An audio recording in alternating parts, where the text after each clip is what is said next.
turn out, it's right next to another non-BNC thing called that says remote.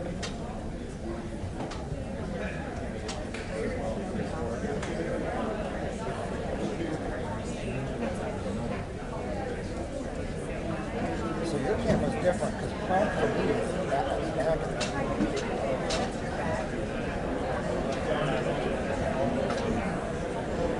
I've got an HD SDI2 output in the back.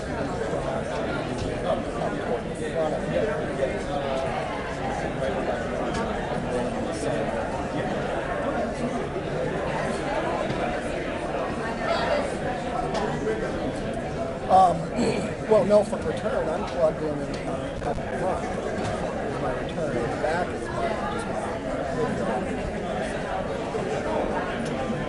But yeah, I'm coming out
Good morning, everybody.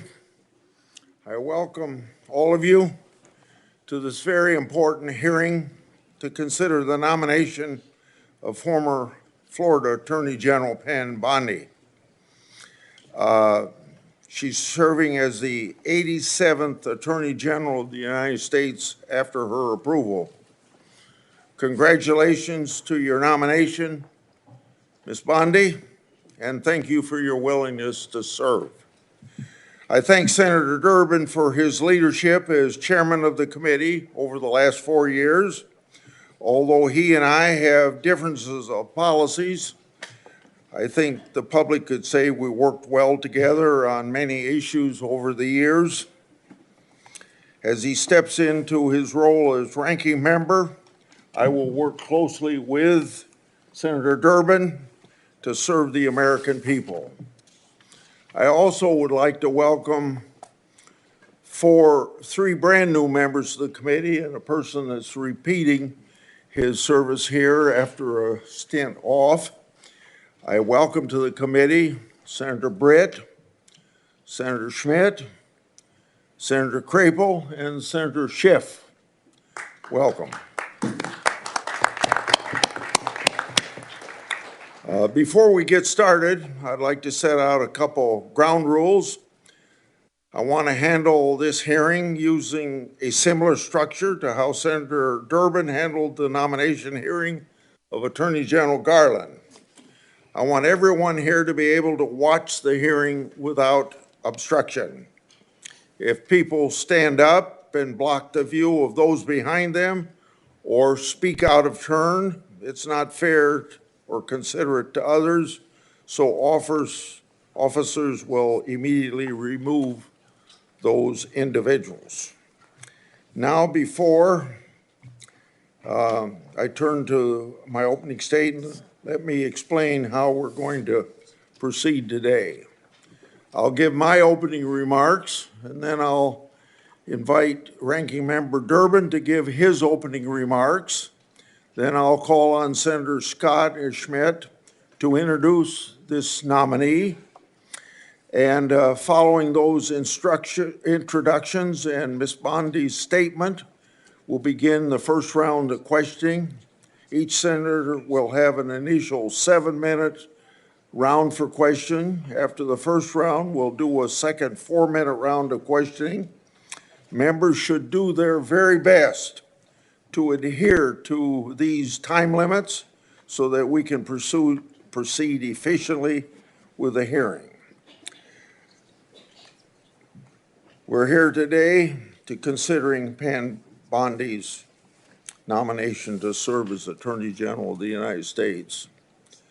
Ms. Bondi, for a second time, I thank you for your nomination, willingness to serve, but more importantly, serve the important role of Senate's advise and consent process.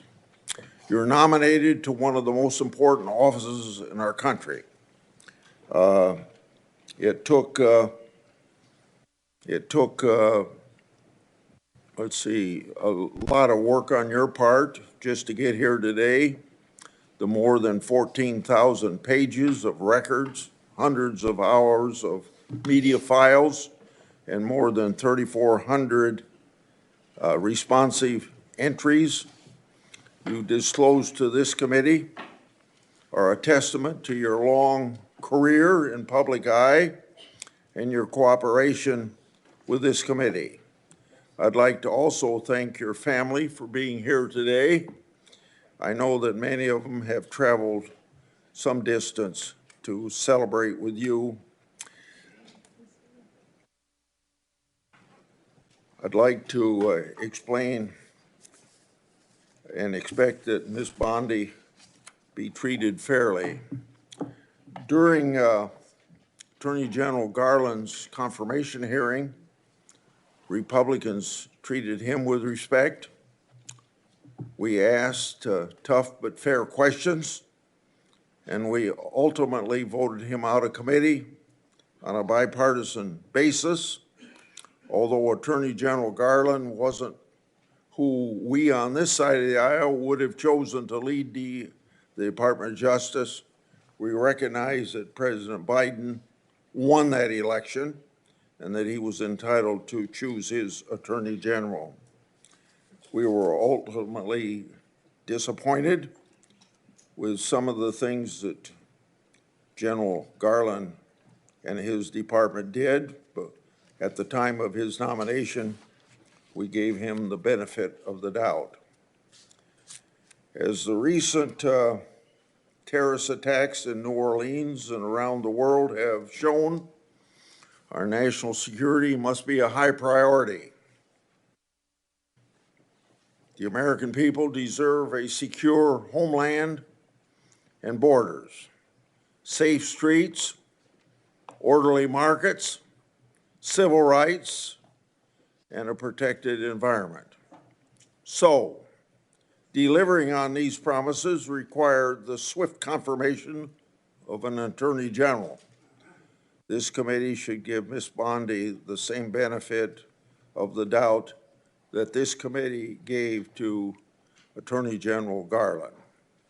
President Trump has selected a nominee whose qualifications speak for themselves. Ms. Bondi made history in 2010 as the first woman to be elected Florida Attorney General. She held that role for 8 years and was comfortably reelected by the people of Florida to a second term. 8 years of service as Attorney General of the third largest state in the nation is excellent preparation for the role of U.S. Attorney General. As Florida Attorney General, Ms. Bondi was a member of the Florida Cabinet, chief legal officer of the state, and led a large agency that tangibly impacted people's lives. And by all accounts, Ms. Bondi handled her responsibilities well. As the Florida Attorney General, Ms. Bondi achieved numerous successes.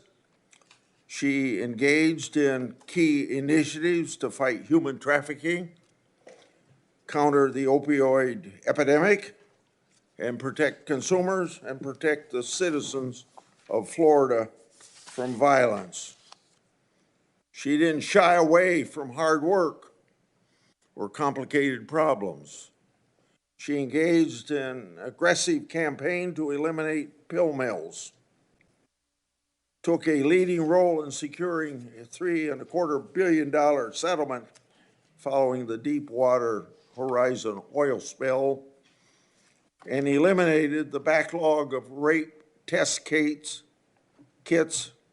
that had accumulated in that state's laboratories. Ms. Bondi experience isn't limited to her service as Florida Attorney General.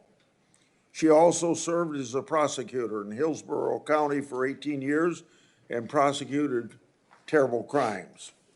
She sought tough penalties and justice for victims of violent criminals, domestic abusers, and sexual predators.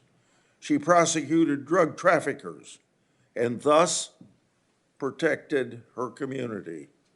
She was also active outside of her professional role, serving in the Junior League of Tampa, on the board of Special Olympics Florida, and is well known for her animal rescue efforts. Her experience and performance as Attorney General, prosecutor, and community leader speaks volumes about her character and her dedication to the rule of law. She's received multiple letters in support of her nomination, including from the Fraternal Order of Police, the Republican State Attorneys General, more than 100 former senior DOJ officials, and a bipartisan group of former state attorneys general. In short, Ms. Bondi is highly qualified, and of course, as we all know, a change is desperately needed. When confirmed, Ms. Bondi will take the helm at a very turbulent time for this country and for that department. The Justice Department's is infected with political decision-making, while its leaders refuse to acknowledge that reality. Crossfire Hurricane was a textbook example of government weaponization. The FBI's investigation was built on the fake Steele dossier, which was funded by the Democratic National Committee and Clinton campaign, who worked with foreign operatives. My investigative work exposed that the FBI actually knew the dossier was false information and was likely a part of a Russian disinformation campaign. Even with the knowledge of such dossier defects and political infections, the Justice Department sought FISA warrant renewals and took other actions. After directing my oversight staff to investigate Justice Department's mishandlings of the matter, the Justice Department retaliated in issuing a subpoena for my own staff's phone records. That's right, challenging my constitutional rights of doing my oversight duties. Well, what's next? Then a few Democratic colleagues pressured the FBI Foreign Influence Task Force to supposedly brief me and Senator Johnson related to our Biden family investigation. On August the 20th, Senator Johnson and I had that infamous briefing from the FBI. Later, this FBI's briefing contents were leaked to the media, even though the FBI promised confidentiality. That leak falsely labeled our oversight work as, you guessed it, Russian disinformation. To this day, over 4 years later, the intelligence community and the FBI refused to provide us the intelligence basis for that briefing. The title of this Wall Street Journal's article sums it up, quote, "The FBI's dubious briefing. Did the Bureau set 2 U.S. GOP senators up at the behest of Democrats? Question mark, end of quote. So, I know, as other people on this committee and in and out of Congress know, what government weaponization is. And then we get to Special Counsel Jack Smith and his lawfare operation. It involved an unprecedented FBI raid on Trump's house, including agents that even searched the former First Lady's clothing drawers. Hillary Clinton and Joe Biden certainly did not receive the same treatment by government regarding their records. Indeed, as my oversight exposed, the FBI amazingly agreed to destroy laptop records and records associated with Clinton's staff. This Orwellian conduct should have no quarter. On top of it all, the FBI Special Agent Thibault, the anti-Trump agent that violated the Hatch Act for political activities on the job, started one of Jack Smith's cases. But Jack Smith wasn't the only department official who tried to influence this past election. The Washington Post reported just last August about a previously undisclosed Mueller investigation into Trump that was closed for lack of evidence, and it being, quote unquote, fishing expedition. That news reporting was based on sealed court records, government records, and potentially classified information roughly 90 days before the last presidential election. The Justice Department leaked that information to the press to impact the election against President Trump. And they did it while stiff-arming congressional requests for information that would prove embarrassing to the Biden-Harris administration. So let us not forget some of the more and other flagrant abuses of power that we've seen from the DOJ and the FBI over the last 4 years. And I don't have the time to spend on these that I spent on 2 or 3 others, but just to list them. The Department of Justice used the might of the federal government to prosecute individuals peacefully praying outside of an abortion clinic. The FBI suggested that traditional Catholics could be domestic terrorism threats, claiming that these individuals adhere to, quote, anti-Semitic, anti-immigration, anti-LGBT, and white supremacy ideology, end of quote. The FBI opened dozens of investigations into parents who voiced their concerns at school board meetings regarding curriculum choices and COVID-19 mandates. The FBI applied undue pressure to social media platforms to censor so-called misinformation, downgrading or removing flagged social media posts and removing users. These are only a few particularly egregious examples of rot infesting the Department of Justice. The impact of this political infection in our once storied law enforcement institutions is catastrophic. By every metric, the Biden-Harris Justice Department conduct has failed to live up to our country's ideals. So, Ms. Bondi, should you be confirmed, the actions you take to change the department's course must be for accountability so that the conduct I just described never happens again. The only way to accomplish this is through transparency for the Congress and the American people. Now to my friend, Ranking Member Durbin. Thank you, Senator Grassley. I appreciate your commitment to the Judiciary Committee's longstanding bipartisan practices for vetting presidential nominees. That was in doubt several weeks ago, but I spoke to Senator Grassley and he assured me that he's still personally committed, as I am, to maintaining these practices which we've established over the years. Our process is rigorous, and it shows how seriously members on both sides of the aisle take our constitutional responsibility of advice and consent. Ms. Bondi, thanks for coming to my office last week to discuss your nomination. The importance of the Attorney General to our justice system cannot be overstated. As our nation's chief law enforcement officer, the Attorney General oversees the Department of Justice, which is responsible for protecting the civil rights of Americans, economic freedom and opportunity, public safety, and of course, national security. In short, the Attorney General has real impact on America's everyday life.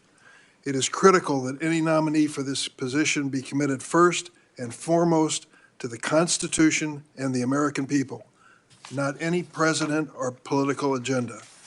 But President Trump claims he has, quote, an absolute right to do what he wants with the Justice Department. And that's how he conducted his first term. He interfered with the criminal cases of his friends and allies and successfully pressured DOJ to investigate his rivals.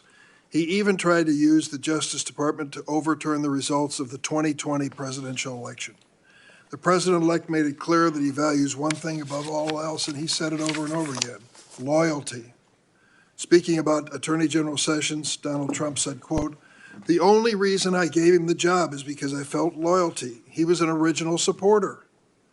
But when then Attorney General Sessions did the right thing and recused himself from the Mueller investigation, Trump said he should never have nominated him, and he fired him.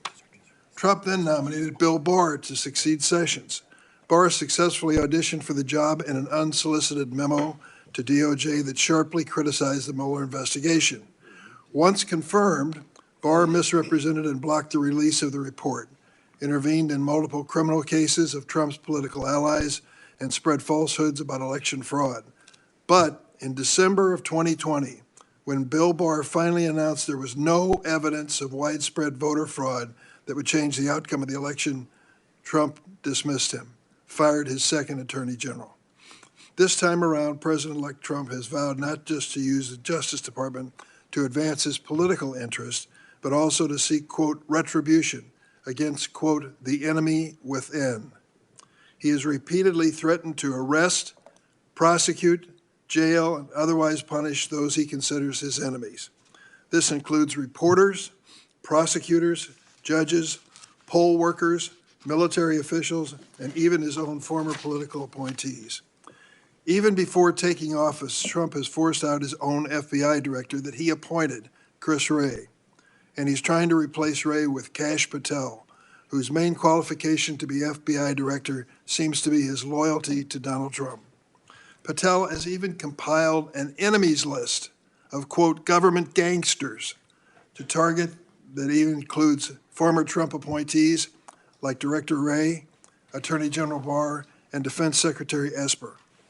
Trump's approach is a stark contrast with the bipartisan view born out of the post-Nixon era that the Justice Department should serve the interest of the American people, not any one president.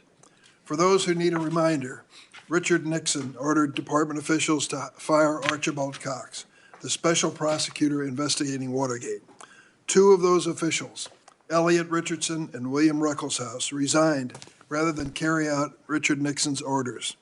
When this committee considered the appointment of Loretta Lynch to be President Obama's Attorney General, a Republican member of the committee emphasized, and I quote, "What we need from our next Attorney General more than anything else is independence."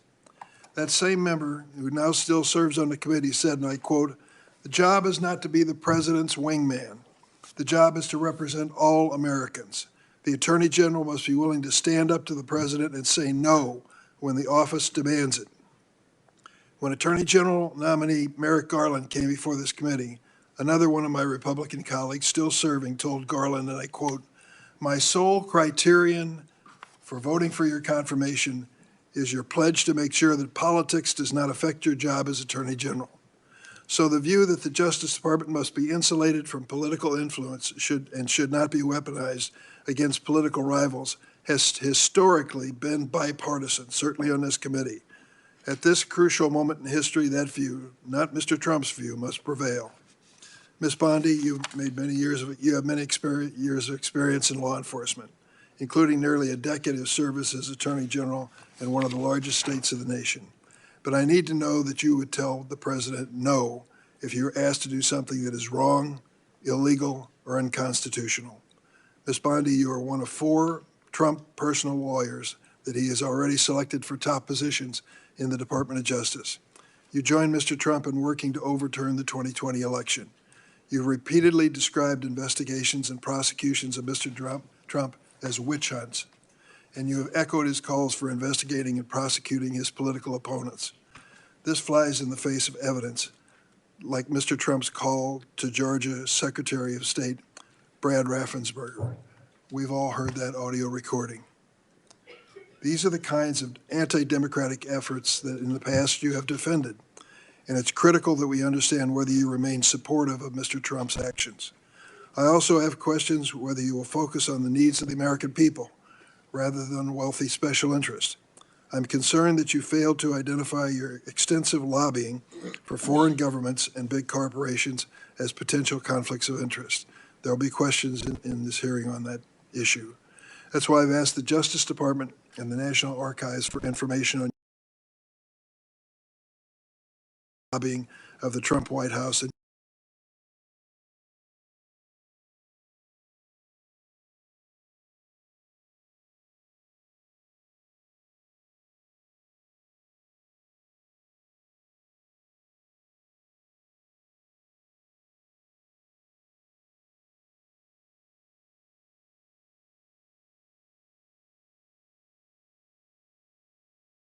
I also have questions about some of your actions as Florida Attorney General. I'm concerned that your office failed to investigate more than 24 complaints about the for-profit Trump University after Mr. Trump donated to your reelection campaign and held a fundraiser for you at Mar-a-Lago. In addition, you have a long track record on the issue of civil rights, reproductive rights, voting rights, and LGBTQ rights that needs to be discussed. In contrast, Ms. Bondi, Merrick Garland didn't campaign for President Biden, never served as his personal attorney, never lobbied on behalf of foreign governments and corporate giants. After years of relentless criticism on Attorney General Garland from many of my Republican colleagues, I hope they're prepared to hold you to the same standard. Thank you, Mr. Chairman. Okay, it's now time for senators to introduce the nominee. The first one will be Senator Scott at the table, as you see, and Senator Schmidt is a member of this committee at his place on the dais. Senator Scott, please proceed. Mr. Chairman, ranking member, and committee members, it is an absolute honor to sit before you today to introduce my good friend, Pam Bondi, for her nomination hearing. I'd also like to recognize some important people appearing in support of her today, her husband, John, as well as her mother, father-in-law, sister, brother, sister-in-law, and nephews, friends, and family members of John. Many more would surely be here if space allowed. I can tell you wholeheartedly that President Trump couldn't have a better leader than Pam Bondi for Attorney General. She is undoubtedly qualified, brilliant, and committed to defending and protecting the laws of this nation, and has a track record to prove it. It is no secret that the DOJ is facing a public trust crisis after Democrats spent years weaponizing the justice system and the entire federal government. They become an agency that attacks the American people instead of defending and protecting them. That will change under Pam Bondi. Under her leadership, the DOJ will actually fairly enforce the laws, protect the rights of the American people, and keep our nation safe, and crack down on violent crimes and dangerous drugs. And the American people will trust her to do so. I know that well because I worked alongside Pam Bondi for 8 years when I was governor of Florida, and she was Florida's elected Attorney General, working to improve the lives of Floridians to make Florida the best state in the nation to live, work, and raise a family. Pam was an incredible partner, working to keep Florida safe and uphold the laws of our state, ensuring crime is aggressively pursued by law enforcement and prosecutors. President Trump has made clear that one of his top priorities is to reverse the rising rates of crime, and specifically violent crime, that have plagued our communities over the past 4 years. Pam Bondi is uniquely equipped to advance this priority as U.S. Attorney General because she has a proven track record of success in achieving dramatic reductions in crime and violent crime during her time as Florida's Attorney General. From 2010, the year before she took office, to 2018, the last year she was in office, together, Florida experienced a remarkable 26% drop in overall crime, including a 19.6% drop in violent crime and a 27.4% drop in property crime. These aren't just numbers. These are tens of thousands of lives saved and communities improved and made safer and families and businesses protected. As Florida's Attorney General, Pam Bondi also spearheaded other life-saving initiatives like tackling the opioid epidemic and fighting human trafficking. Her achievements are too many for me to list in this short introduction. As U.S. Attorney General, Pam Bondi will restore law and order to the nation. She'll put Americans' interests first and make the nation a better and safer place. I urge every single member of this committee to support my friend Pam Bondi, and I look forward to voting for her confirmation soon on the Senate floor and help her get to work for the American people. Thank you, Chairman.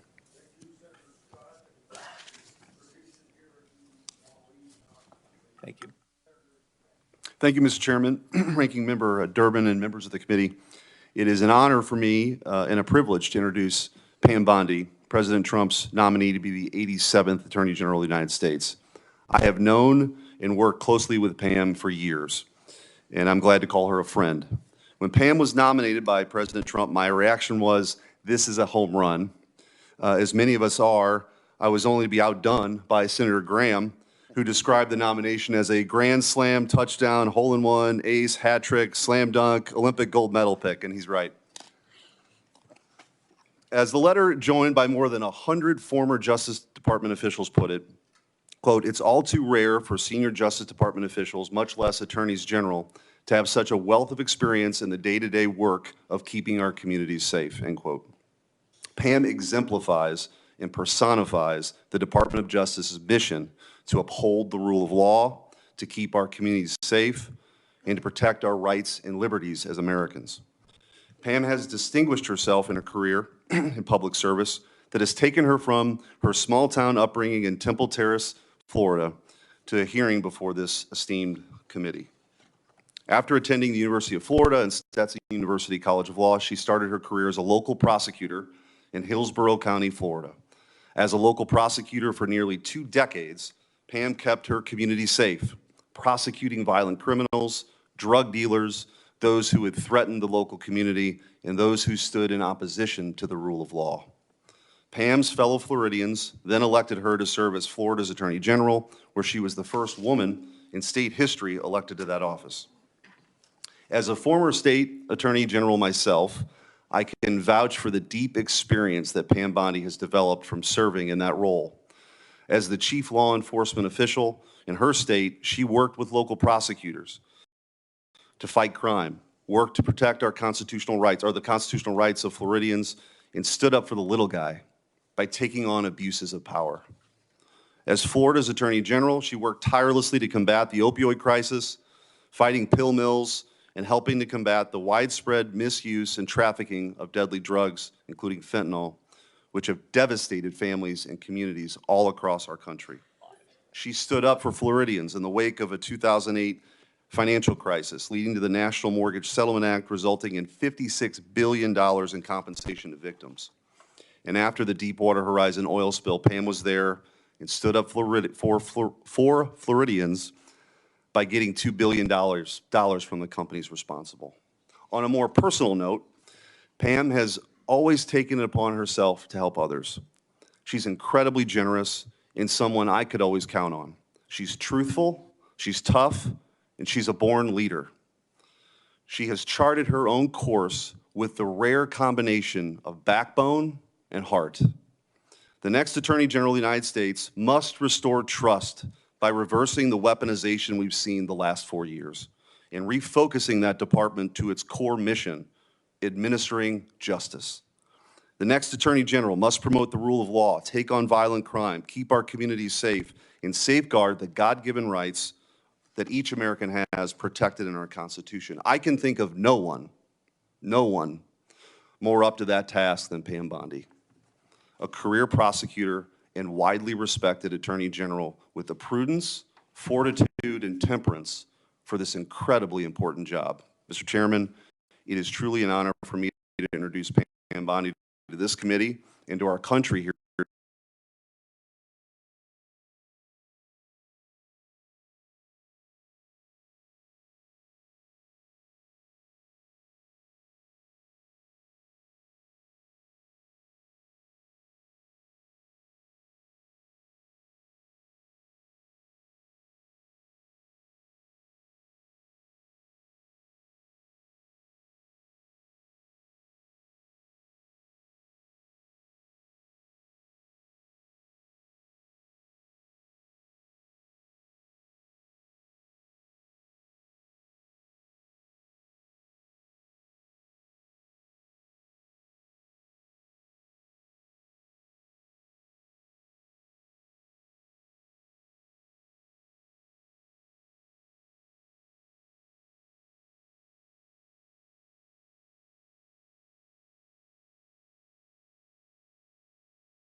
Dad to leukemia feels like 12 days.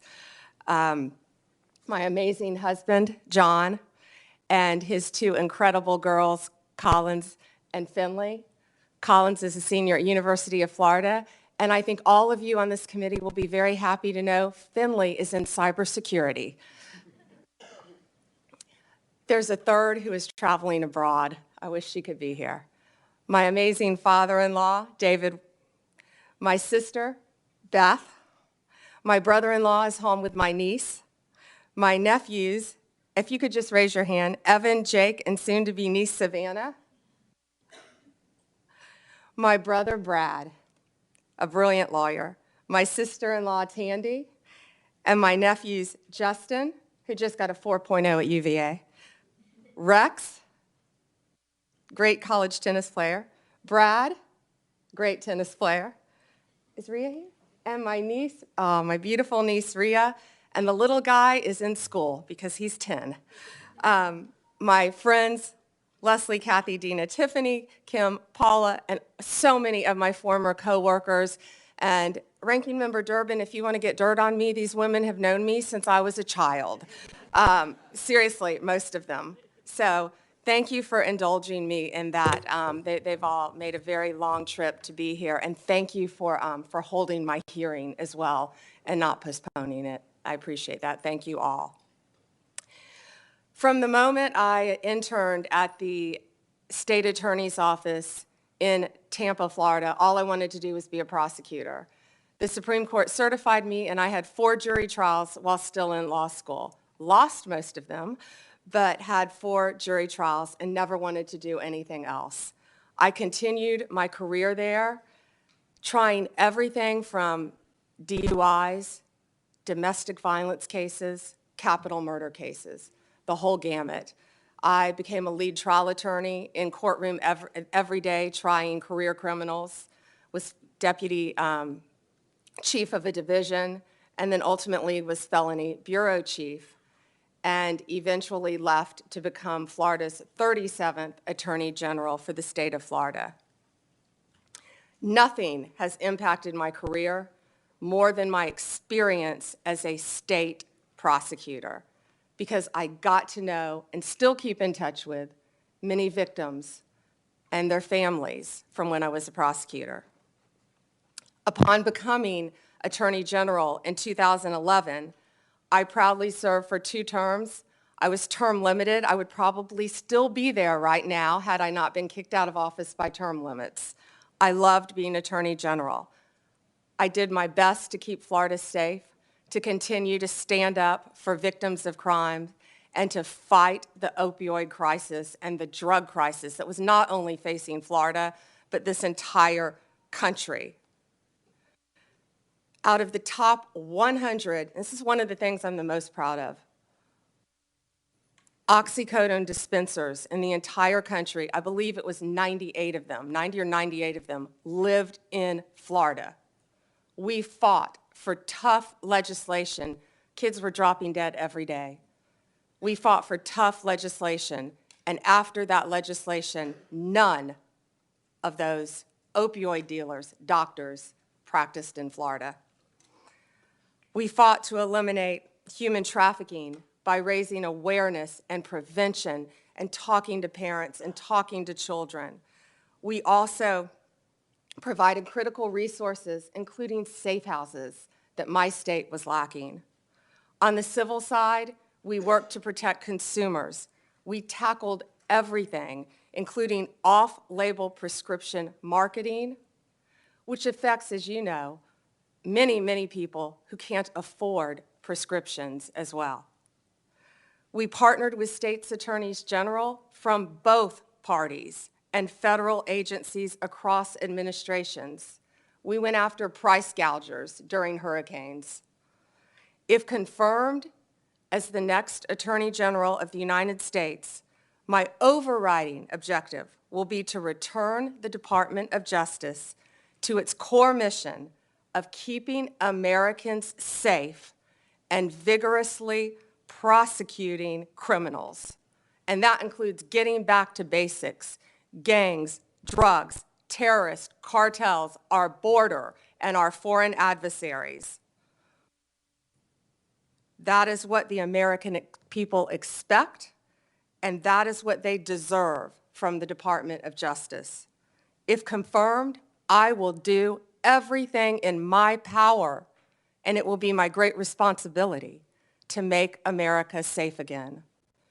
Making America safe again also requires reducing recidivism. We have to fix the Bureau of Prisons, and I am looking on both sides of the aisle. The Bureau has suffered from years of mismanagement, lack of funding, and low morale. I was proud to support President Trump's First Step Act. I think more can be implemented and more can be done on that front.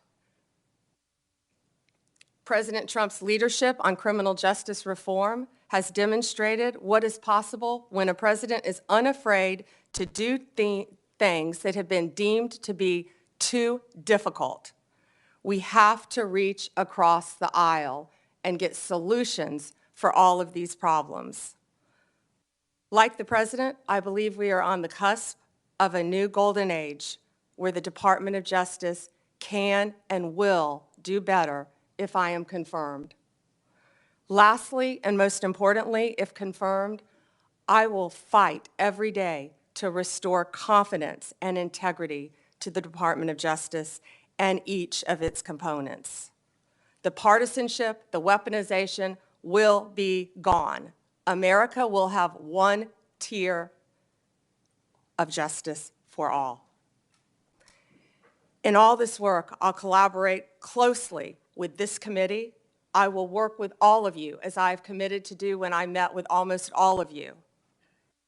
And I will partner not only with the federal agencies, but with the state and local officials throughout our great country. I look forward to answering your questions today and working together for this country and our Constitution. Thank you, Senators. I will ask first questions, and Senator Durbin, and then I'll call on the Democrat people the way that Senator Durbin would say so on their arrival or here by seniority, in the same way that on the House side. And I'll make sure that I don't abuse the 7 minutes. I want you to have your attention on this binder that I put up here. It gets to a key factor of each senator's role in oversight. It contains 144 oversight letters that I sent to the Biden-Harris Justice Department and its component agencies, with many of those letters in there to the FBI. Adding letters to the Inspector General, that would be about 165 letters. So I've sent more letters since you've been in my office before Christmas. Should you be confirmed, 144 letters will be your responsibility. The responses I have received so far fall in 2 categories. First, they weren't answered at all. Second, I received a response, but it didn't fully respond. Said another way, the Justice Department merely sent me words on a piece of paper. So, should you be confirmed, you'll have an obligation to respond even to the minority and consider a letter from them, even if my signature's not on it, as they want information. Will you commit to responding to my oversight requests as well as the requests of other members of the committee? Chairman, either I or my top staff will personally review the letters and do everything we can to respond to you. Your tenure as Florida Attorney General was impressive. You fought against pill mills, human trafficking. You eliminated a backlog of rape test kits in state labs. You fought against organized retail theft, and you were known to stand for law and order. With such achievements, it's easy to see why the people of Florida re-elected you in 2014 and why President-elect Trump nominated you to serve as the nation's chief law enforcement officer. So this gives you a chance to tell us on this committee and the people of this country what you're proud of as your record as Attorney General of Florida. Thank you, Chairman Grassley. I was truly honored to serve the people of the state of Florida for 8 years, but it was a team effort. I had great people around me, many of whom are in this room today. And we did a lot. We did a lot to fight crime, and I've been reminiscing a lot since I was asked to take this nomination. Opioids, as I talked about, were a top priority right when I took office. When I was running for office, I went through the entire state of Florida. Parents were walking up to me, handing me pictures of their children who were deceased from opioid abuse. After I was elected, I took those pictures and I framed them in my office as a goal of stopping that fight, which I talked about in my opening statement. And if U.S. Attorney General, I'll bring those pictures back out, and they will be there to inspire me on the further drug abuse we're facing throughout this country. We also learned that something else was happening. Pregnant women were having babies as a result of being opioid dependent. We call it neonatal abstinence syndrome. We fought to educate mothers. We fought that issue as well. Fentanyl was wreaking havoc in our country, but it was just getting started. I actually fought my own party a bit on scheduling fentanyl because at that time people thought it was something you merely got in the hospital on a patch after surgery. Apples and oranges, and boy, do we all know that now, the difference. Fentanyl is raging throughout our country, and I will do everything I can to fight that with the agencies that fall under the Department of Justice. Human trafficking became a top priority for me as Attorney General. I had the opportunity on a bipartisan trip to go to Mexico, and the one thing I found out there, they were doing better than we were. They had safe houses. I saw things I never dreamed I would see, and all of these things in my past have formed the person I am right now sitting here before you. I came back to Florida. We started a human trafficking council, and we partnered with others, and we expanded and added safe houses in the state of Florida. I don't know how many are in this country right now, but I would like to partner with both sides, if confirmed, to continue those efforts. I'd like to interrupt you Yes, sir. and go to another question. And I'll have another round so you can finish on that point.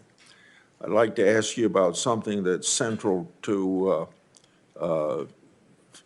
fighting government waste and fraud, the False Claims Act. I want you to know that Attorney General Garland calls me once a year. He called me yesterday to tell me the success of the False Claims Act. Since 1986, when I got it passed and President Reagan signed it, it's brought in $78 billion as of yesterday, his report, $2.9 billion for the year of 2024. Most of that's because of patriotic whistleblowers who found the fraud and brought the cases forward at their own risk. The Supreme Court has long upheld the law's constitutionality, but I want you to know your view. Is the False Claims Act constitutional? Before you answer that, one time in the 1990s, one of the attorney generals said it wasn't constitutional, and when that same person by the name of Barr was back 5 years ago to be attorney general, he said it was constitutional. So if confirmed, will you commit? Well, answer that first question. Do you think it's constitutional? Would you defend the constitutionality of it before the Supreme? I would defend the constitutionality, of course, of the False Claims Act, Senator. Last question. If confirmed, would you commit to continuing DOJ's defense of the constitutionality of it? And will you assure the entire staff and funding levels to properly support and prosecute false claim cases? Senator, the False Claims Act is so important, and especially by what you said with whistleblowers as well, and the protection and the money it brings back to our country. Yes, sir. Thank you for your answers. Senator Durbin. Thank you, Senator Grassley. Ms. Bondi, if you're successful in your nomination, this Democrat would like to give you 3 words of advice. Answer Grassley's letters. You'll never hear the end of it if you don't. At issue, I believe, in this nomination hearing is not your competence nor your experience. At issue is your ability to say no. More than any other cabinet official, the Attorney General has to be prepared to put the Constitution first and even tell the President of the United States you're wrong. The political danger and personal costs of such a decision are well documented. You have only to ask former Attorney General Jeff Sessions and Bill Barr, whom Donald Trump sacked for lack of loyalty. And so I have three basic questions I'd like to ask you. Most Americans believe that central to the peaceful transition of power in a democracy is the acceptance of the results of an election. To my knowledge, Donald Trump has never acknowledged the legal results of the 2020 election. Are you prepared to say today under oath without reservation that Donald Trump lost the presidential contest to Joe Biden in 2020? Ranking Member Durbin, President Biden is the President of the United States. He was duly sworn in, and he is the President of the United States. There was a peaceful transition of power. President Trump left office and was overwhelmingly elected in 2024. Do you have any doubts that Joe Biden had the majority of votes, electoral votes, necessary to be elected president in 2020? You know, Senator, all I can tell you as a prosecutor is from my firsthand experience. And I accept the results. I accept, of course, that Joe Biden is President of the United States. But what I can tell you is what I saw firsthand when I went to Pennsylvania as an advocate for the campaign. I was an advocate for the campaign, and I was on the ground in Pennsylvania, and I saw many things there. But do I accept the results? Of course I do. Do I agree with what happened? And I saw so much. You know, no one from either side of the aisle should want there to be any issues with election integrity in our country. We should all want our elections to be free and fair, and the rules and the laws to be followed. I think that question deserved a yes or no, and I think the length of your answer is an indication that you weren't prepared to answer yes. Have you heard the recording of President Trump on January 2nd, 2021, when he urged the Secretary of State of Georgia to, quote, find 11,780 votes and declare him the winner of that state? No, I've heard about it through clips, but no, Senator, I've not heard it. What was your reaction to President Trump making that call? I would have to listen to the tape, Senator. Well, the quote that I give you is exact. He said to the Georgia Secretary of State, find 11,780 votes. Do you have the entire context of that call? I feel like it was much longer than that and may have been taken out of context. It was an hour long. Right. And you can certainly listen to it. I hope you will. Every American should. As a former prosecutor, are you not concerned that the President of the United States called a state election official and asked him to find enough votes to change the results of the election? Senator, I have not listened to the hour-long conversation, but it's my understanding that is not what he asked him to do. You need to listen to it. Let me ask a third question. Do you believe that the January 6 rioters who've been convicted of violent assaults on police officers should be pardoned? Senator, if confirmed as Attorney General of the United States, the pardons, of course, fall under the President. But if asked to look at those cases, I will look at each case and advise on a case-by-case basis, just as I did my entire career as a prosecutor. You also advise the President on pardons. That's part of your responsibility as Attorney General. And so I'm asking you, do you believe that those who've been convicted of the January 6 riot, violent assaults on our police officers, should be pardoned? That's a simple question. So, Senator, I have not seen any of those files, of course. If confirmed, and if asked to advise the President, I will look at each and every file. But let me be very clear in speaking to you. I condemn any violence on a law enforcement officer in this country. Let me ask you about your work as a lobbyist for Ballard Partners. You did not list your current position as a partner at the lobbying firm, nor the work you've done for your Ballard Partner clients, such as lobbying for the country of Qatar for $115,000 a month, and for corporate giants Amazon and Uber when you're asked about conflicts of interest. Why do you believe your work as a lobbyist does not constitute potential conflicts of interest? Well, Senator, first, that was the amount my firm received. I believe multiple people represented the country of Qatar within my firm. My role, and I am very proud of the work that I did, it was a short time and I wish it had been longer for Qatar, was anti-human trafficking efforts leading into the World Cup, which is something I'd like to talk about later too. I was registered as FARA along with many members of my firm. That was the sole portion of my representation for Qatar.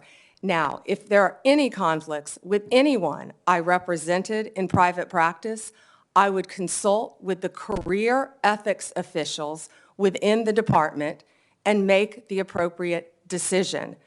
I would also like to point out to you, I don't believe that I would be the first Attorney General who has represented and advocated for businesses in their past. Of course not. The question is whether you will recuse yourself from any case involving your Ballard clients. One of those clients was the GEO Group, was it not? GEO, yes. A private prison company you lobbied for. It manages correctional institutions and detention facilities. The GEO Group has faced criticism for safety violations, inadequate health care, and poor management.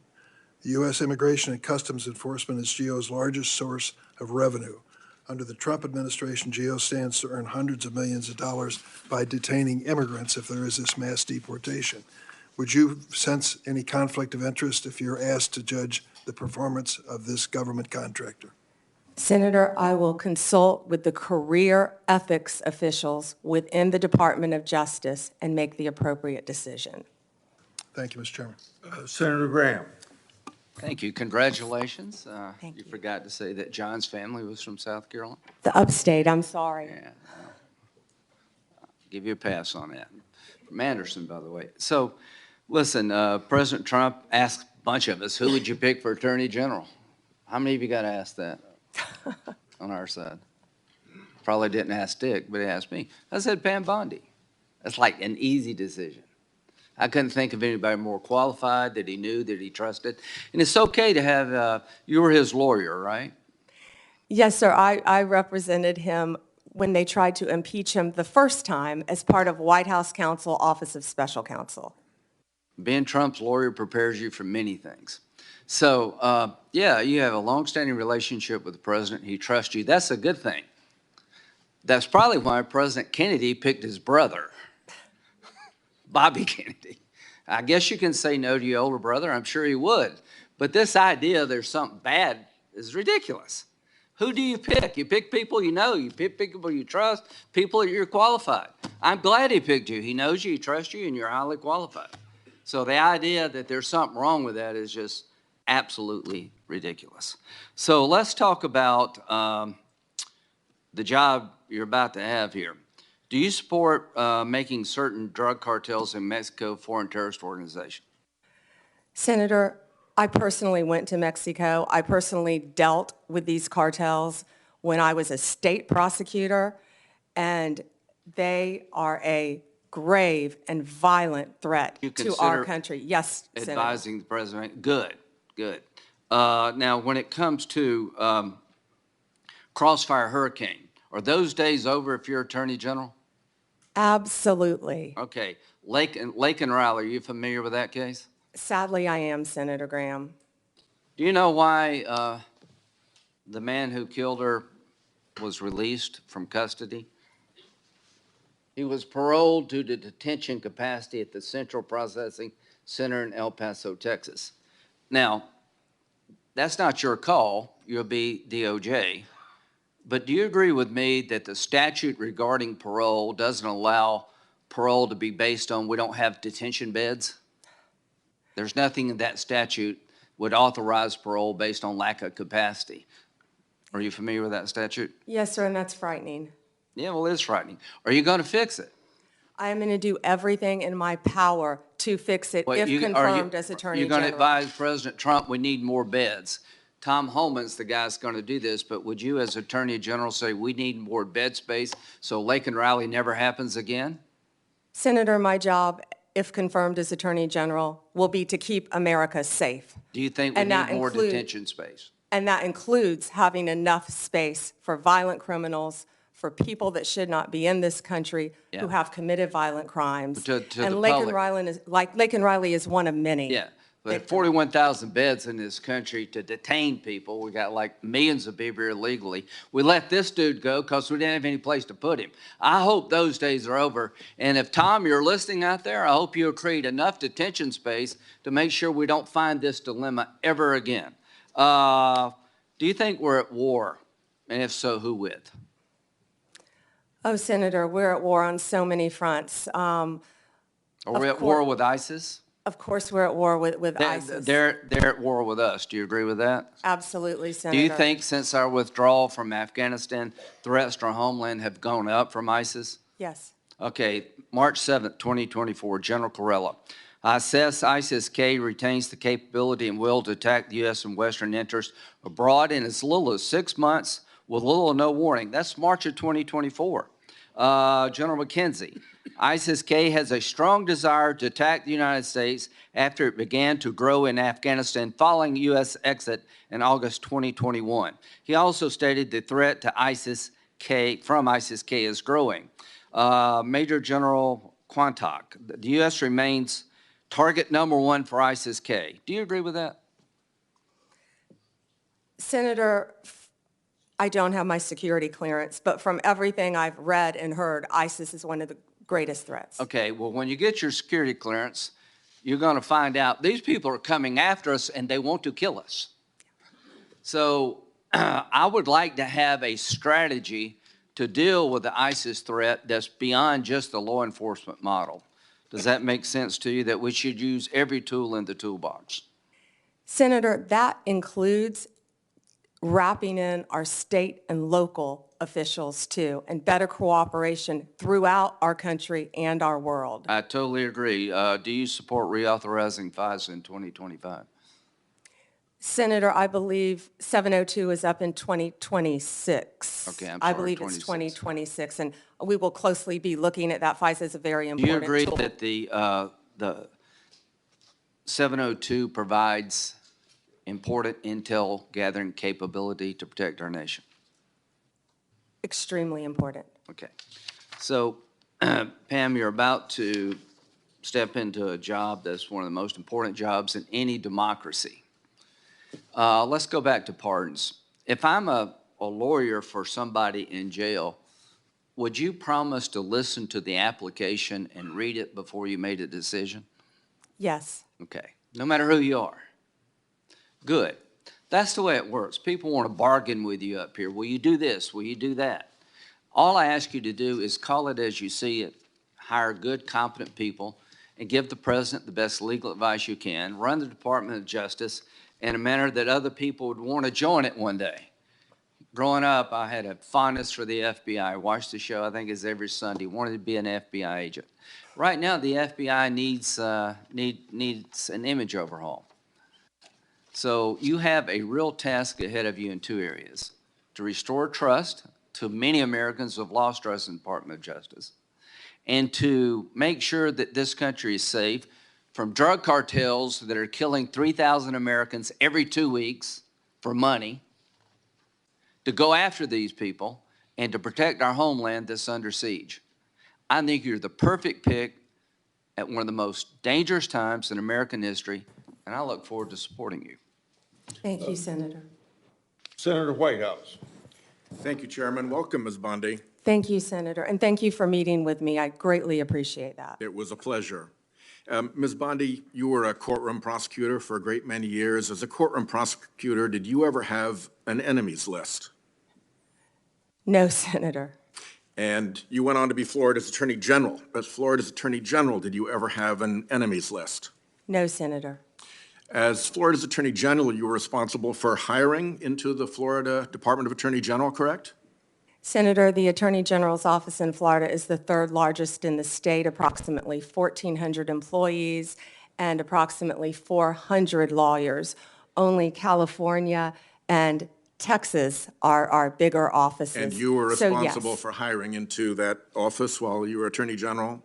Yes, Would you Senator. have hired someone into the Florida Attorney General's office who you knew had an enemies list? Senator, to cut to the chase, you're clearly talking about Kash Patel. I don't believe he has an enemies list. He made a quote on TV, which I have not heard. I saw your sign, or Senator Durbin's sign, about Kash. But I know that Kash Patel has had 60 jury trials as a public defender, as a prosecutor. He has great experience in the Intel Department, Department of Defense. I have known Kash, and I believe that Kash is the right person at this time for this job. You'll have the ability to question Mr. Patel. And I'm when- questioning you when right you now do. about whether you will enforce an enemies list that he announced publicly on television. Oh, Senator, I'm sorry. There will never be an enemies list within the Department of Justice. Thank you. The FBI's, what is the FBI's role in national security and counterterrorism, and how important is that role? You know, Senator, I believe now more than ever, counterterrorism is so important and vital in our country. We are facing such incredible threats here and abroad. I'm sure many of you saw former FBI Director Wray's interview on 60 Minutes. He talked about the threats that, frankly, again, I don't have my security clearance, Yeah, but the but threats given that- facing us, Senator, from China right now that are so great, with Given the that- sleeper cells within our country. Given that importance, is it responsible to call for shutting down the FBI's counterterrorism and national security work? And will you, as Attorney General, impede or shut down the FBI's counterterrorism and national security work? Senator, questions. Senator, I believe that national security is vital right now for our country on so many fronts. I could continue to discuss And the many FBI's others. role in that? And the FBI plays a vital role in counterterrorism Which you throughout will our or will world. not shut down? I will look at each agency. I have no intention of shutting anything down right now, Senator. I am not in that office yet, and if confirmed, I will look at each individual agency and how it should be managed, but counterterrorism right now in our world is vital. You have said that Department of Justice prosecutors will be prosecuted in the Trump administration. What Department of Justice prosecutors will be prosecuted and why? I said that on TV. I said prosecutors will be prosecuted, to finish the quote, if bad. Investigators will be investigated. You know, we all take an oath, Senator, to uphold the law. None of us are above the law. Let me give you a really good example of a bad lawyer within the Justice Department, a guy named Klein Smith, who altered a FISA warrant, one of the most important things we can do in this country. So will everyone be held to an equal, fair system of justice if I am the next Attorney General? Absolutely, and no one is above the law. Under what circumstances will you prosecute journalists for what they write? I believe in the freedom of speech. Only if anyone commits a crime. It's pretty basic, Senator, with anything, with any victim. And this goes back to my entire career for 18 years as a prosecutor and then 8 years as Florida's Attorney General. You find the facts of the case, you apply the law in good faith, and you treat everyone fairly. And it would not be appropriate for a prosecutor to start with a name and look for a crime. It's a prosecutor's job to start with a crime and look for a name, correct? Senator, I think that is the whole problem with the weaponization that we have seen the last 4 years and what's been happening to Donald Trump. They targeted Donald Trump. They went after him, actually starting back in 2016. They targeted his campaign. They have launched countless investigations against him. That will not be the case if I am Attorney General. I will not politicize that office. I will not target people simply because of their political affiliation. Justice will be administered even-handedly throughout this country. Senator, we've got to bring this country back together. We've got to move forward, or we're going to lose our country. Yeah, I think the concern is that weaponization of the Justice Department may well occur under your tenure. And we want to make sure that that's not the case, that you remain independent, that you remain able to and willing to tell the president no when that's necessary to protect the Constitution and the integrity of the department. So that's where I'm asking these questions. We talked in the meeting about the contacts policy that has prevailed really since Senator Hatch sat in that chair and demanded it of the Clinton Justice Department through all the administration since then, with the exception of a brief period under Attorney General Gonzalez, which he corrected and which did not end well for him. There has been a contacts policy that limits contacts between the White House and the Department of Justice to a very few senior officials on each side. In your role as Attorney General, if you are confirmed, will you maintain, defend, and enforce that longstanding contacts policy? Senator, yes, I will meet with White House counsel, and I will meet with the appropriate officials and follow the contacts policy.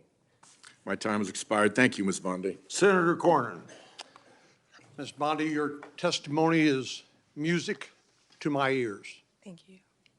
One of the things that I have been most concerned about over certainly the last 4 years and extending back during President Trump's administration is the weaponization and politicalization of the Department of Justice, which together with the FBI is one of the most important institutions in this country.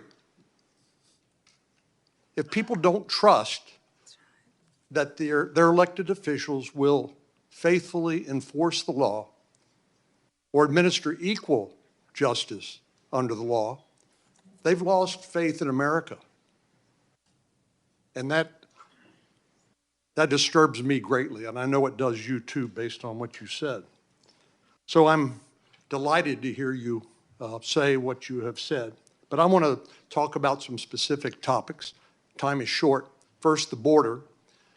I believe President Biden and Vice President Harris had presided over one of the biggest humanitarian and public safety disasters in American history. Senator Cruz and I represent a state with 1,200 miles of common border with America. But as you pointed out with fentanyl, what happens at the border doesn't stay at the border. Fentanyl poisoning is the most common cause of death of young people between the age of 18 and 45. We know where it comes from. Yes. The precursors come from China. They go to the cartels. They mix them up, make them look like innocuous pills. And young people take them and die. It's just that simple and that tragic.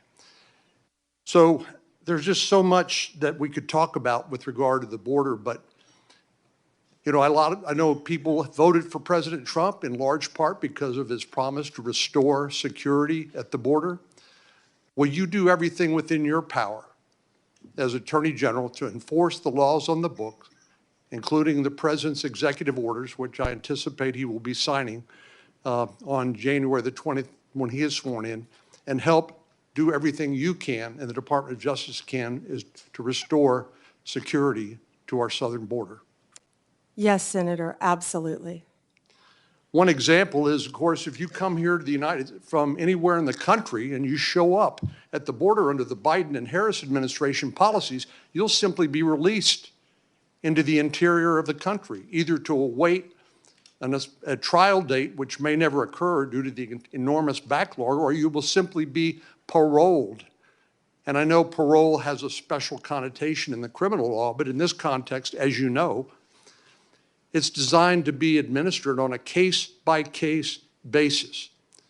Yet President Biden and Vice President Harris had granted parole, that is, released people into the United States on a categorical basis, or anybody who shows up, or because they don't have the detention facilities to keep them.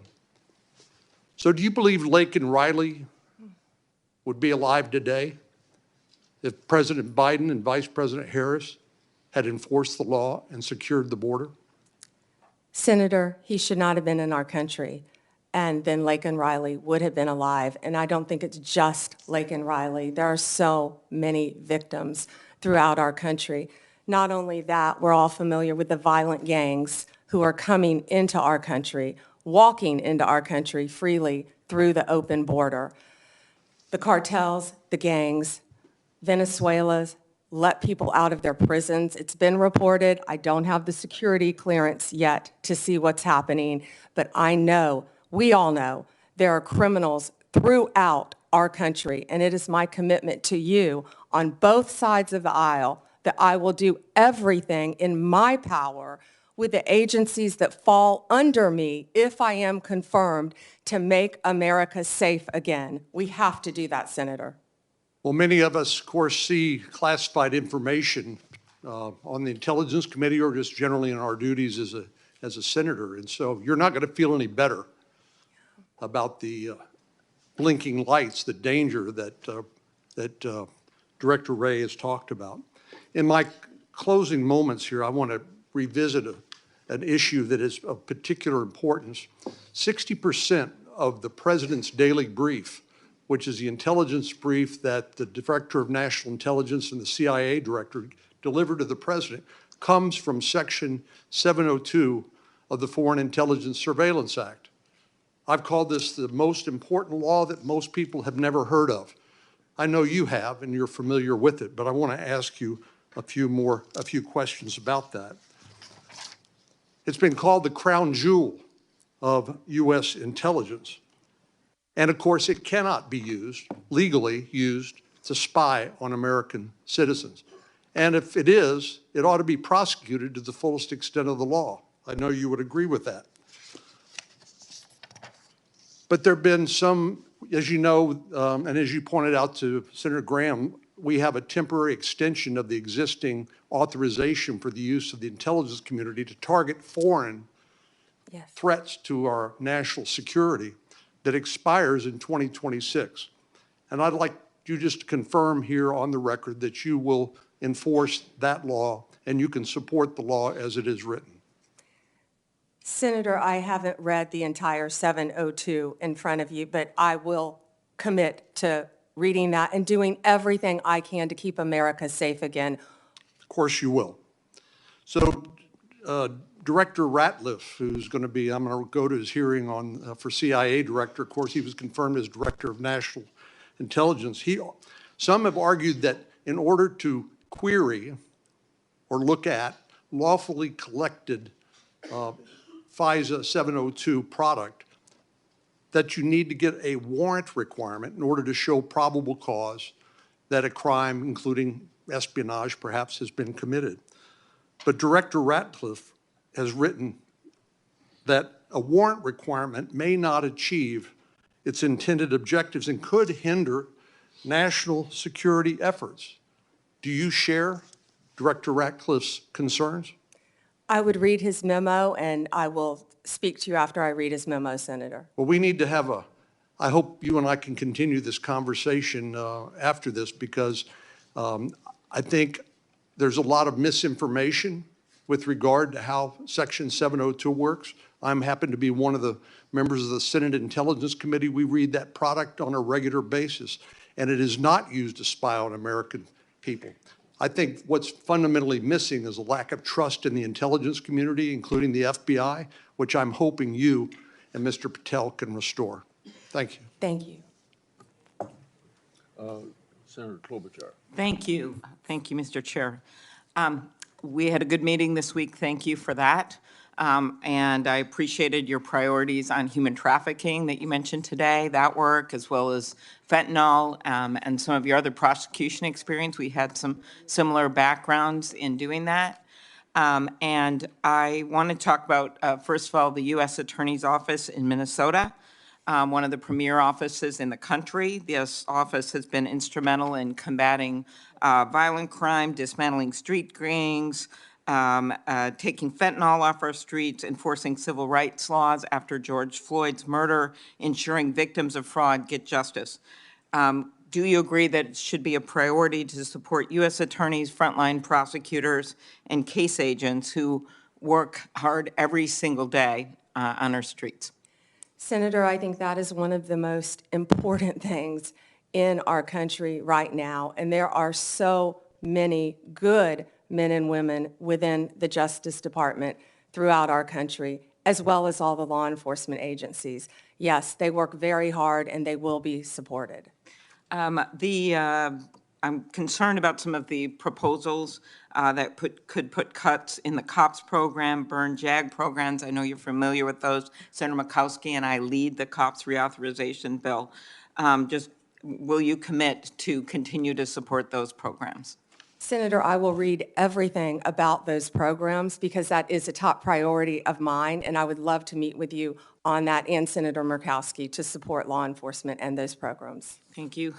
Independence from political interference is vital to the legitimacy and success of the Department of Justice. I was honestly troubled by some of the answers to Senator Durbin's questions. We will continue that discussion, I'm sure, on the committee about the election. But I want to focus on the investigation, charging decisions. As a prosecutor, I'm sure you had this experience. I would get calls from people, hey, that's just a kid, give him a break. And I remember one answer I gave was, he's 40 years old, he's not a kid. But that kind of interference is attempted all the time. And one of my concerns here, whether it's a call from a friend, a corporate lobbyist, a White House, it has been very clear that the attorney generals of both parties have established clear policies to ensure the White House doesn't tamper with criminal investigations and prosecutions. At Attorney General Mike McCasey's hearing, he made clear that any attempt by the White House, and these are the words, to interfere with a case is not to be countenanced.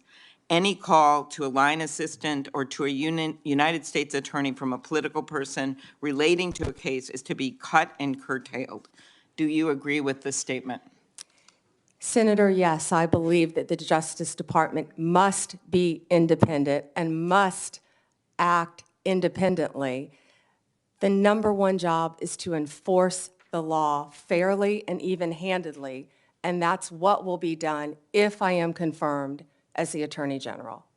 So you will provide an assurance to every member of this committee that the Justice Department will only follow the facts and the law, and the White House will play no role in cases investigated or brought? Senator, it will be my job, if confirmed as Attorney General, to make those decisions. Politics will not play a part. I've demonstrated that my entire career as a prosecutor, as Attorney General, and I will continue to do that if you confirm me as the 87th Attorney General of the United States of America. In an earlier question, some of my colleagues talked about China and the risk, yet you have a nominee from this incoming administration, Kash Patel, the pick to head the FBI, have serious concerns about him, has referred to the FBI's Intel Division, which is responsible for protecting us from foreign adversaries like China, as, quote, the biggest problem the FBI has had, and he said that he wants to, quote, break that component out of the FBI. Do you agree? I have not seen those comments from Mr. Patel. I would review them, but we have to do everything we can to protect our country. Again, Mr. Patel would fall under me and the Department of Justice, and I will ensure that all laws are followed, and so will he. Okay. There are many decisions made by the FBI director, having seen a number of them do their work, that can be made. While I agree you would be the boss of Kash Patel, I'm not sure that you would be able to intervene with every decision or position that he had or know what he's doing. So let's continue. Do you agree it is a duty of the Justice Department to defend the laws Congress passes? And will you commit to do even when the president may disagree with an act campaigned against its passage or called for its repeal? President Reagan's AG, William French Smith, said the department policy was the department has the duty to defend an act of Congress whenever a reasonable argument can be made in its support. So I'm specifically referring to the 2022 law that I long led that we passed to empower Medicare to negotiate drug prices, major savings for seniors. Will you commit to defend the law against the lawsuits from Big Pharma? Senator, I was involved in big pharma cases when I was Attorney General of the state of Florida, and I will commit to protect the laws of the United States of America. Okay, thank you. That would also, same question, with the Supreme Court is going to be hearing a challenge to the Affordable Care Act's coverage of preventative services. And despite the fact that you twice joined suits to have the entire Affordable Care Act invalidated, will you commit to defending this law? Yeah, I believe this is very different. It's a very isolated, it's different. It's not the entire Affordable Care Act, but I will, it's pending litigation, of course, within the department. Since the 1990s, the Freedom of Access to Clinic Entrances Act has protected patients, providers, and facilities that provide reproductive health services. Will you commit to continuing to enforce the FACE Act to address violence and threats against those providing reproductive health care services? Senator, the FACE Act not only protects abortion clinics, but it also protects pregnancy centers and people going for counseling. The law should be applied even-handedly. Yes, Senator. So you'll uphold the enforcement of that law? I'll uphold the enforcement of the law, Senator. Okay, and I will ask my antitrust questions in the next round. We had a good discussion about that, and I do appreciate the nominee that has been put in place for the antitrust division, and there's incredibly important work that has to be done in that division. So Gail thank Slater you. is remarkable. Thank you. Thank you. I thank all of my colleagues for abiding by the 7-minute rule. Before I call on Senator Lee, I want everybody to plan on our first break would be about 11:50, and that would be 30 minutes for lunch. Senator Lee. Thank you, Mr. Chairman. Thank you, Ms. Bondi, for being here today. I, too, share the assessment that Gail Slater is great. Had a great meeting with her yesterday. Just thrilled that you're here and that you're willing to serve. I'd like to talk to you as a longtime lawyer and one who has handled a variety of criminal matters about the Fourth Amendment. What can you tell us about the Fourth Amendment's warrant requirement and why it's so important? Well, the warrant requirement is so important, which I've dealt with that since I was in my 20s as a state prosecutor. A warrant is so important because it protects citizens' rights, and that's why it's so important. And it does that specifically because under the Fourth Amendment, you're required to go to a judge, and you're required to show a judge evidence providing probable cause, and based on that probable cause, you can describe with particularity the things or persons to be searched or seized. And on that basis, the judge may issue or not issue the warrant, but without it, you can't get it. Now, this is time-consuming, no doubt, right? Oh, I've done many of them, yes. It's very time-consuming, Senator. And there's probably not a law enforcement officer anywhere in the world who wouldn't acknowledge that they could save time if they didn't have to go about it. And yet we require it. Why is that so important that we do it?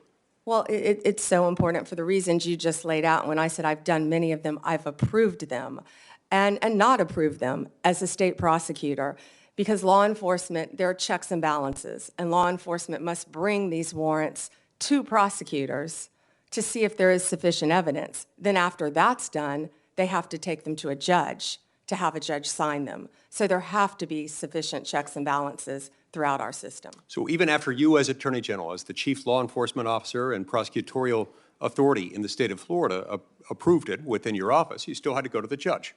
And if it was late at night, early in the morning, didn't matter when, you had to find a judge. All hours of the night. That was more when I was a state prosecutor. As Attorney General, the office of the statewide prosecutor, Nick Cox, would have done that many, many times at all hours throughout the night and woken up many, many judges throughout the state of Florida. Is there an exception to the warrant requirement that exists anytime it would be inconvenient for prosecutors or anytime national security might be involved? I'm not certain about national security, but absolutely no for a state prosecutor. Right. Yeah, there's no exception. There's no catch-all exception that just says this is important or it would be inconvenient for the prosecutor, and with good reason. Right. We've learned through sad experience over many hundreds of years, not only in our own country, but also in that of our mother country, what happens when you don't have this in the loop. So you've been asked today a little bit about Section 702 of the Foreign Intelligence Surveillance Act, also known as FISA.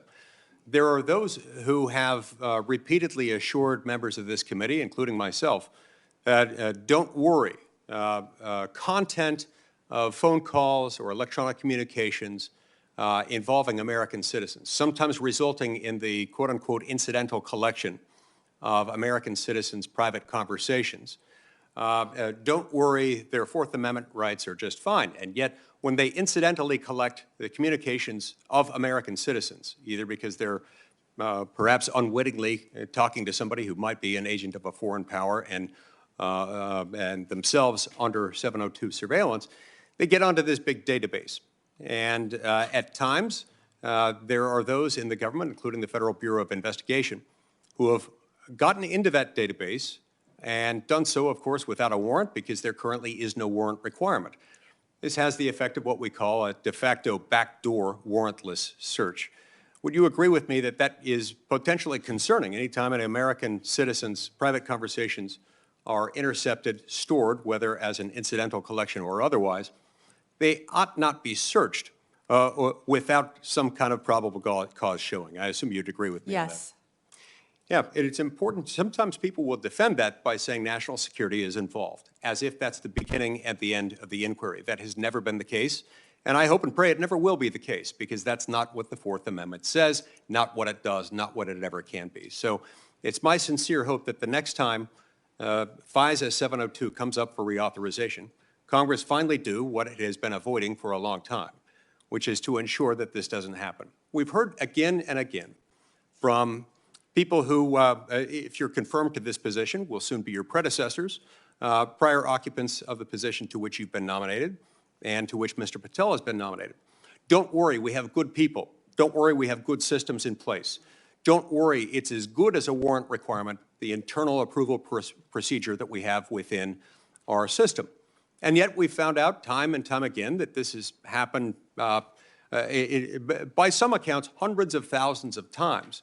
These things have been accessed where searches for an American citizen's private communications that have been intercepted and stored through incidental collection have been searched without those safeguards being met, including instances where people just wanted to check on, to cite one example, whether his father was cheating on his mother, or in other instances, doing background checks on someone looking to lease an apartment that he owned and was looking to rent out. This is unacceptable, and we've got to fix it.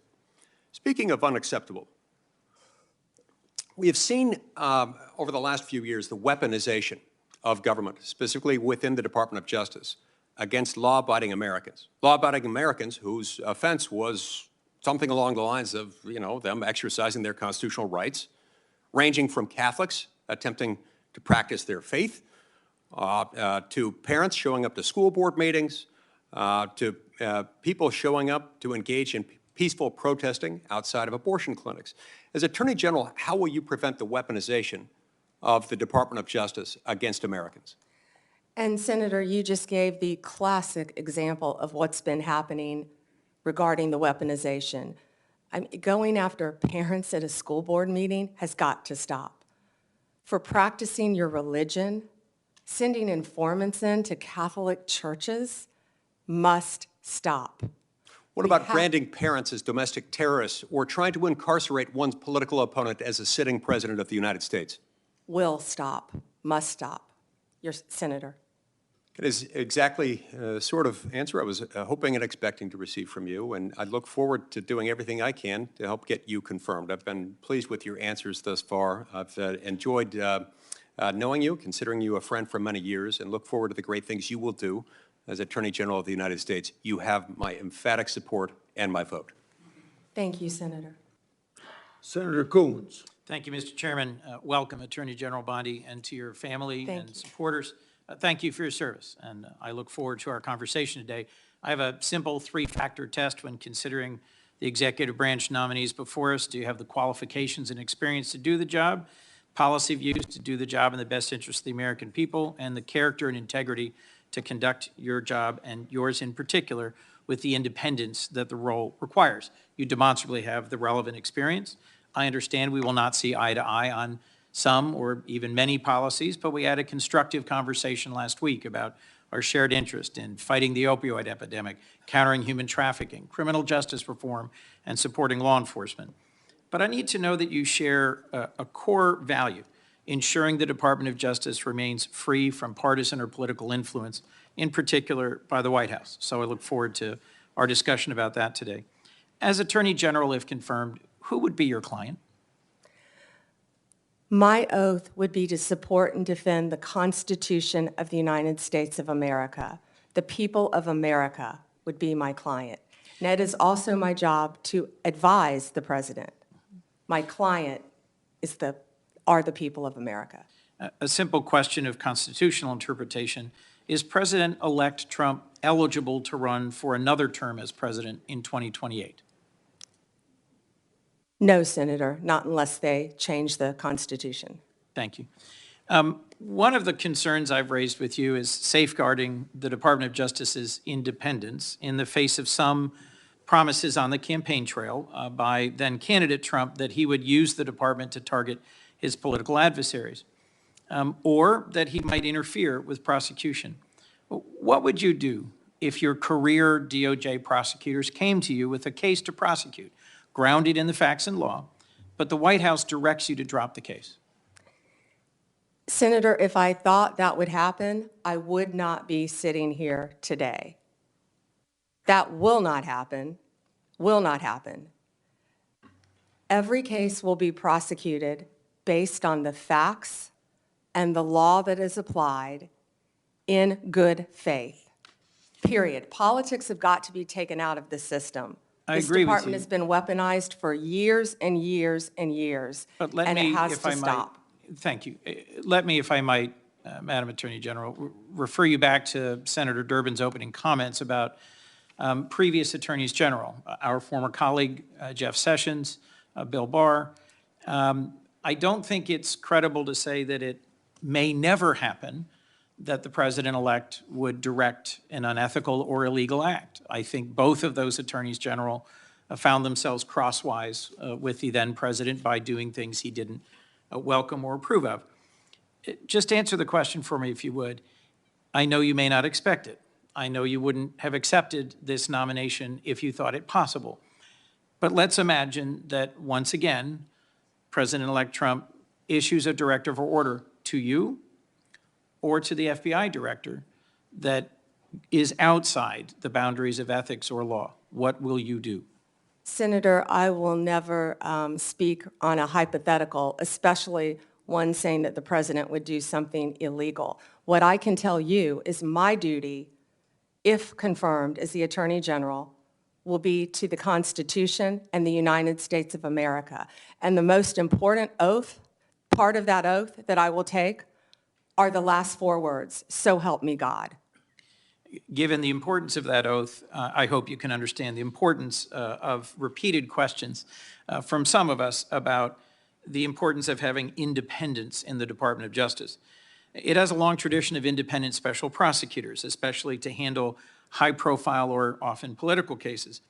If you got credible evidence of a criminal violation by a White House official, including even the president, would you bring in a special prosecutor?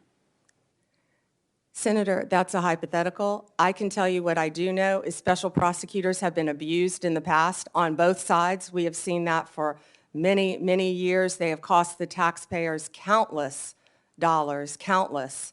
And I will look at each situation on a case-by-case basis and consult the appropriate career ethics officials within the department to make that decision.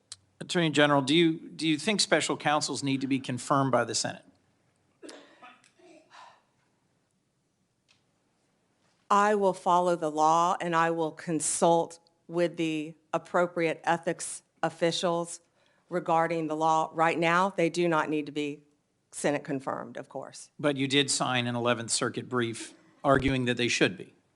I will follow the law, Senator. That's why I said that. Understood, but I was just getting to the clarity about the difference between a Absolutely. position you've advocated and what the current law is. Thank you for that. Look, bluntly, to me, refusing to answer a hypothetical when there is clear and concrete previous history raises some concerns for me. I think Chris Wray has done an outstanding job as FBI director at avoiding political pressure, and although he was chosen by President Trump, he's being driven out so that he can be replaced. My perception, I've not yet met with Mr. Patel, by a loyalist who has publicly said he will do what the president asks him. Given that Attorney General Barr was asked to go find evidence of election interference and improprieties, went and looked for the evidence and said, I can't find any, and was then dismissed, I'm just going to ask you one last time. Can you clarify for me that in following ethics and the law, you'd be willing to resign if ordered to do something improper? Senator, I wouldn't work at a law firm. I wouldn't be a prosecutor. I wouldn't be Attorney General. If anyone asked me to do something improper and I felt I had to carry that out, of course I would not do that. That's one of the main things you learn when you're a young prosecutor, is to do the right thing. And I believe that has continued with me throughout my very long career. As we discussed, protecting American invention and innovation, American intellectual property, is a real concern of mine and of several others on this committee. I look forward to talking with you about that pressing concern. But the most important question I had for you today is whether you will be willing and able to stand up to politicization and interference in the Department of Justice. And I look forward to further clarification from you about the specifics of that. Thank you, Mr. Chairman. Thank you. Thank you. Senator. Senator Cruz would be next, but he's not here, so I call on Senator Kennedy. Thank you, Mr. Chairman. Ms. Bondi, welcome. Congratulations. Can we agree that legitimacy is important to America's criminal justice system? Yes, Senator. Can we agree that legitimacy is important to the Department of Justice, which in part administers our criminal justice system? Yes, Senator. And if Americans come to believe that our criminal justice system or our Department of Justice is acting illegitimately,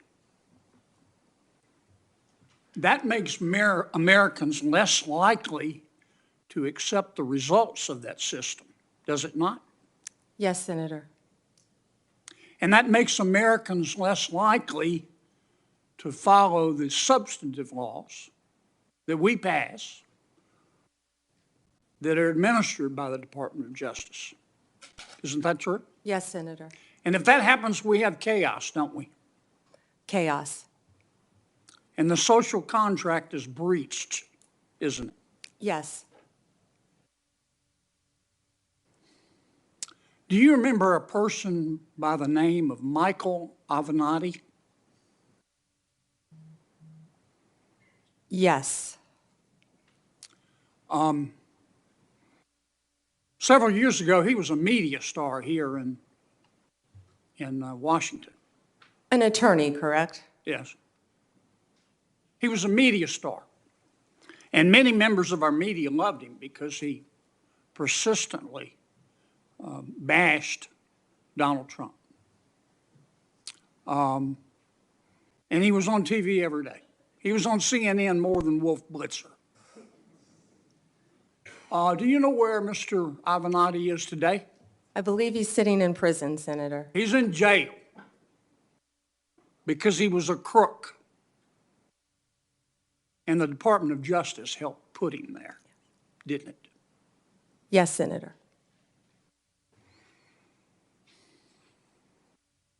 Do you remember a gentleman by the name of Sam Bankman-Fried? Yes, Senator. Boy genius.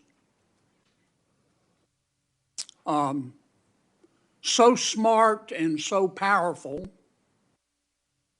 that he thought he could command the tides. So smart and so powerful and so rich that he would go to meetings with serious people like Bill Clinton, like Tony Blair, looking like a slob, looking like a fourth runner-up to a John Belushi lookalike contest. And he thought it was cute. Where's Mr. Bankman-Fried today? I believe he is in prison, and I believe that's from the Netflix series I saw as well. Mm-hmm. because he's a crook. And who helped put him there? The Department of Justice, Senator. Can we agree that there's some really, really good men and women at the Department of Justice? Many, many great men and women in the Justice Department, as well, Senator, as all the law enforcement agencies that fall within the Department of Justice. They're out there risking their lives, especially the law enforcement officers, every single day. Can we agree, though, that there have been and may be today some bad people at the Department of Justice? Yes, Senator.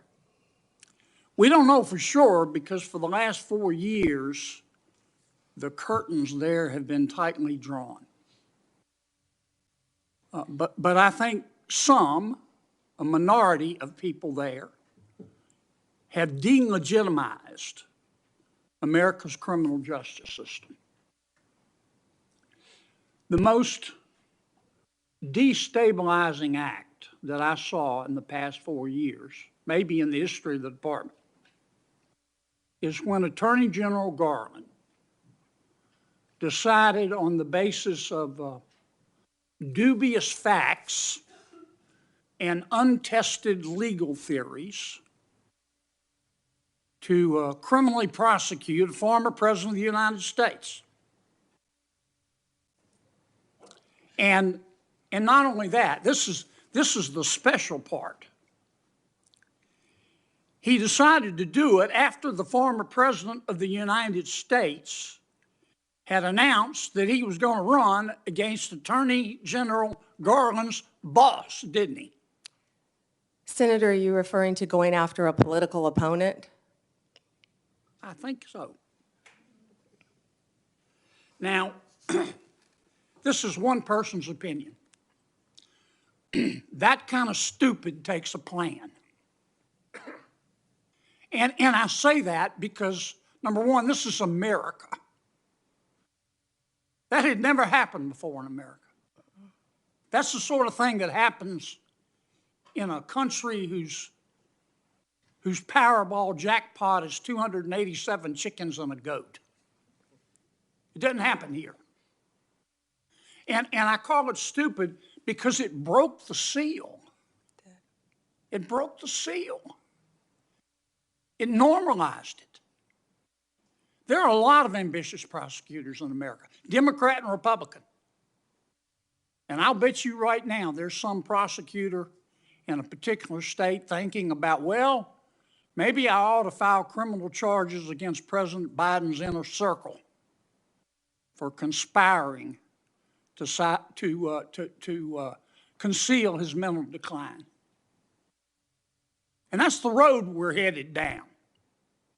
And you've got to fix it, Counselor. You've got to fix it. And here's, in my judgment, what I would ask you to do. Find out who the bad guys are and the bad women and get rid of them. Find out who the good people are and lift them up. But do it on the basis of facts and evidence and fairness. Because the temptation of some people is going to be, they're going to tell you, look, two wrongs don't make a right, but they do make it even. Don't resist that temptation. Help us restore legitimacy to the Department of Justice. Thank you, Senator. Thank you, Mr. Chairman. Welcome, Ms. Bondi, and to your family. Thank you.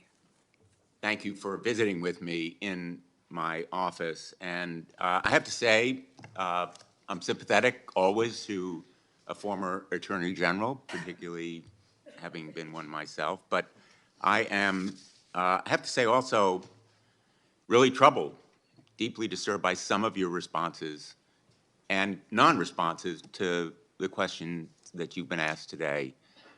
You say the right things, that you're going to be the people's lawyer. That's what you have to say to be here. But I believe being the people's lawyer means you have to be able to say no to the President of the United States. You have to speak truth to power, you have to be able to say that Donald Trump lost the 2020 election. You dodged that question when you were asked directly by Senator Durbin. You have to be able to say that January 6th insurrectionists who committed violence shouldn't be pardoned. You have to be able to say that a nominee for the FBI director who says he has an enemy list, and that's just the beginning of what he has said in terms of politicizing, deeply weaponizing the FBI against political opponents, that he shouldn't be the FBI director. You know, we have some history here with your predecessors, Barr, Sessions, and others, who perhaps sincerely, when they sat where you are now, said that they would say no, but they were working with a president that expected them to be his Roy Cohn, his personal attorney. Do you really think that you can avoid the disgrace that they encountered or the repercussions from the White House if you say no to the president? And so my question to you is, can you say no to the President of the United States when he asks you to do something unethical or illegal? Senator, first, I need to clarify something that you said, that I have to sit up here and say these things. No, I don't. I sit up here and speak the truth. I'm not going to sit up here and say anything that I need to say to get confirmed by this body. I don't have to say anything. I will answer the questions to the best of my ability and honestly. Let me ask you, an individual who says that he is going to, quote, come after, end quote, people he alleges, quote, help Joe Biden rig the presidential elections, that he has a list of people who are part of this deep state who should be prosecuted, that he's going to close down the FBI building on his first day in office. Is that a person who appropriately should be the FBI director?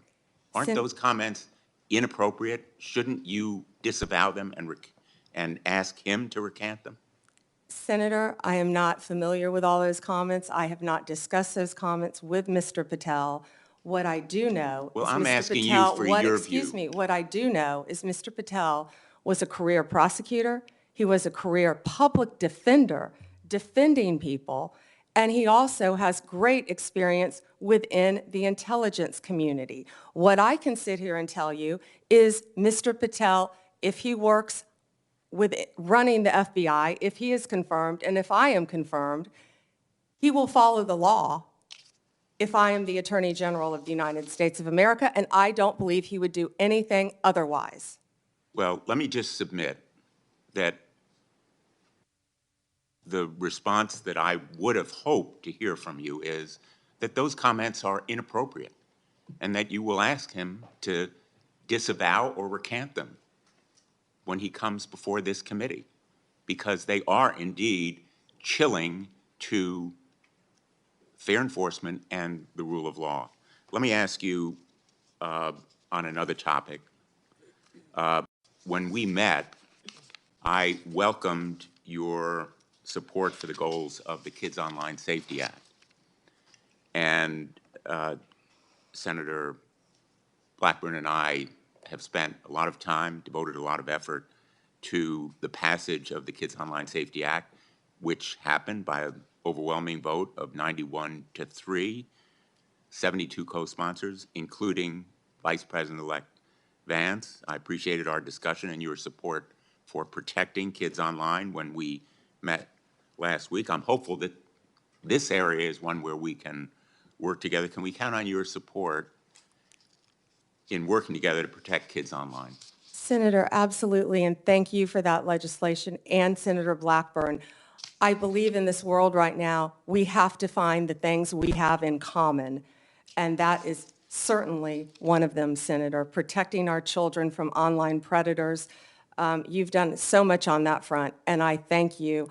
I attempted to do that as well when I was Attorney General, but I am committed to working with you on anything we can do to protect our children throughout this country. When I was Attorney General, we started something called From Instant Message to Instant Nightmare, and educating parents about online predators. And that also, Senator, is one of the core functions of the FBI, the cyber unit. They sit there, these agents sit there all day long and investigate child predators.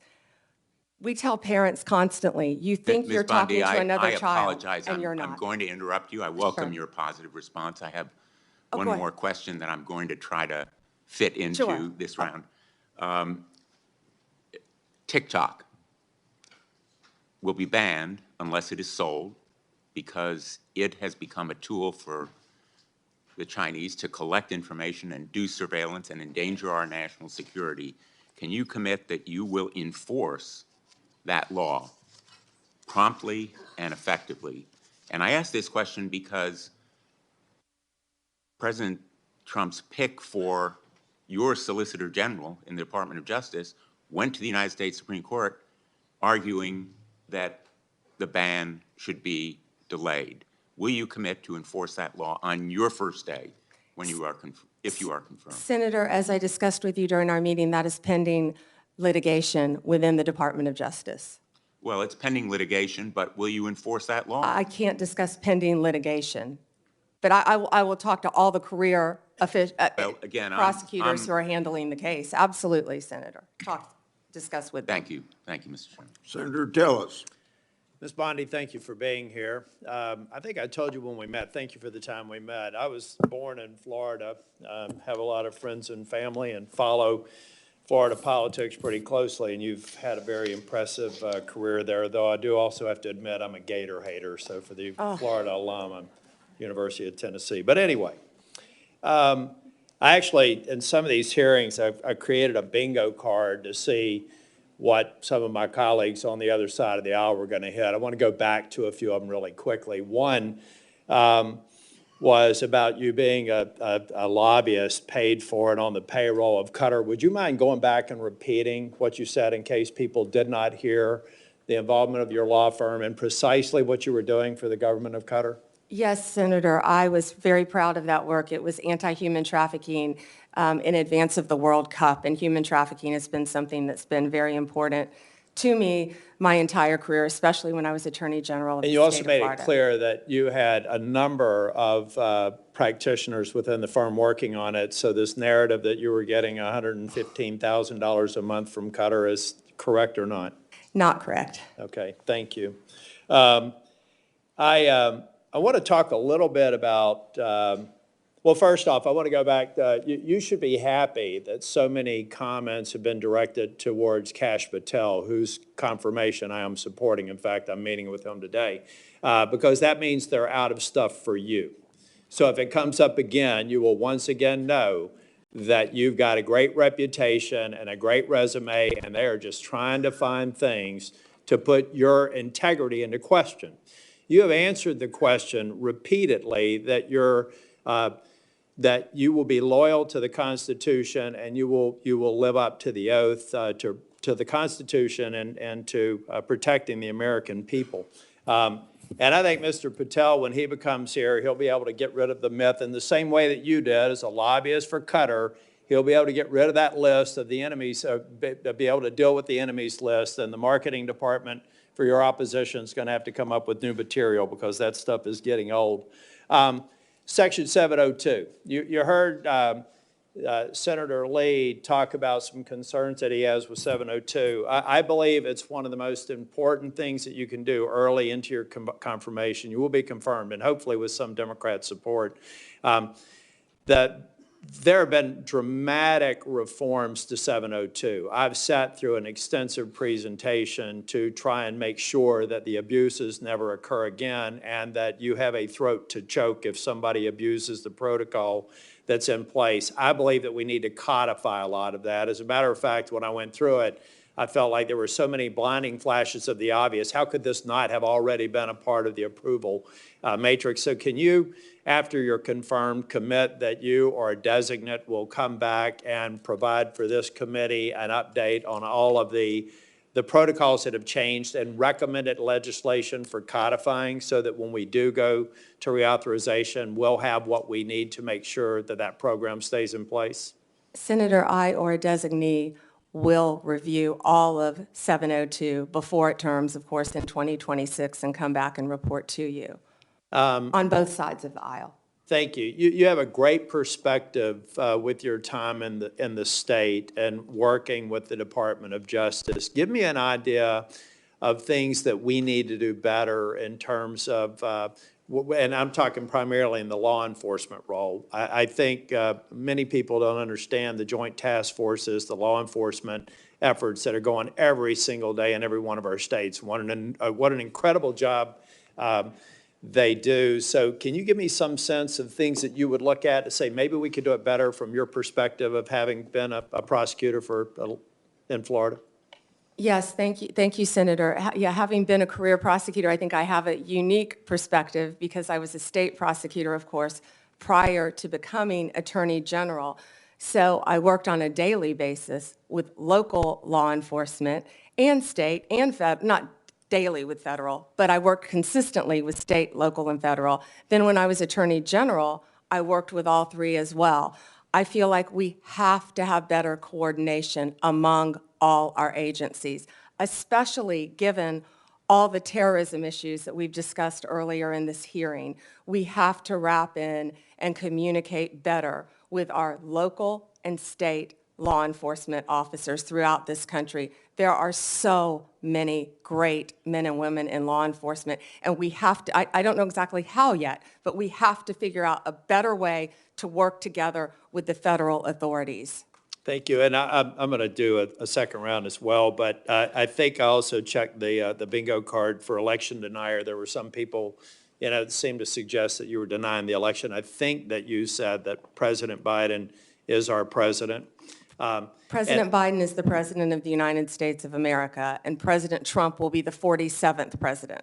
But I think you made a point that or at least I inferred from a comment that you made, a very important point. Folks, there are election improprieties in every election. The question is a matter of scale and whether or not you can prove it. We've seen it in North Carolina and seen it in other places. It's one of the reasons why I support voter ID, because we want to make elections easy to vote and hard to cheat. But the fact of the matter is people are cheating. So if anybody on this dais suggests that there aren't irregularities in every election, then they need to spend more time at home and really studying the facts. I don't think, though, that you've said that Biden is an illegitimate president. In fact, I think you said just the opposite. He is the president of the United States, and President Trump will be the next president, right? Yes. Okay. Last thing before the second round, January 6th, a lot of people are going to say you're going to have a rubber stamp for letting people have pardons or recommending a pardon for people who did violence to law enforcement. I'm not going to ask you a hypothetical because I want you to be consistent in not answering them. But I have to believe, as a member, I was the last member out of the Senate on January the 6th. I walked past a lot of law enforcement officers, who were injured. I find it hard to believe that the President of the United States or you would look at facts that were used to convict the violent people on January the 6th and say it was just an intemperate moment. I don't even expect you to respond to that, but I think it's an absurd and unfair hypothetical here, and you probably haven't heard the last of it. Thank you, Mr. Chair.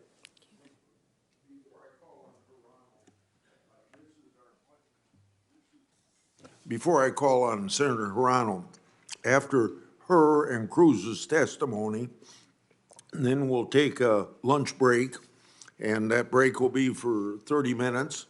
And I can't control when my senators come back, but I expect you to be back after 30 minutes, and I'll be here.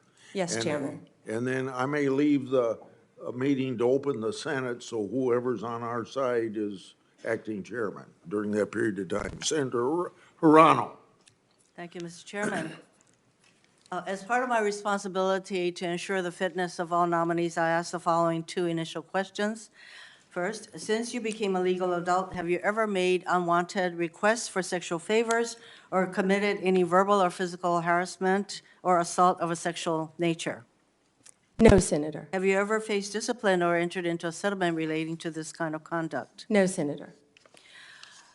Ms. Bondi, I am focused on two things in my evaluation of President-elect Trump's nominees. The first is whether the nominee is qualified and experienced enough to do the job. The second is a fitness to serve, which includes putting loyalty to the Constitution over loyalty to the president. Unfortunately, in my view, many of President-elect Trump's nominees are lacking in at least one of these two requirements. Ms. Bondi, your experience as a prosecutor is the kind of thing we would expect to see in a nominee for Attorney General, but I do have questions and concerns about potential conflicts of interest, about whether you will keep DOJ's law enforcement responsibilities independent of the president's political whims, and about whether you will let facts and evidence guide your decisions. So let's start with the importance of facts, which you say is important. Ms. Bondi, we want an Attorney General who bases decisions on facts. So I want to ask you a factual question. Who won the 2020 presidential election? Joe Biden is the President of the United States. Ms. Bondi, you know that there is a difference between acknowledging it and, I can say that Donald Trump won the 2024 election. I may not like it, but I can say it. You cannot say who won the 2020 presidential election. Okay. It's disturbing that you can't give voice to that fact. Moving on to DOJ's independence from politics. Ms. Bondi, if you are confirmed as Attorney General, you will take an oath to the Constitution and not to any individual, including the President. To start, I'd like to know whether you agree with some of the statements President-elect Trump made during the election, during the campaign. First, are the felons convicted of breaking into the Capitol on January 6th hostages or patriots, quoting Trump, as President-elect Trump has said repeatedly? Do you agree with his characterization of the felons that I referred to? I am not familiar with that statement, Senator. I just familiarized you with that statement. Do you agree with that statement? I'm not familiar with it, Senator. Okay, no answer. He has also said illegal immigration is poisoning the blood of our nation. He said that in December 2023. Do you agree with that statement? Senator, I am not familiar with that statement, but what I can tell you is I went to the border a few months ago. I went to Yuma, Arizona, and what I saw at that border was horrific, Senator. It was horrific. Ms. Bondi, I went to a rape crisis center. That is If I could not my finish, question. I went to a rape crisis center. Well, I'm not familiar with the statement, but I get went to a to rape the crisis next- center. let I me met get to with the Border important- Patrol I have? agents. I'm sure you've been to the Ms. border Bondi, as well, so I you want to could get answer to my that. next question. So, I believe that you responded to a question from Senator Whitehouse, and let me get your response again. You said that the White House, if I'm putting words in your mouth, correct me. You said that the White House will play no role in investigative or charging decisions in the DOJ. Is that correct? Senator, what I said is that it is the Department of Justice's decision to determine what cases will be prosecuted. What role will the White House have in investigative or prosecutorial decisions of the DOJ? It is the Department of Justice's decision, Senator.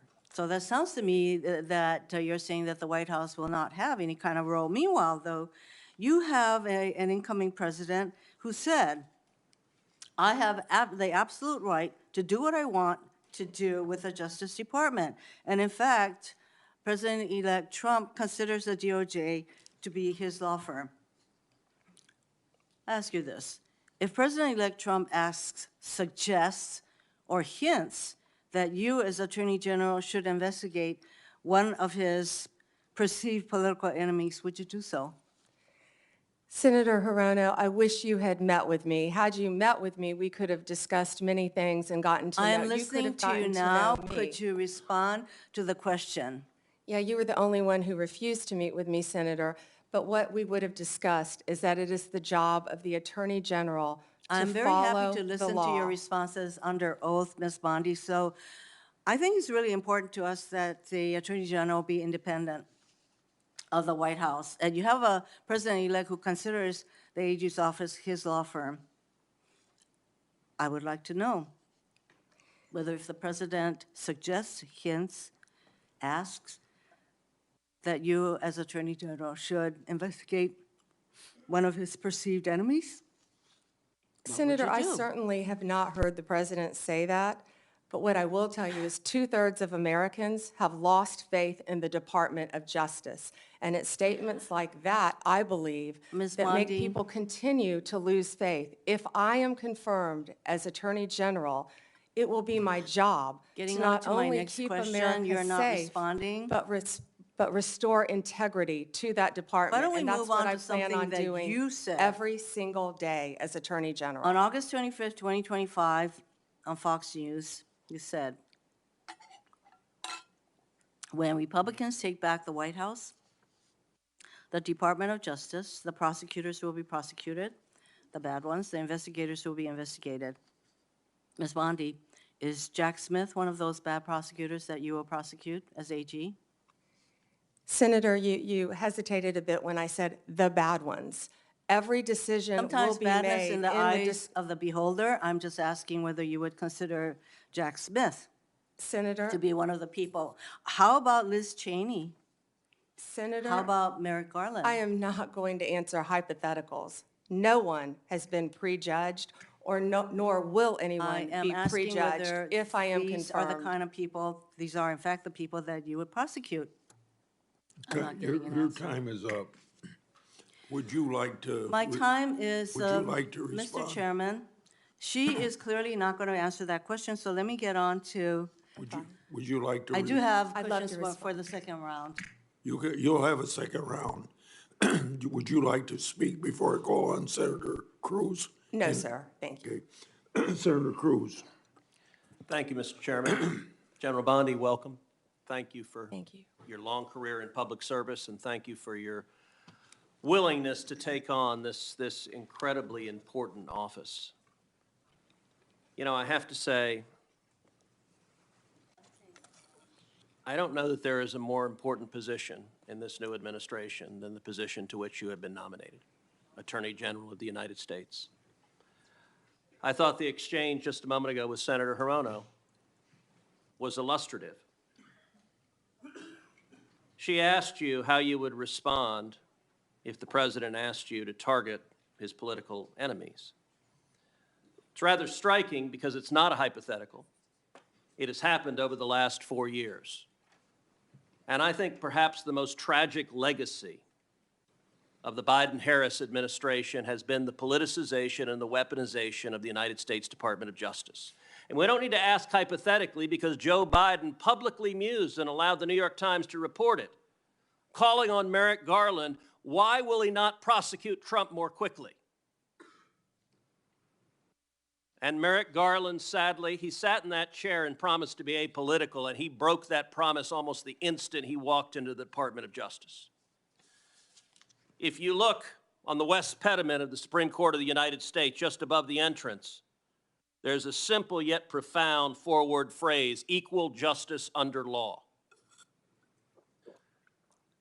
We have seen over the last 4 years a Department of Justice that systematically targeted the political opponents of Joe Biden and Kamala Harris, and that systematically protected his friends and allies. And it is tragic to see the loss of confidence in the American people, in the Department of Justice, and in the FBI. I would note, I don't think there's an institution in America who has lost more respect from the American people than the FBI has in the last 4 years. That is a grotesque violation of the obligation of the Department of Justice and the FBI. So I want to start with just a very simple question. If you are confirmed as Attorney General, will you pledge to fairly and faithfully uphold the law regardless of party? So help me God. Amen. Look, and I want to be clear for folks at home. I don't want a Republican Department of Justice. I don't want a Democrat Department of Justice. I want a Department of Justice that follows the damn law. And I think the American people do too. That shouldn't be too much to expect. Now, I'm grateful to President Trump for nominating you. I think on any objective level, you're clearly qualified for this position. You have been a prosecutor for decades. You have been the elected Attorney General of the state of Florida, the third largest state in America, for 8 years. Let me ask you, in terms of your practice, how many criminal cases over the course of your career have you personally handled? Handled thousands. How many of those were before a jury? Hundreds. I don't want to overstate, but hundreds. I was in a courtroom for many years. I tried 4 when I was an intern, jury trials. I think you had to try at least 20 in misdemeanor before you went to felony. Then you were in court every day, and I was also lead trial attorney for many years trying many cases, so. And how many of those cases would have been before a judge? Oh, hundreds and hundreds as well, but hundreds before a jury, I would assume. And as Attorney General of Florida, how many lawyers did you supervise roughly? Approximately 400, Senator. Now, I also want to clarify something. During the course of this hearing, several Democrat senators have referred to you as President Trump's, quote, personal lawyer. Now I don't believe that is an accurate characterization. As I understand it, you represented President Trump as a White House special advisor during his first impeachment trial. Is that correct? Within Office of White House Counsel, yes, Senator. And is working within the White House counsel's office different than representing Donald J. Trump individually as his personal lawyer? Absolutely. How's it different?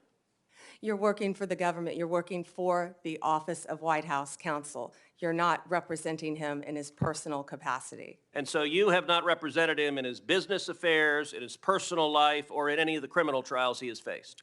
No, Senator. And you know, when it comes to weaponization, it's worth noting that in more than 2 centuries of our nation's history, no president had previously been indicted, no president had previously been prosecuted until the Biden-Harris White House came along. And in the last 4 years, we've seen Donald Trump indicted and prosecuted not once, not twice, not 3 times, but 4 separate times. And 2 assassination attempts, Senator. I have to say, Javert from Les Mis would be chagrined at the efforts of Democrats to do anything possible to take him down. And I believe the real target in this was not President Trump, but it was the American people, that these prosecutions were brought because partisan prosecutors were terrified that the American people would do exactly what they did in November of 2024 and vote to re-elect Donald J. Trump. By 77.3%. Million Americans, 77.3 million Americans. Will you commit every day as Attorney General to follow the law, to follow the Constitution, to uphold the rule of law without favor and without regard to the partisan position of any criminal defendant? Yes, Senator. That's what we should all expect from an Attorney General. Thank you. We'll now recess for 30-minute lunch break. That means we'll be back at 12:25. And when we resume, Senator Booker will be recognized to ask his questions.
I'm going to ask him to start the questioning so we don't waste any time. Mr. Chairman, thank you very much for this hearing. Ms. Bondi, thank you so much for the visit to my office. A couple of things. First of all, congratulations on the nomination. And number two, a couple of Vermont things that we talked about. We're going to have a new U.S. attorney in the state of Vermont. And in the last Trump administration, the Justice Department in the Trump administration worked closely with Senator Leahy, Democrat, and with Governor Scott, Republican, and came up with a consensus choice. And I seek your assistance in helping make sure that we are successful in getting a very competent U.S. attorney in Vermont, and hopefully with the cooperation of Governor Scott, our Republican, as I mentioned, and Senator Sanders and me. And Senator, as I discussed with you in our meeting, I look forward to working with you and cooperating with you and learning about many of the issues you have in Vermont. And thank you. And then on that, by the way, one of the issues we talked about, we are one of 2 states that does not have a residential reentry program. That is outrageous in my mind. I know you worked on the First Step Act, but our federal judges, our federal prosecutors, our federal public defender are all in support of a residential reentry program. Our state and Hawaii are the only 2 states without it, and our justice system and officials believe that we need it. And I seek your energetic assistance in helping us get that residential reentry program. Can I address that, Senator? Yes, I'd like you to. Thank you. Senator, I didn't realize that you were the only 2 states without a reentry program. We started that when I was a prosecutor, and those are so vitally important. One thing that I just learned is the Bureau of Prisons, 98% of people in the Bureau of Prisons will be released. They're not serving life sentences. So we must do everything we can when people are in prison to help rehabilitate them for when they get out. And that's why reentry is so that's really vital. helpful. But we tell people, get out of prison and become a productive member of society. Go get a job. Yet people don't know how to go find a driver's license. I appreciate They your don't help know how on to that. get to So work. thank you very Yes, much. Senator. And I have confidence that you will do that, given your history on the First Step Act and other things that you did. The next, I do have some concerns, not so much about you, but what President Trump has said about a desire on his part to go after what he considers to be political adversaries. You know, he's his own words, for instance, says that if he's elected, he'd seek to appoint a special prosecutor to go after Joe Biden. I assume you've had no discussion with President-elect Trump about that? Absolutely not. And he Nor has against Senator Schiff. I'm looking at your next one. Well, my colleague, Senator Schiff, who I think did an incredibly good job, President Biden had different points, or pardon me, President Trump had different views about that, where he said on a number of occasions that he should be prosecuted, that everybody on the January 6th committee should be prosecuted for their lies and treason. No discussion about that? No, Senator. And Liz Cheney also, he's said that she should be prosecuted for lies and treason as well. We have had no discussions about Liz Cheney. All right, and you've satisfied me that this is not an agenda you have. President Trump has satisfied me that when he says things that are pretty provocative, he's often serious. And as Senator Cruz wants, I want, and that is to have a Justice Department that is not going after people on the basis of them being political opponents. And my understanding, in listening to your answers to questions along this line, is that you have no intention of pursuing people on the basis of them being a political opponent. No one will be prosecuted, investigated because they are a political opponent. That's what we've seen for the last 4 years in this administration. Well, People will be prosecuted based on the facts and the law and fairly, All Senator. right, that's good. You I have my word. disagree about the characterization of the past 4 years, but we don't have to discuss that with your assurance that the next 4 years, there'll be no effort on the part of the Justice Department to pursue political adversaries, right? Every case will be done on a case-by-case basis. No one should be prosecuted All right, for just political purposes. Thank you. Absolutely not. I just have a couple of other things. One is the False Claims Act. Senator Grassley, thank you for that False Claims Act.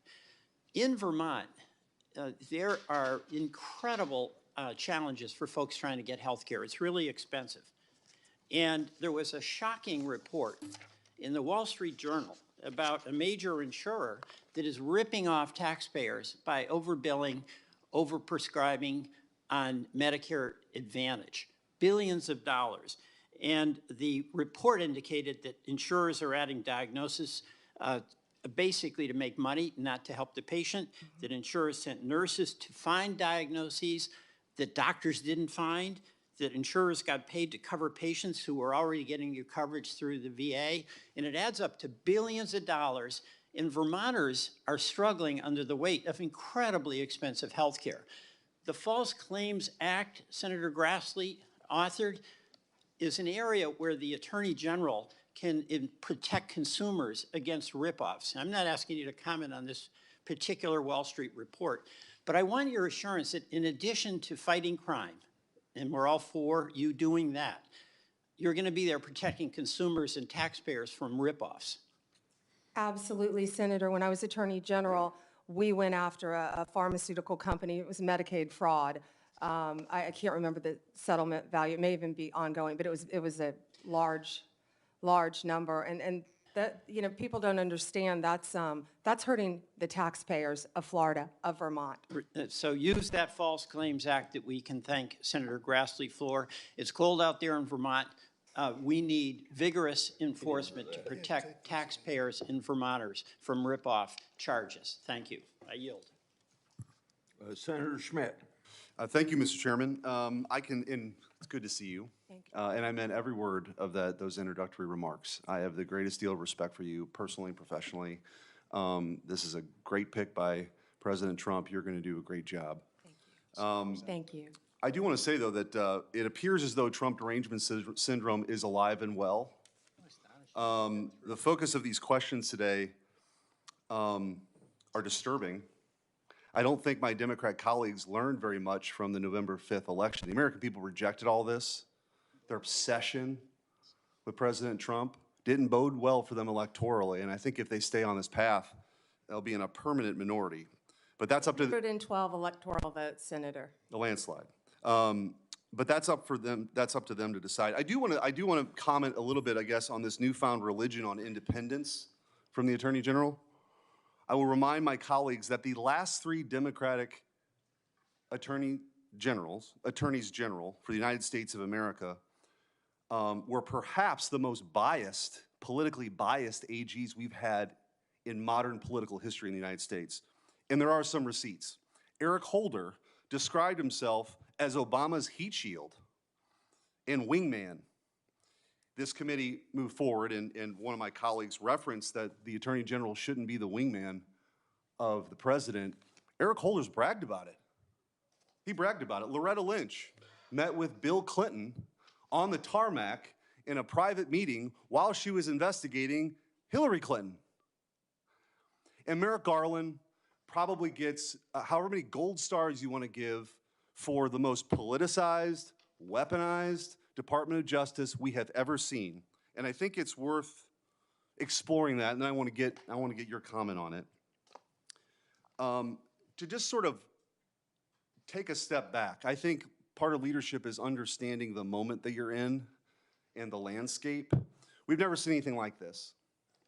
And there is a story to be told. The arc of this story begins when Joe Biden gave a speech demonizing half the country, calling them threats to the republic, threats to democracy, these MAGA Republicans, and I'm going to do everything I can to make sure President Trump ever gets back into the White House. Miraculously, these zombie cases are resurrected. And let's talk about a couple of those. You've got, of course, Jack Smith, the overzealous and disgraced special prosecutor who time and time again has been slapped down by courts for overcharging and taking an overtly political position. He, by the way, in his postmortem this week, even acknowledged that it was unusual for him to be tasked with going after the political opponent of the President of the United States. It didn't stop him, though. The Supreme Court did, thankfully. But you had Jack Smith take on these unprecedented actions. You had a raid at Mar-a-Lago, staged photos at Mar-a-Lago for boxes of documents, which, by the way, boxes of documents were in Joe Biden's garage from his Senate days. And by the way, somebody who didn't register like you did under FARA, Hunter Biden was staying in. We don't know if he's compromised or not because that investigation was dropped. And give me a break that justice was meted out fairly for Hunter Biden. It wasn't. The Department of Justice went out of its way in documents to try to get him absolved of all potential crimes in the plea deal. It was only when the judge asked questions that unwound that. And they got back to the gun charge, but then President Biden did the dirty work himself. It was always going to be Plan B. You had Jonathan Sue, Biden's deputy White House counsel, coordinated with the DOJ and Jay Bratt on those classified document cases. Matthew Colangelo, who's that? The number 3 guy at DOJ goes to where? Alvin Bragg's office. Alvin Bragg then resurrects a zombie case in lawfare at a local level. Why would the number 3 person go do that? Maybe there was coordination. Maybe there was coordination, by the way, with the number 2 assistant DA in Atlanta in the Fonnie Willis case, who was meeting with the White House. Why would the White House care about a case in Atlanta? Well, the truth is everybody knows, it was on full display, this was the worst case of lawfare we've ever seen. If this was happening in another country, our State Department will be warning us about it. It's the banana republic stuff. And one of the reasons why I'm so glad that you have been put up and nominated for this position is that I think you have the ability to level set. So when the Democrats ask you questions about your independence, it is beyond ironic that we're sitting here today because of the lack of independence from Merrick Garland and Eric Holder bragging about being Obama's wingman. So I just want to ask you, you've been asked this a bunch of times, you're going to make decisions, as you always have, right, on the law and let investigations go where they're going to go, but they're not politically motivated, correct? Yes, Senator, based on the law and the facts that apply. And in my limited time, I do want to give you an opportunity to talk about some of your experience working with law enforcement as Florida's Attorney General. This is something that, you know, as you and I talked about over the years, you were known for this, the collaboration you had. And I think getting the Department of Justice back to its core function of taking on violent crime, protecting the constitutional rights of Americans, but taking on violent crime is really important. And how you went about doing it, you've gotten bipartisan praise for that over the years. You've got the support of all these law enforcement agencies. That's something that you're going to continue and take forward into this office. Is that right? Yes, Senator. Thank you so much. And I feel like my experience with that goes back to when I was a state prosecutor with state and local, our sheriffs, our police departments, our police chiefs, and then as Attorney General on a statewide basis. And now, if I'm confirmed, all of our federal law enforcement agencies, I would be very proud to supervise those. I'll just close with this, Mr. Chairman.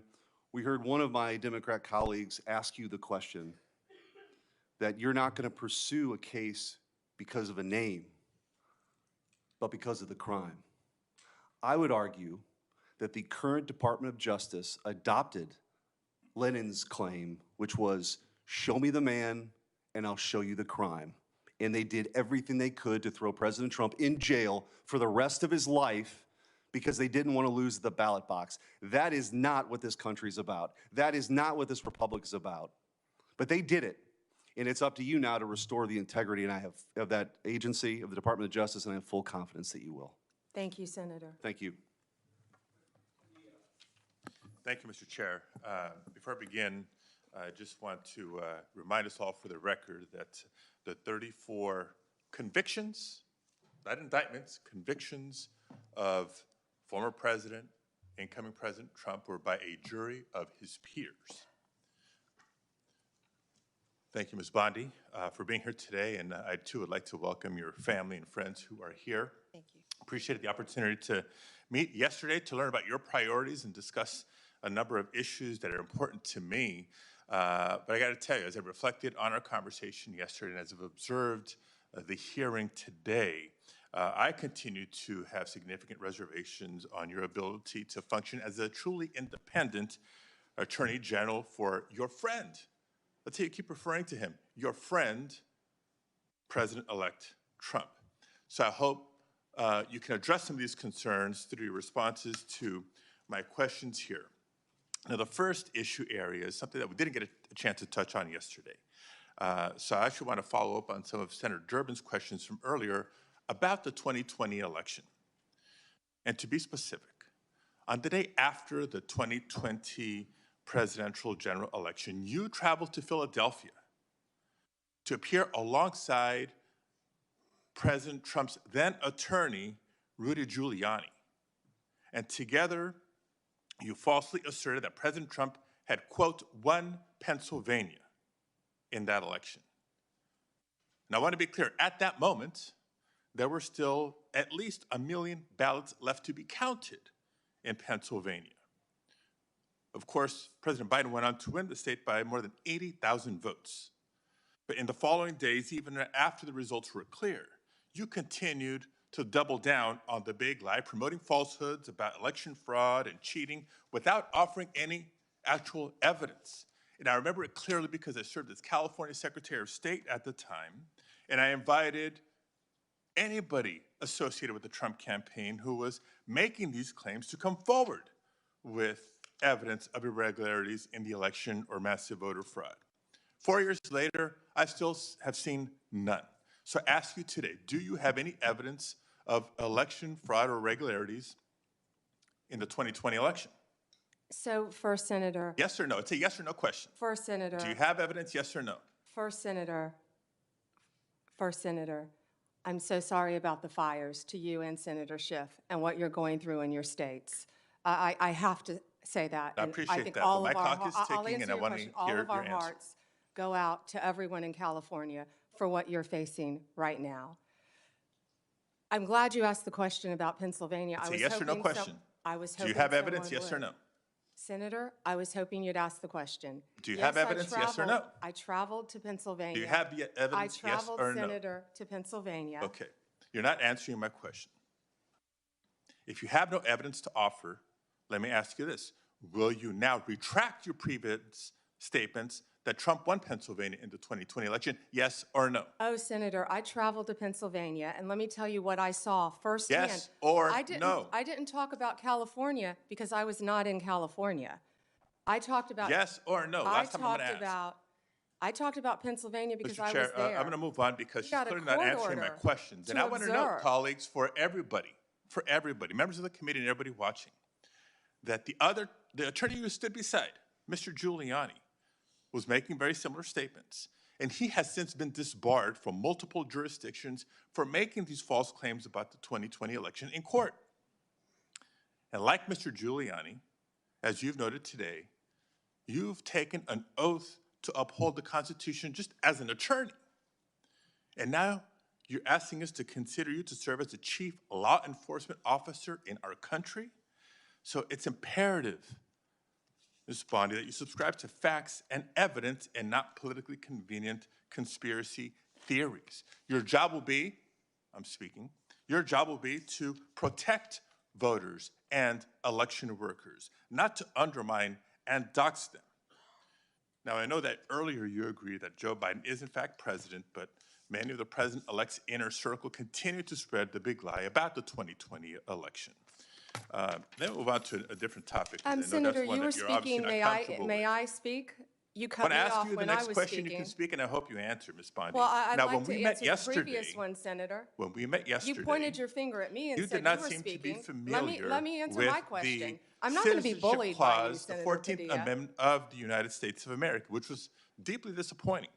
I guess you And I'm didn't want to hoping hear you're more my familiar with answer it about today Pennsylvania. after I gave an opportunity to study overnight. So can you tell me and this committee what the citizenship clause of the 14th Amendment says? Senator, I'm here to answer your questions. I'm not here to do your homework and study for you. If I am confirmed No, as you're Attorney the one General... asking for a confirmation Hey, vote, you ma'am. cut me off. Can I please finish? What does the 14th Amendment say? Senator, the 14th Amendment, we all know, addresses birthright citizenship. I've been a state prosecutor. I've been a state AG. I look forward to, even given your remarks today, working with you and the people of California if I am confirmed as the 87th Attorney General of the United States of America. I didn't take your homework assignment. I'm sorry. I was preparing for today. So on the 14th Amendment, now you've testified repeatedly to this committee that you will uphold the laws of this country and defend the Constitution of the United States. Do you believe birthright citizenship is the law of the land, and will you defend it regardless of a child born in the United States, regardless of their parents' immigration status? Senator, I will study birthright citizenship. I would love to meet with you regarding birthright You're asking us citizenship. to Can I continue answer to the serve as the question? Attorney General of the United States, and you still need to study the 14th Amendment of the Constitution? That is not helping me have more confidence in your ability to do this job. One other immigration-related question, and I'll steer clear of the I have Constitution one and the law. regarding that I'd like to Senator talk about. Hirona asked you earlier, but I don't think you answered her question. Can you please tell us, do you agree with the statement that immigrants are, quote, poisoning the blood of our country, yes or no? I did not say that. I did not say that you said that. I'm asking if you agree with it, yes or no? I did not say that. Do you agree with it, yes or no? Senator, my great-grandparents are immigrants. Do you agree with it, They yes or no? came here from Sicily Do you agree through with it, Ellis yes or Island no? when they were teenagers. Do you agree with it, yes or no? Senator, let me answer the question. Yes or no? It's My real simple. great-grandparents came here, immigrated to this country from Sicily, recently went and found each of their birth certificates. We are a nation made up of immigrants. Do I believe immigrants are poisoning our country? No, Senator. Thank you very much, Mr. Chair. I can't wait for the second round. Same, Senator. Thank you. No, sir. Thank you.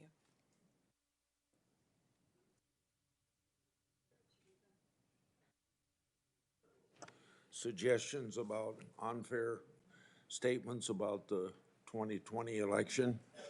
I thought I'd remind people that Senator Schumer and former Senator Casey raised questions about the Pennsylvania Senate race just a few months ago. In 2018, numerous Senate Democrats, some of them on this committee, claimed that the Georgia governor's election was stolen.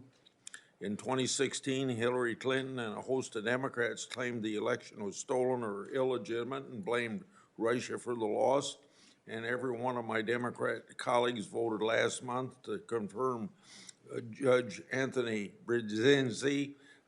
He engaged in lengthy litigation regarding his loss of the 2020 congressional election and did not concede until 3 months after the election. I think we all agree that our elections can be more secure and better run, but I find these lines of attack against the nominee very partisan. Senator Brett.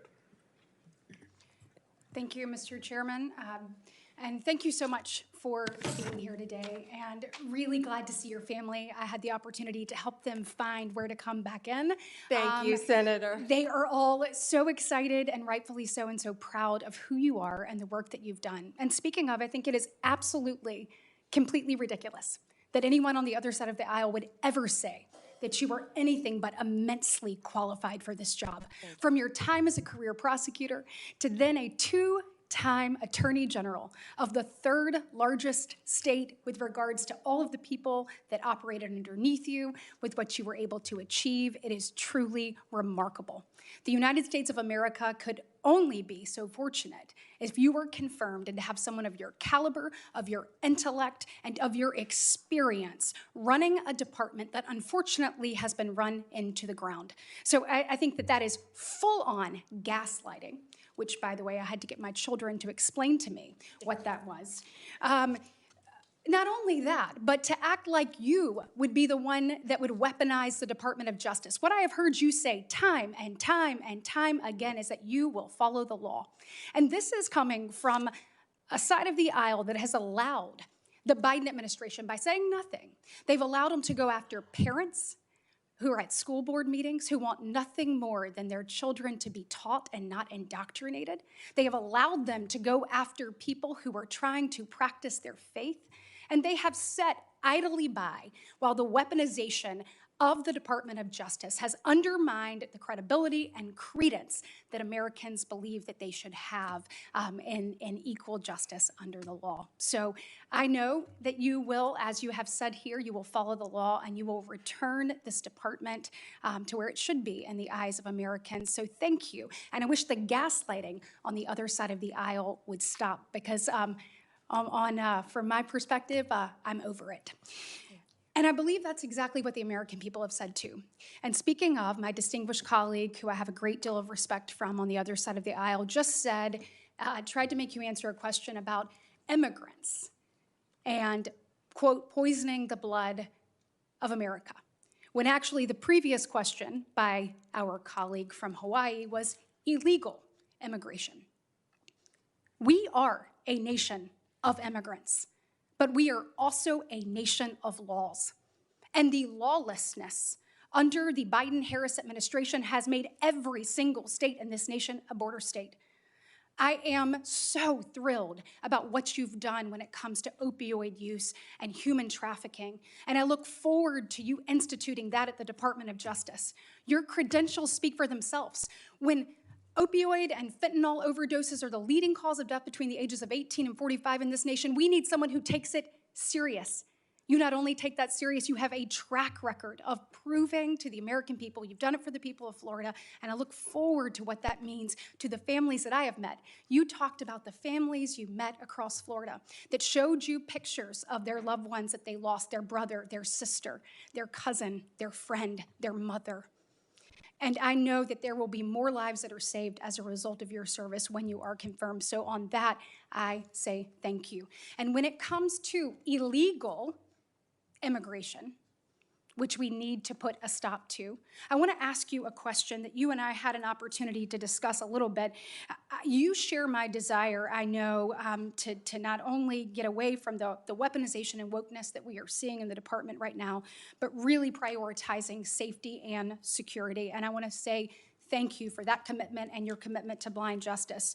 When we are looking at illegal immigration, the Executive Office of Immigration Review within DOJ, there have been a number of things that we have talked about with that, and I know, as you are aware, some people call it EOIR, some people call it EOR, but it houses our nation's immigration courts.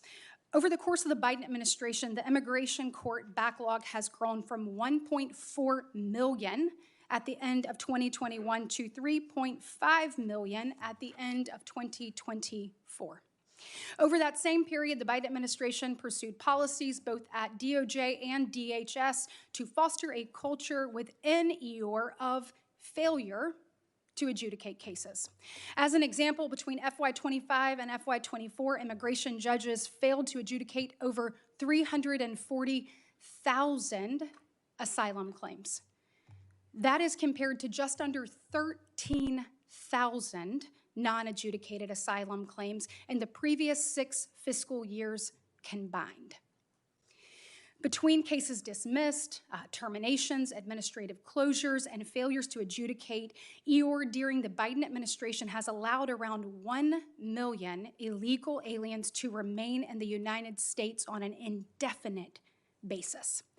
Now, I've heard Laken Riley brought up multiple times today. Having talked to her parents, no parent should have to go through the heartbreak and tragedy that they have, and we are working diligently to rectify that and ensure that we are keeping Americans safe and secure. But a House Judiciary Committee report on this issue appropriately called it, quote, quiet amnesty, what we're talking here with EOR. Will you commit to me that if confirmed, you will make it a priority to reform the way that EOR operates and put in place measures to ensure that immigration judges actually adjudicate these claims and cases?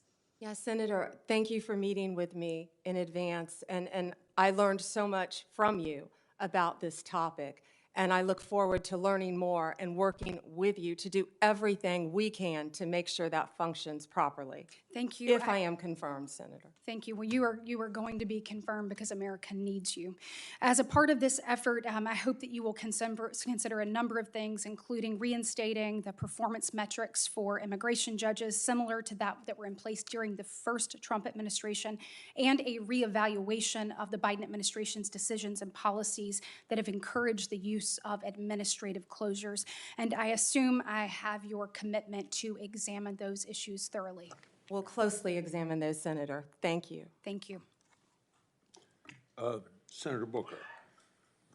Mr. Chairman, thank you very much for the time. Ms. Bondi, thank you very much. Thank you, Senator. And thank you for being willing to meet with me in my office. I really value that time that we had together. If there's anything that's been demonstrated in this hearing thus far, is there is a serious crisis of faith in our judicial system in America. And we are at a time where, as Judge Learned Hand reminded us in his writings and speeches, that the power of the Constitution is only strong as long as it is believed in and had faith by the American people. And that faith is shaken by so much of the political tumult. And as we have a new administration coming in and a lot of the protestations about retribution or going after political opponents, I know you could expand your empathy enough to understand why there are many that really worry about your independence. But I've heard you over and over again in this hearing, as much as I've tried to focus on it as I've gone back and forth between Senate Foreign Relations and another Floridian, Marco Rubio. But I am hearing from you that you understand that the Attorney General's guiding star is the U.S. Constitution and her client is the American people, that there can be no argument about that. Yes, Senator. Yes.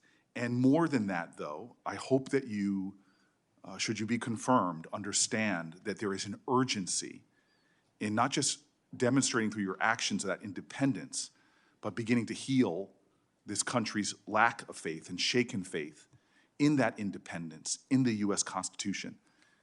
History may not long remember what any of us individually do here, but for the sake of our democracy, what you do to restore and repair the American faith, whether they be Democrats, Independents, or Republicans, is vital. I want to switch here to say publicly that when Donald Trump appointed Craig Carpenito as the U.S. Attorney in New Jersey, it was over the objections of myself and then Senator Menendez. I was wrong in my anticipation that he would not do good things in our state. He partnered with local leaders like those in Newark, New Jersey, to dramatically drive down crime. He was good for the safety of the city in which I live and the one that I led. Part of his strategy was to focus his resources on the most violent criminals. But that also meant that he used something that you know of called prosecutorial discretion. His strategies aligned with that of local leaders and was able to create historic drops in our murder rate. You know, through your experience, and you're intimately familiar, that enforcement decisions prosecutors must make every day, which charge to bring, which plea deal to offer, or what sentencing recommendation it makes, it's very important that local prosecutors understand that. Given this enormous discretion our legal system gives them, that they are best determined to make decisions about public safety. I'm very concerned that many people are starting to call for a time in our country where the Department of Justice should prosecute state and local prosecutors who exercise that prosecutorial discretion. As Attorney General, will you commit to respecting the autonomy of state and local prosecutors? Senator, we have to work together with state and local prosecutors. That's what I did my entire career. And if confirmed as Attorney General, I will continue to do that. They serve a vital function in our justice system. And you understand, like in my state, that sometimes they will decide not to go after certain low-level offenses in order to use their scarce resources to focus on the strategy of pursuing more dangerous people. Yes, Senator, I completely understand And that. those decisions shouldn't be politicized if they're part of a larger public safety strategy. No, Senator, when I was a state prosecutor, we used to sit down with the U.S. attorneys and talk about cases and work together. And that's what I'm discussing about bringing back the cooperation between state and local Thank you, Ms. Bondi. governments. I just want to continue. One of the most stunning hypocrisies I've found since I've been down here in Washington is every politician gives lip service to driving down gun violence. But the very federal authority, the Bureau of Alcohol, Tobacco, and Firearm, that is primarily focused on enforcing America's gun laws and keeping people safe, is hamstrung by federal leaders. The ATF's core responsibility is assisting in local law enforcement. When I was a mayor, I detailed local law enforcement to the ATF, but I'm stunned at how they have been stripped of resources, of their budget, and all of their capabilities to go after illegal gun running. When I was mayor of the city of Newark, we couldn't find one gun crime that was done with a legally purchased gun. But when I turned to the ATF leader at that time told me in private, we don't have the resources, support, or legal ability to go after these crimes. I am concerned about our ability to fight gun crime in America that threatens our law enforcement officers as well as people in communities from red counties to blue cities. Will you commit to doing everything you can to making sure the ATF has its resources and the legal power to pursue illegal gun runners in our country? Senator, I will do everything in my power to prevent illegal gun runners in our country. When I left being a state prosecutor to run for Attorney General, I almost didn't run because I was working on a wire case involving illegal gun runners.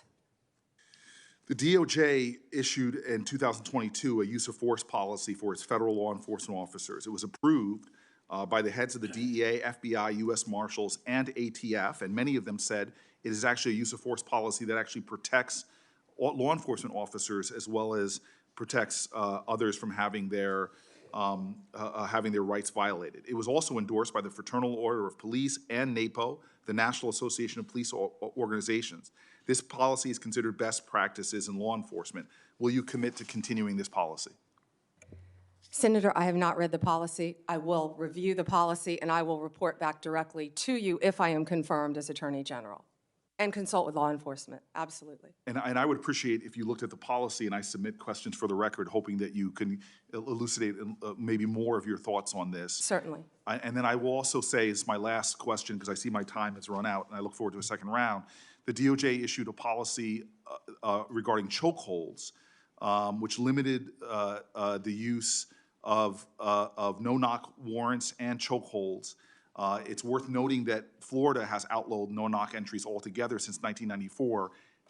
Would you commit to continuing the 2021 DOJ policy on these issues? I am familiar with the policy. I have not read it. I'm committed to reading it and studying it and reporting back to you on that policy once again. Thank you. Mr. Chairman, thank you. Senator Hawley. Thank you very much, Mr. Chairman. Ms. Bondi, welcome. Congratulations on your nomination. I'm so glad that you've been nominated, as we discussed when we had the chance to meet. Thank you. It was a pleasure to work with you as a state attorney general for a number of years, and I'm delighted to see you here today before the committee. I look forward to your confirmation. You will be confirmed. I, too, have taken note of the number of times you have been asked about weaponization of the Department of Justice as if it was a theoretical possibility that might happen in the future. One of my colleagues on the other side said, weaponization may well occur under your tenure. We all know that weaponization has occurred like we've never seen before in American history under this administration. And I want to get even more specific. In the last 4 years, this administration has carried out an unprecedented attack and campaign against people of faith. If you look at the numbers, we've never seen anything like it before in American history. It has been one of the most disgraceful chapters in the history of the Justice Department and in the history of the FBI. And I hope that you will reverse this and do right by every American citizen, including especially people of faith. Let me give you some specifics. After the Dobbs case was decided by the Supreme Court, over 100 pregnancy care centers and over 300 churches in this country were attacked, vandalized, firebombed. Do you happen to know off the top of your head how many prosecutions Merrick Garland's Justice Department brought in those cases? I do not, Senator. It's a stunning number. It's 2. Hundreds of churches, hundreds of pregnancy care centers. And I might just add, these pregnancy care centers, the attacks on them, which were violent, which were gruesome, were egged on and encouraged by rhetoric from members of Congress, including members of this body, who have said that pregnancy care centers aren't real medicine, that they're not real doctors. They have legitimized these attacks. And the same thing was true of churches. And this Justice Department couldn't lift a finger to defend these Americans. But at the same time, they used legislation, a law known as the FACE Act, to prosecute at least 53 different pro-life demonstrators, including people like Mark Houck from Pennsylvania, to whom this Justice Department sent a SWAT team to his door in the early morning hours. He has, I think, 7 children. In the early morning hours, an FBI SWAT team shows up at his door to take him into custody and prosecute him. By the way, he was acquitted. This kind of outrageous, disparate treatment has to end. So here's my question to you. Will you protect churches and pregnancy care centers when they are targeted for violence, when they are targeted for intimidation, when their members or parishioners are threatened with violence or other acts of illegal behavior? Yes, Senator. Will you stop the disparate treatment of Americans on the basis of religious faith? Yes, Senator. Will you stop the deliberate persecution of pro-life Americans for nothing more than their pro-life beliefs? Yes, Senator. Will you ensure that nothing like the Mark Houck case happens again, that Americans do not have SWAT teams arriving on their front doors with armed weapons to terrorize their children and their spouses, only in the end, of course, to have the case lost because there was nothing to it? Will you put an end to that kind of deliberate intimidation of the good American citizens on the basis of their religious beliefs? Yes, Senator. I'm glad to hear you say that because we need it. We need it. Ms. Bondi, we need a new chapter at the Justice Department, and we need it quickly. And I'm glad you're committed to it. Now, I also have heard you've been asked about your comment that you thought that in some cases we need to investigate the investigators, the ones who were bad. You know, I have to say I'm glad to hear you stand by that. We need to do that. You need to do that. And I'll give you another example. I'm sure you've read about this memo, which I now hold in my hands. This memo that was developed by the FBI field office in Richmond, Virginia, 23rd January 2023, targeting Catholic parishes for spying, for recruitment of infiltrators. I mean, the memo goes on and on and on about the FBI's plans to put assets into Catholic parishes, into choirs. This is an unbelievable, unbelievable assault on Americans' First Amendment rights, and we only know of it because of a brave whistleblower who came forward and released it to us. And I will tell you, I have never been misled and lied to like I was by the current Attorney General and the now former FBI Director when they sat right where you're sitting now and told this committee, oh, we don't know anything about it. Oh, only one field office was involved. It was the single work of a single field office and a very few individuals. As it turns out, that's not true. Multiple field offices were involved. Multiple individuals were involved. Under your leadership, will you put a stop to the use of FBI or Department of Justice resources to try and recruit informants and spies into Christian churches or any church or house of worship in this country on the basis of nothing more than faith? Of course, Senator. Let me just say this. To our knowledge, no one who was involved in the writing and performance, execution of this memo has been disciplined or fired. Will you conduct an investigation like you talked about, Ms. Bondi, that will get to the bottom of abuses like this? And to be clear, this is an outrageous abuse. It is an outrageous abuse. One of the worst abuses of Department of Justice and FBI authority in our history. Will you conduct an investigation to find out who signed off on this, who approved it, who advocated for it within the Department of Justice? Will you open the books on these abuses so that the American people can have confidence in their DOJ?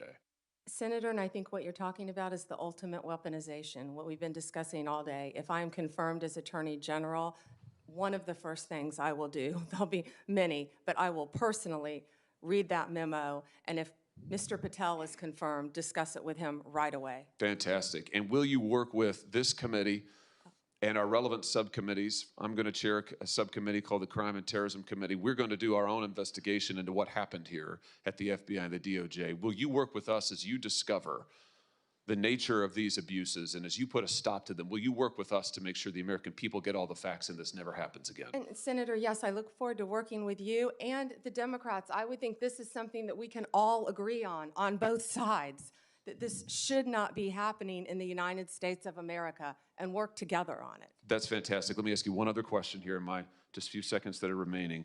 This memo targeting Catholic parishes repeatedly refers to as an expert source a group called the Southern Poverty Law Center.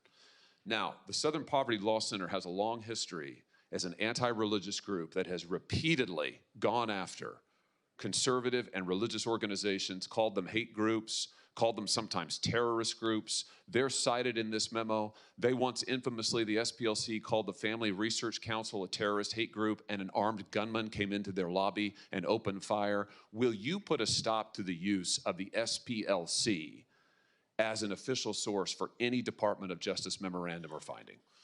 That will be one of the first things we will look at as well, Senator, and report back to you and the committee. Thank you very much. Congratulations. Thank you, you. Mr. Chairman. Thank you, Mr. Chairman. Ms. Bondi, as you know, the Supreme Court in Trump versus United States held the president has absolute immunity to commit crimes in certain core areas of the president's responsibility. One of those core areas is the Justice Department. So in a breathtakingly dangerous and irresponsible decision, Justice Roberts and the majority held the president could commit crimes using the Department of Justice and be immune from prosecution. Justice Sotomayor correctly said this new immunity lies about like a loaded weapon. So the fear and the concern we have is that the incoming president will use that loaded weapon, that immunity, to commit crimes through the Department of Justice. And for that reason, it is all the more important that we have an Attorney General who has the independence, the strength, the intestinal fortitude to say no to the president when it is necessary. So my first set of questions has to do whether you have the independence to say no when you must say no. And you can say this is hypothetical, but it is not hypothetical. So let me start with one very specific non-hypothetical. The president has said Jack Smith should go to jail. Will you investigate Jack Smith? Senator, I haven't seen the file. I haven't seen the investigation. I haven't looked at anything. It would be irresponsible of me to make a commitment regarding anything without, you're a long practicing attorney, without looking at a file. So you would need a factual predicate to open an investigation of Jack Smith, is that right? Not a summary by you sitting here. Yes, sir. And not a summary by the president either, right? Absolutely. So a summary by the president or his desire to investigate Jack Smith would not be enough for you to open an investigation of Jack Smith, is that right? I will look at the facts and evidence in any case. And sitting here, 72%, sitting here today. Senator, 72% of Americans please, I only have 7 lost minutes. faith in the Department of Justice. Sitting here today, are you aware of any factual predicate to investigate Jack Smith? Sitting here today, yes or no? Senator, I will look at the facts and the circumstances. You can't answer that question? Brought to me. You're not a part of the department yet. There's no worry about divulging law enforcement sensitive information. So just tell us, are you aware of a factual predicate to investigate Jack Smith? Yes or no? Senator, what I'm hearing on the news is Are you aware of horrible. Do I know if he committed a crime? I have not looked You seem reluctant to answer a simple question. Let me ask you a different simple question. The president also wants to jail Liz Cheney. Sitting here today, are you aware of any factual basis to investigate Liz Cheney? Yes or no? Senator, that's a hypothetical, and I'm not going to answer that question. No, it's not hypothetical. I'm asking you, sitting here today, whether you are aware of a factual predicate to investigate Liz Cheney. Senator, no one has asked me to investigate Liz Cheney. That is a hypothetical. The president has called for it publicly. You are aware of that, aren't you? No one has asked me to investigate. But the president Liz. has We're called- also the worried about president- Liz Cheney, the Senator. president has You know what called we for should this- be worried about? Ms. Bondi, The please crime rate answer in my questions. California right now You are is aware, through the roof. Ms. Bondi, Your robberies Ms. are Bondi, 87% my higher question- than the national My question average. is this. That's what I My want to question be is this. focused on, Senator. Do you have the if I'm power to confirmed say as no to the Attorney president? General. And what you're suggesting today by your non-answer is you don't have the independence to say no to the president. So let me ask you a different question. It also requires you, if you're going to be a good attorney general, to be able to tell hard truths to the president.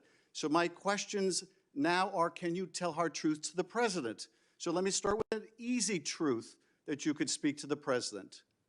Can you tell us, can you tell him that Donald Trump lost the 2020 election? Can you say that? Do you have the independence to say that? Do you have the gravitas, the stature, the intestinal fortitude to say, Donald Trump, you lost the 2020 election? Can you tell us that here today? Senator, what I can tell you is I will never play politics. You're trying to engage me in a gotcha. I No, won't I'm just do it. asking you a simple I question. won't play If you can politics speak truth with any ongoing to power. investigation, So let me ask you another. like you did leaking your colleague Devin Nunes's memo. If you can't answer the question, let me ask you a different, what should be a simple truth, not a hard one. Was there massive fraud affecting the result of the 2020 election, yes or no?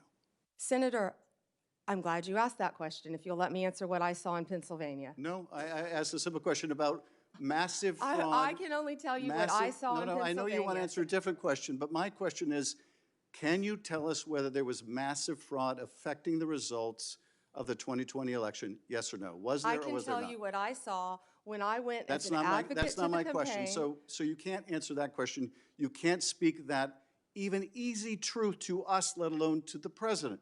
So let me ask you a different question. It will also be important that you give good advice to the president. Are you prepared to advise the president not to pardon people who beat police officers? Senator, as I said, the pardons are at the direction of the president. We will look and we will advise. I will look at every case on a case. Let me finish. On a case-by-case basis. Okay, good. And I abhor violence to police officers. Follow up with that. So will it be your advice to the president, Mr. President, I know you said you want to issue hundreds of pardons on day one. Will it be your advice to the president? No, Mr. President, I need to go over them on a case-by-case basis.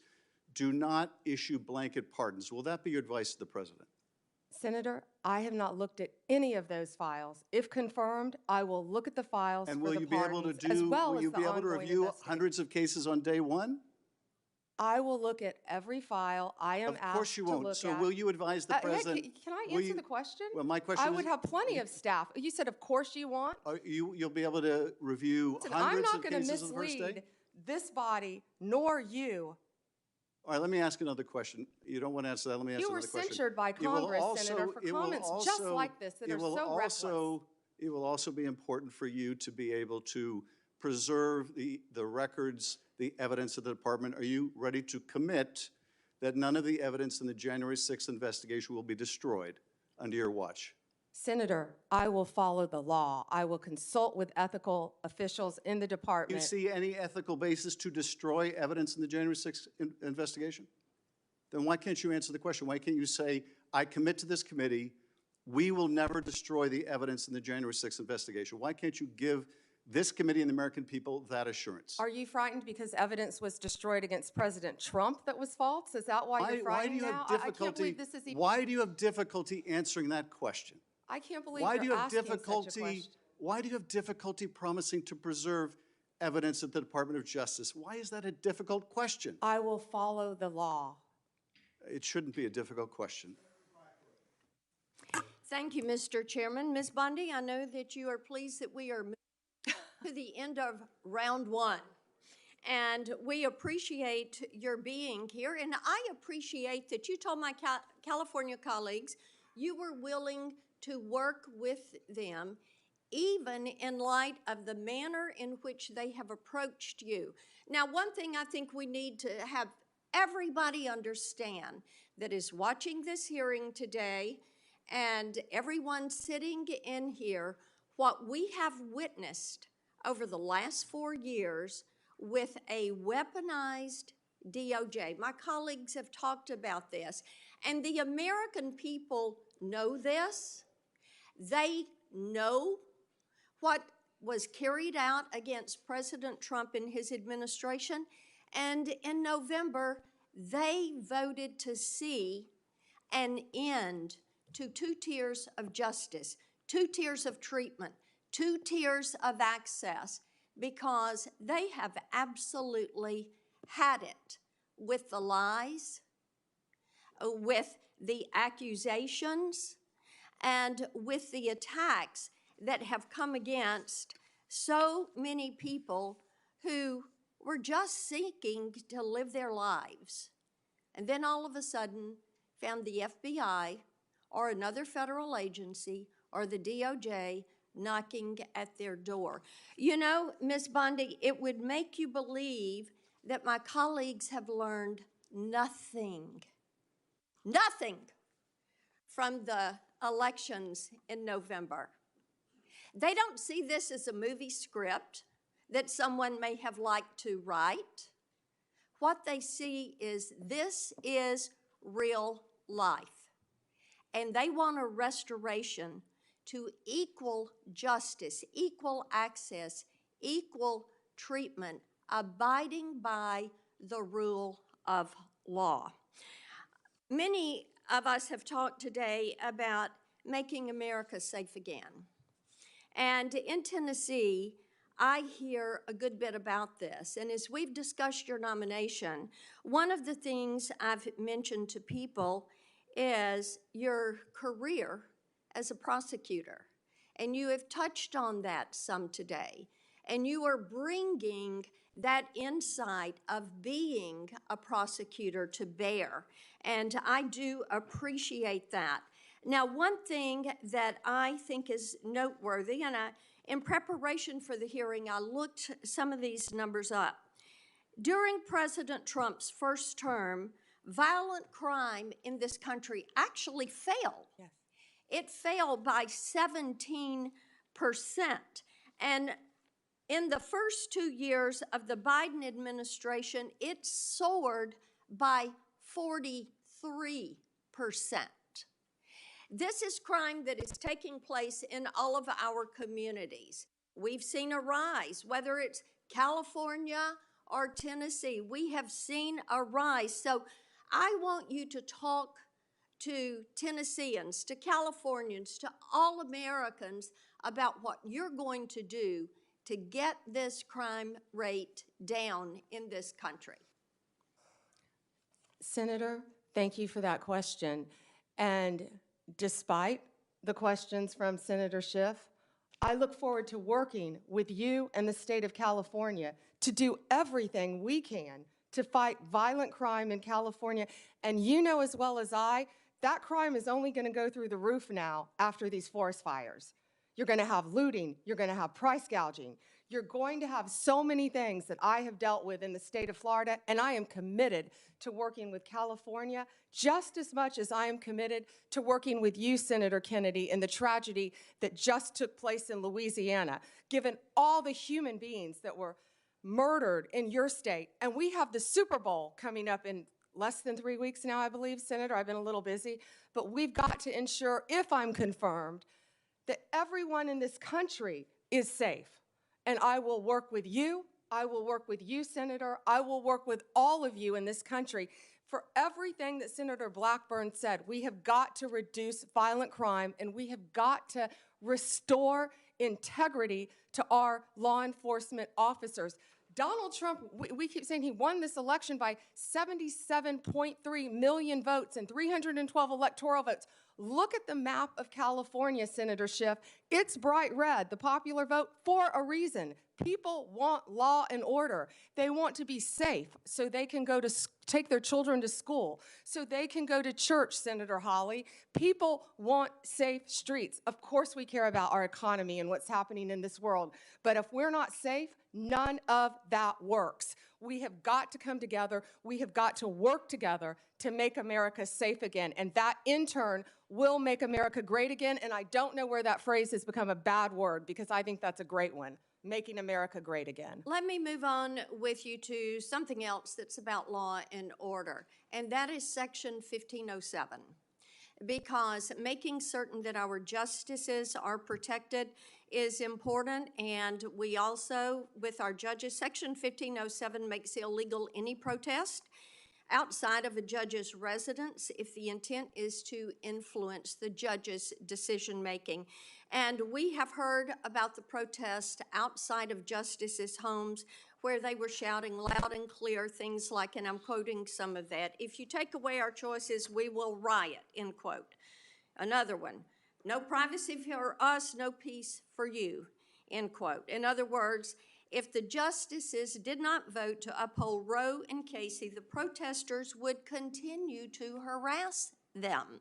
Despite this clear violation of the law, Merrick Garland did not bring a single charge, not one single charge, under Section 1507. Will you commit to faithfully enforcing Section 1507 as Attorney General? I will faithfully enforce that law and all laws that I am asked to review. And Senator, I watched that on TV and it horrified me, the protesters outside their houses. You can't do that for a reason, because our justices have to remain safe and unbiased and protected from threats, as do we all. But they do enjoy a special protection, and yes, that should be enforced. And thank you, Ms. Bondi. Thank you, Mr. Chairman. Yeah. We'll now have our second round that I announced earlier. We'll each have 4 minutes. When we were talking in my office, I brought up the importance of your listening to whistleblowers.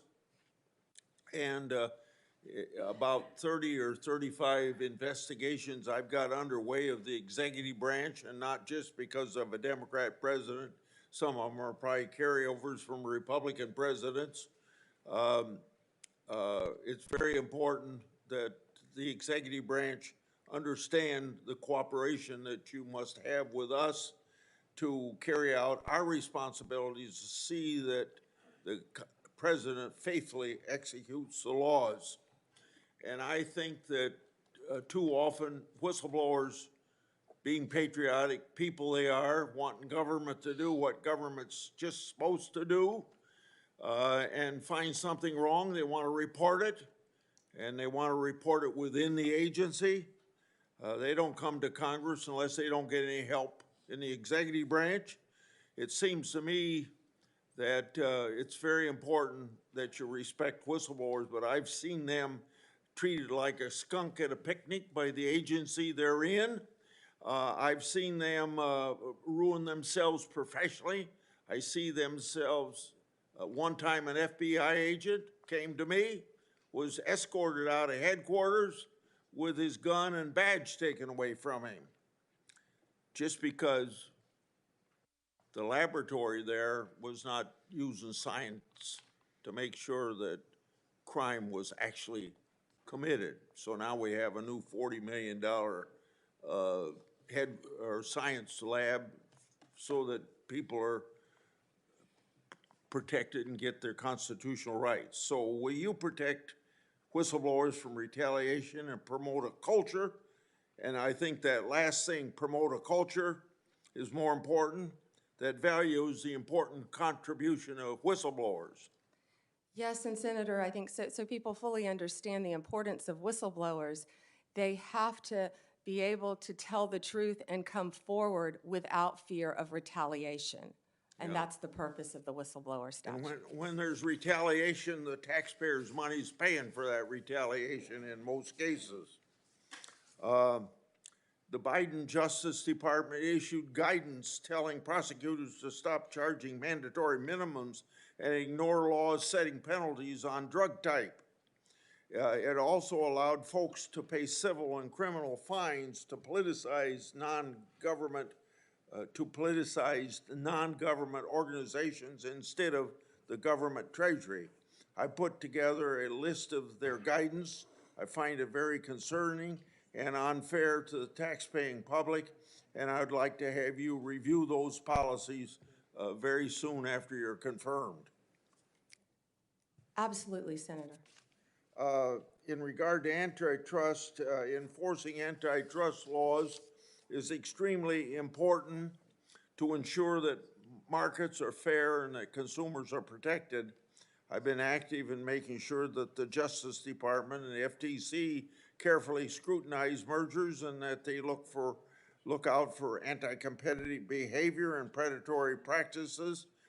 I keep a close eye on these issues as they impact my state of Iowa, and particularly agriculture, healthcare, and technology industries. And I'm interested in your commitment to make antitrust enforcement a priority. Antitrust enforcement was a priority when I was a state AG, and it will be a priority if I am confirmed as Attorney General. And again, I am so proud to have Gail Slater handling that. She is Do you agree that? loved by both sides Okay. of the aisle. Well, my time's up. Go ahead, Senator.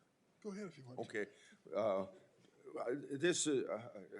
The Civil Rights Division in your department, if you're head of it, supposed to enforce laws against race and sex discrimination, but under the Biden administration, the Justice Department has arguably promoted discrimination and turned a blind eye to racist hiring practices. Do you agree that race and sex discrimination by employers is illegal, even if the discrimination is called diversity or equity? No one should be discriminated against.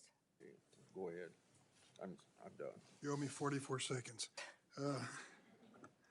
Ms. Bondi, I'd like to say something, and I hope you agree with it.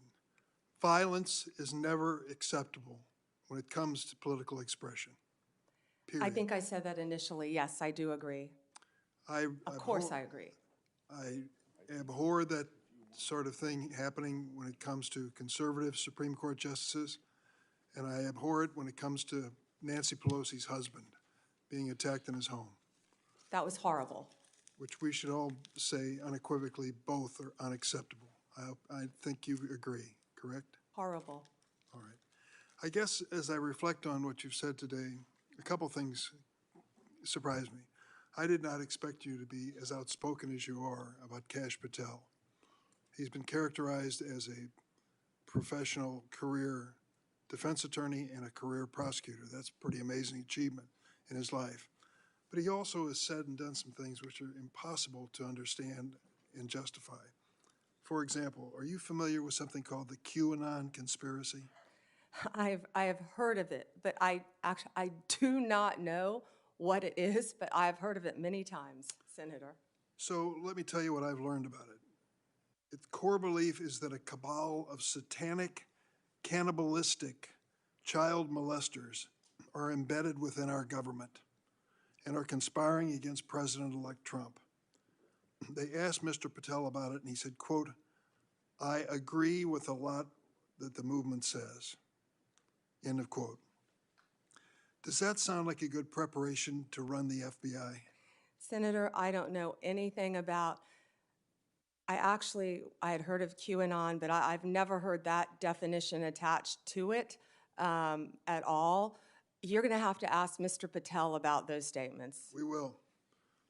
And I'll tell you, until we get answers to those questions, I don't know many people on this side of the table will give him an unequivocal endorsement. This and his enemies list, what he calls his government gangsters, this is what you expect of Stasi. This is what you expect of secret police.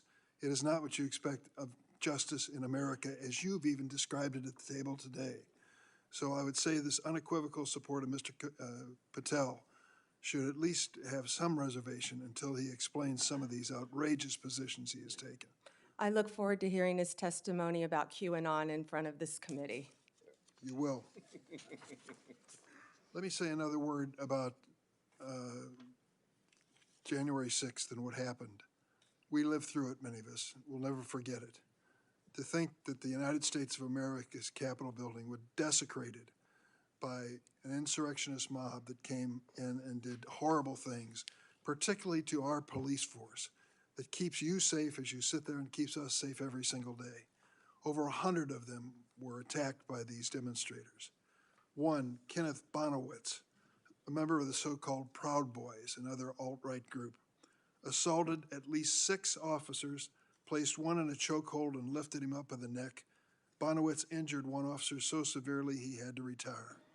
Kyle Fitzsimmons, convicted for 5 separate assaults against law enforcement, including one that caused a career-ending and life-altering injury to U.S. Capitol Police Sergeant Aquilino Ganell. Can you understand why when Donald Trump says, "The day I am inaugurated as president, I will issue a blanket pardon to these, quote, political prisoners," we view this with an outrage on our side.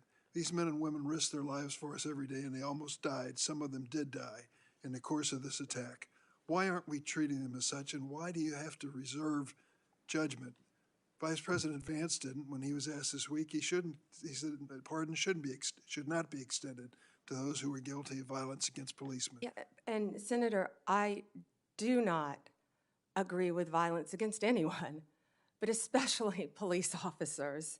And every time I've been walking through these halls, meeting with all of you, the men and women of the Capitol Police Department are incredible. They do a great job. They deserve to be safe. And I do not agree with violence against any police officer. I would hope. I never have, Senator. You weren't able to answer my question affirmatively earlier, but I would hope that if this moves forward in a positive way on your nomination, you will speak up at some point on behalf of these police officers who are keeping you safe today and your family safe. I yield. Okay. Before Senator Graham, I want to enter into the record without objection from the members of this committee letters from law enforcement groups who support Ms. Bondi's nomination. These groups include the Fraternal Order of Police, the National Sheriff's Association, the National Association of Police Organizations. They praise her, quote, support for law enforcement, crime prevention, and public safety, end of quote, without objection. So ordered. Senator Graham. Thank you. Well, I've been gone for a while, so they're asking you about Kash Patel. It must be going pretty well. You didn't miss anything, Senator. So that's just an observation. So anyway, thanks to my colleagues on the Democratic side. It's been a good hearing. And a couple things. Pardons. If somebody applies for a pardon, you'll give the president legal advice as to whether or not he should grant it. Is that the way the system works? Yes, Senator. Okay. So rather than prejudging what you would do, you would look at the application and give him your best advice, and you don't like people who beat up cops. Correct. I hope no one does. Yeah, okay. Fair enough. So let's just get back to the process. I'm not going to speak for the president, Yeah. but the president does not like people that abuse police officers either. Yeah, well, the hope is that through this pardon process, you'll make a rational decision based on the applicant rather than deciding the outcome in a Senate hearing. That's all I'm asking. That's what I would want if I represented somebody. I'd want at least to be heard. Now, Section 230, are you familiar with it? Yes, Senator. One thing that unites this committee is protecting children and society at large from social media abuse. We passed online privacy legislation. Senator Durbin's been great to work with. Everybody, Klobuchar, we're all trying to find out how to empower people who may be victims of social media. To empower a parent whose child's been bullied, when you call the social media platform and they blow you off, you go to court and they kick you out of court because of Section 230. Sexual exploitation of children on the internet, we've heard stories that make us just break our hearts. We're united of trying to give people a say. If they take your content down, you're appealing to the people who made the decision to take your content down. So what I want to do, along with Senator Hawley, everybody, is repeal Section 230 or replace it with a system that empowers consumers who may have been hurt. Do you agree with that? Senator, I would love to look at that with you. I'm not familiar with what you want to do on the issue. I've talked to Senator Klobuchar. I think Senator Durbin and I may have even discussed it, but I'm committed to looking at that with you. There are so many issues online that's one of the things. We have to find things that can bring us together now, and this has to be one of them. Well, just protecting our children. Here's what FBI director said, Ray, where you agree with him or not, I agree with this. I see blinking lights everywhere I turn regarding the national security threats. Does that make sense to you? Yes, Senator. I was looking at that, the date of that. That was a year ago. Yes, Senator. I also heard about, I haven't seen it yet, his 60 Minutes interview that was very troubling to me for our country. Right. We know we found 8 guys from Tajikistan that were released, caught again because they were tied to ISIS. So the point I'm trying to make is, January 20th, we own this. I just urge you, to the extent you can, to urge the president to secure that border. We need money. The idea of moving money around from defense is not going to cut it. We need a lot of money for bed space, to finish the wall, do technology, hire ICE agents to accelerate deportation of people who are criminals and gang members. We don't have time to waste. I hope you'll make that an urgency, because the threat is real. Are you worried about an attack on our homeland being generated from ISIS or their affiliates, and what should we do about it? Senator, I don't have a security clearance yet, but only from the public reporting that I've seen, I'm terrified. Senator Whitehouse. Thank you, Chairman. I'm going to try to fit in 2 questions in my 4 minutes. Lindsay, stick around because I'm going to say something nice about you. First, yes to 230. We've got to really work on that. There's a lot of support for fixing 230, in fact, outright repealing 230 in this committee. First question. Presumably, your commitment to fairly enforcing the law based on facts and evidence would also apply to environmental cases. Yes, Senator. I'm concerned because, you know, under Trump, criminal prosecutions for pollution dropped sharply in his first term. And you will be running an Environment and Natural Resources Division that has things like, for instance, a methane task force that big polluters who spent big money to get President Trump reelected don't like. And they're going to be coming to you to say, hey, we don't want a whole lot of enforcement on this. Methane leaks, carbon dioxide leaks, it's a pollutant, polluting our water, polluting our air. Will you be strong when that happens? Senator, if you haven't learned yet, I'm pretty strong and I'm pretty independent. And I think you and I spoke about this in your office a bit. I don't know a lot about that issue, but I am committed to meeting with the ENRD division and talking to you about it. I wish I knew more about the issue you faced, but I don't. But I'm committed to absolutely looking at it and doing what I can to help you in your state. I don't want environmental prosecutions to be an ignored stepchild subset. It's law just like any other law. The second question that I'd like to get to goes back to Chairman Grassley's opening comments, that it's going to be really important for the Department of Justice, under your leadership, to answer questions from senators, both Republican and Democrat, and to give us real answers. Sometimes the best oversight comes from the other party. And indeed, sometimes the best oversight comes from one senator who sticks to one issue and persists at it without necessarily support from the rest of the committee. And that oversight has been really consequential in the past, and it's really important. So Chairman Grassley has been very good about trying to enforce that rule. And I want to tell you just a quick story about something that went the wrong way, I believe. Crossfire Hurricane was mentioned by Senator Graham. There was a committee investigation into Crossfire Hurricane. During that Crossfire Hurricane investigation, box loads of material was provided by the department and the Bureau to Senate Republicans. They got files, they got investigative reports, they got internal memos, they got stuff that would not be FOIA-able. They really were able to do a deep dive because they got everything they asked for, even stuff that the FBI would ordinarily not produce. That was happening on that side of the aisle. For me, I had questions about Justice Kavanaugh's supplemental background investigation. And I asked for things like, what is the Department of Justice policy for how tip lines work? That's a FOIA-able question. I didn't get a single piece of paper. I asked for things like, what are the ground rules for investigations of supplemental background investigations? I didn't get a single piece of paper. Senator Graham called the Deputy Attorney General up into his office to say, will you guys please knock it off and give this guy some information? So, you know, I have lived the example of if you're a Republican on this committee in a Republican administration, you get everything you ask for and more. And if you're a Democrat, you get zero. That was not a great moment for me and not a great moment for the department.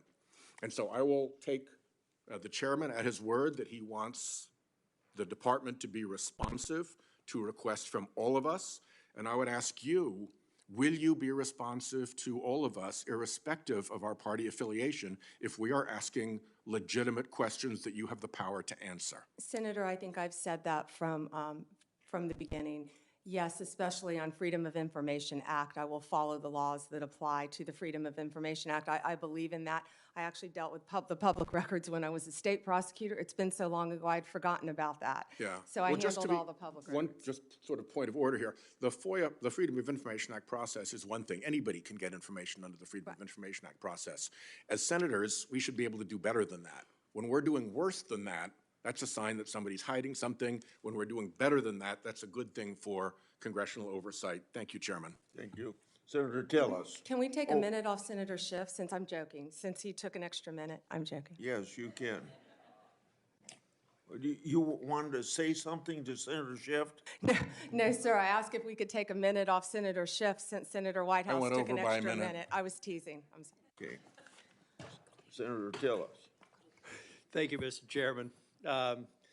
Ms. Bondi, I wanted to come back, and I'm glad I did, because I got another mark on my bingo card. QAnon came up.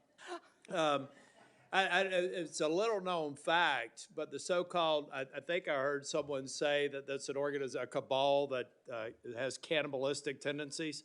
I don't know if y'all know this. It's a well-documented fact that the so-called QAnon shaman is a vegetarian who actually had to be transferred to another prison to satisfy his dietary needs after being sentenced to 41 months in prison. So I don't know if all the QAnon people are cannibals, but it's a little bit absurd. I just wanted to add a little levity here and let y'all know I'm one mark away from hitting bingo.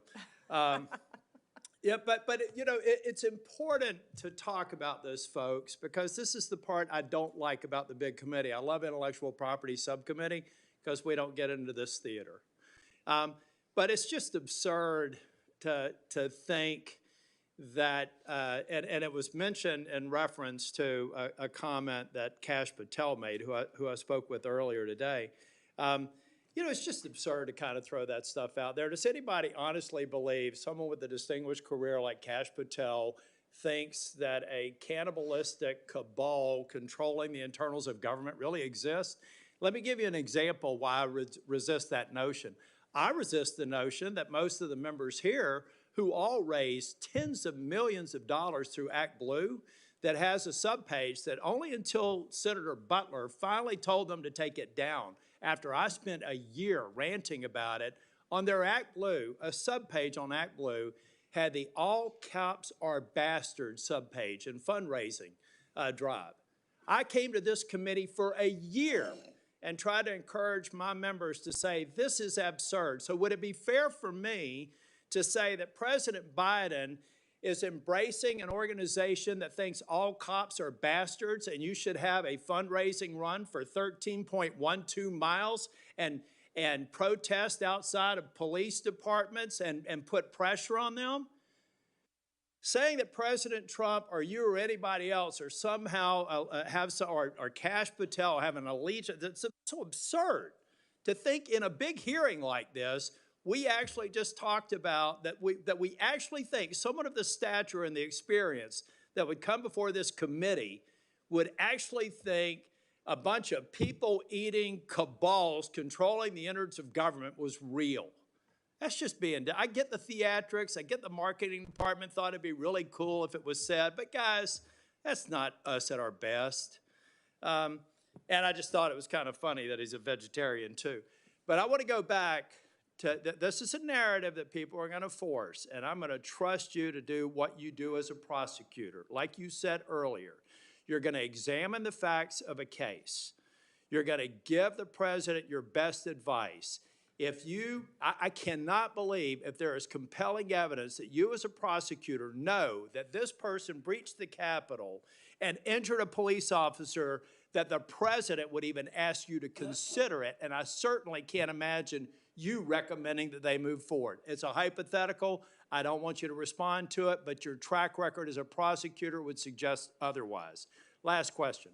You mentioned that when you were dealing with some of the opioid challenge, I think it was opiates, Oxycontin, I believe you mentioned, that you went up against your own party or you got some pushback from your own party. Would you explain how you have looked at your party and done the courageous thing of speaking truth to them?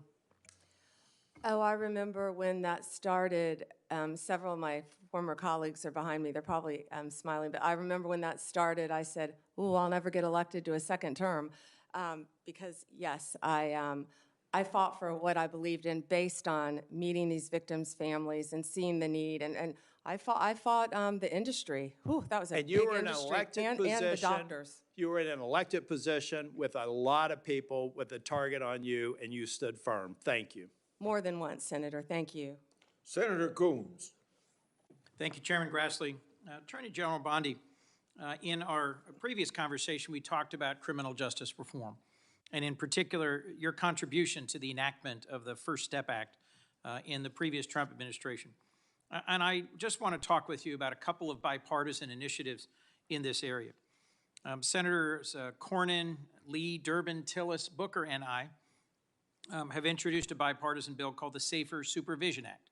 It focuses on the fact that federal probation officers have a massive caseload, often more than 100 folks they are supposed to be closely supervising. And this bill would work on focusing supervised release resources on those who really need it and creating positive incentives for those who are willing and able to be rehabilitated and leave prison much less likely to reoffend. What's your experience about the need to support people when they get out of prison and to provide them with positive incentives rather than just leaving them to their own free will and the very high likelihood they may reoffend and thus violate public safety concerns? Yeah, and Senator Coons, that's why reentry, we call it, halfway houses, what you need, Senator Welch, are so important because many people deserve to go to prison, but many people are going to get out of prison. And almost all. We don't want a revolving door. We want to do everything we can to make productive members of society. And when someone goes to prison, I mean, I saw this every day. You saw this as a revolving door. People get out, and first of all, I'll back up. We need drug programs. I could go on. We need drug programs, more drug programs in our prison. We have to. Mental health, we would be here for another 2 days. We have to get more mental health in our prison system, counseling to help people. I think our local jails actually do a better job of it, at least in Florida. But we've got to work on that because when people get out, we expect them to do well. Many people don't even know how to go get a driver's license, yet we're telling you, go get a job, have a place to live. So we have to do everything we can to help. If I could move to the driver's license question. I've also led a bipartisan bill with Senator Wicker. Senator Grassley is also a co-sponsor. It's called the Driving for Opportunity Act. And it recognizes that in many states there is a practice of suspending driver's licenses where someone is too poor to pay their court-related or public safety-related fines and fees, but where the driver's license isn't suspended because they're dangerously driving. It's just because they haven't paid their fines and fees. And then without a driver's license, they lose their job or they're not able to get a job. Would you be willing to work with this bipartisan group of us on these two bills, Driving for Opportunity and the Safer Supervision Act? I would love to read both of them, and I was unaware of that happening with driver's license. Last two questions. Clemency, as we discussed, often near the end of an administration, there's a rush to consider pardons. Would you be willing to work at a more institutionalized clemency process where there aren't just lots of commutations near the end of a term, but where there's a regular process where the DOJ and the clemency process is looked at to see whether there are reforms that should be made and recommendations that could be made to the president throughout his term? I would love to look at that process. I can tell you that the pardons, the commutations that Joe Biden just made were abhorrent to me, absolutely abhorrent, taking people off death row. I looked at the facts of many of those cases, and they were so troubling to me. I don't know what process you intend to implement, but I would love to study that with you. Well, we talked positively about your experience and mine with drug courts, veterans courts, mental health courts. There are some things we will continue to disagree about and other things I hope we can work on together. Thank you. Thank you, Senator. Senator Lee. Thank you, Mr. Chairman. Ms. Bondi, as you're aware, criminal justice reform has been an important part of my role on this committee.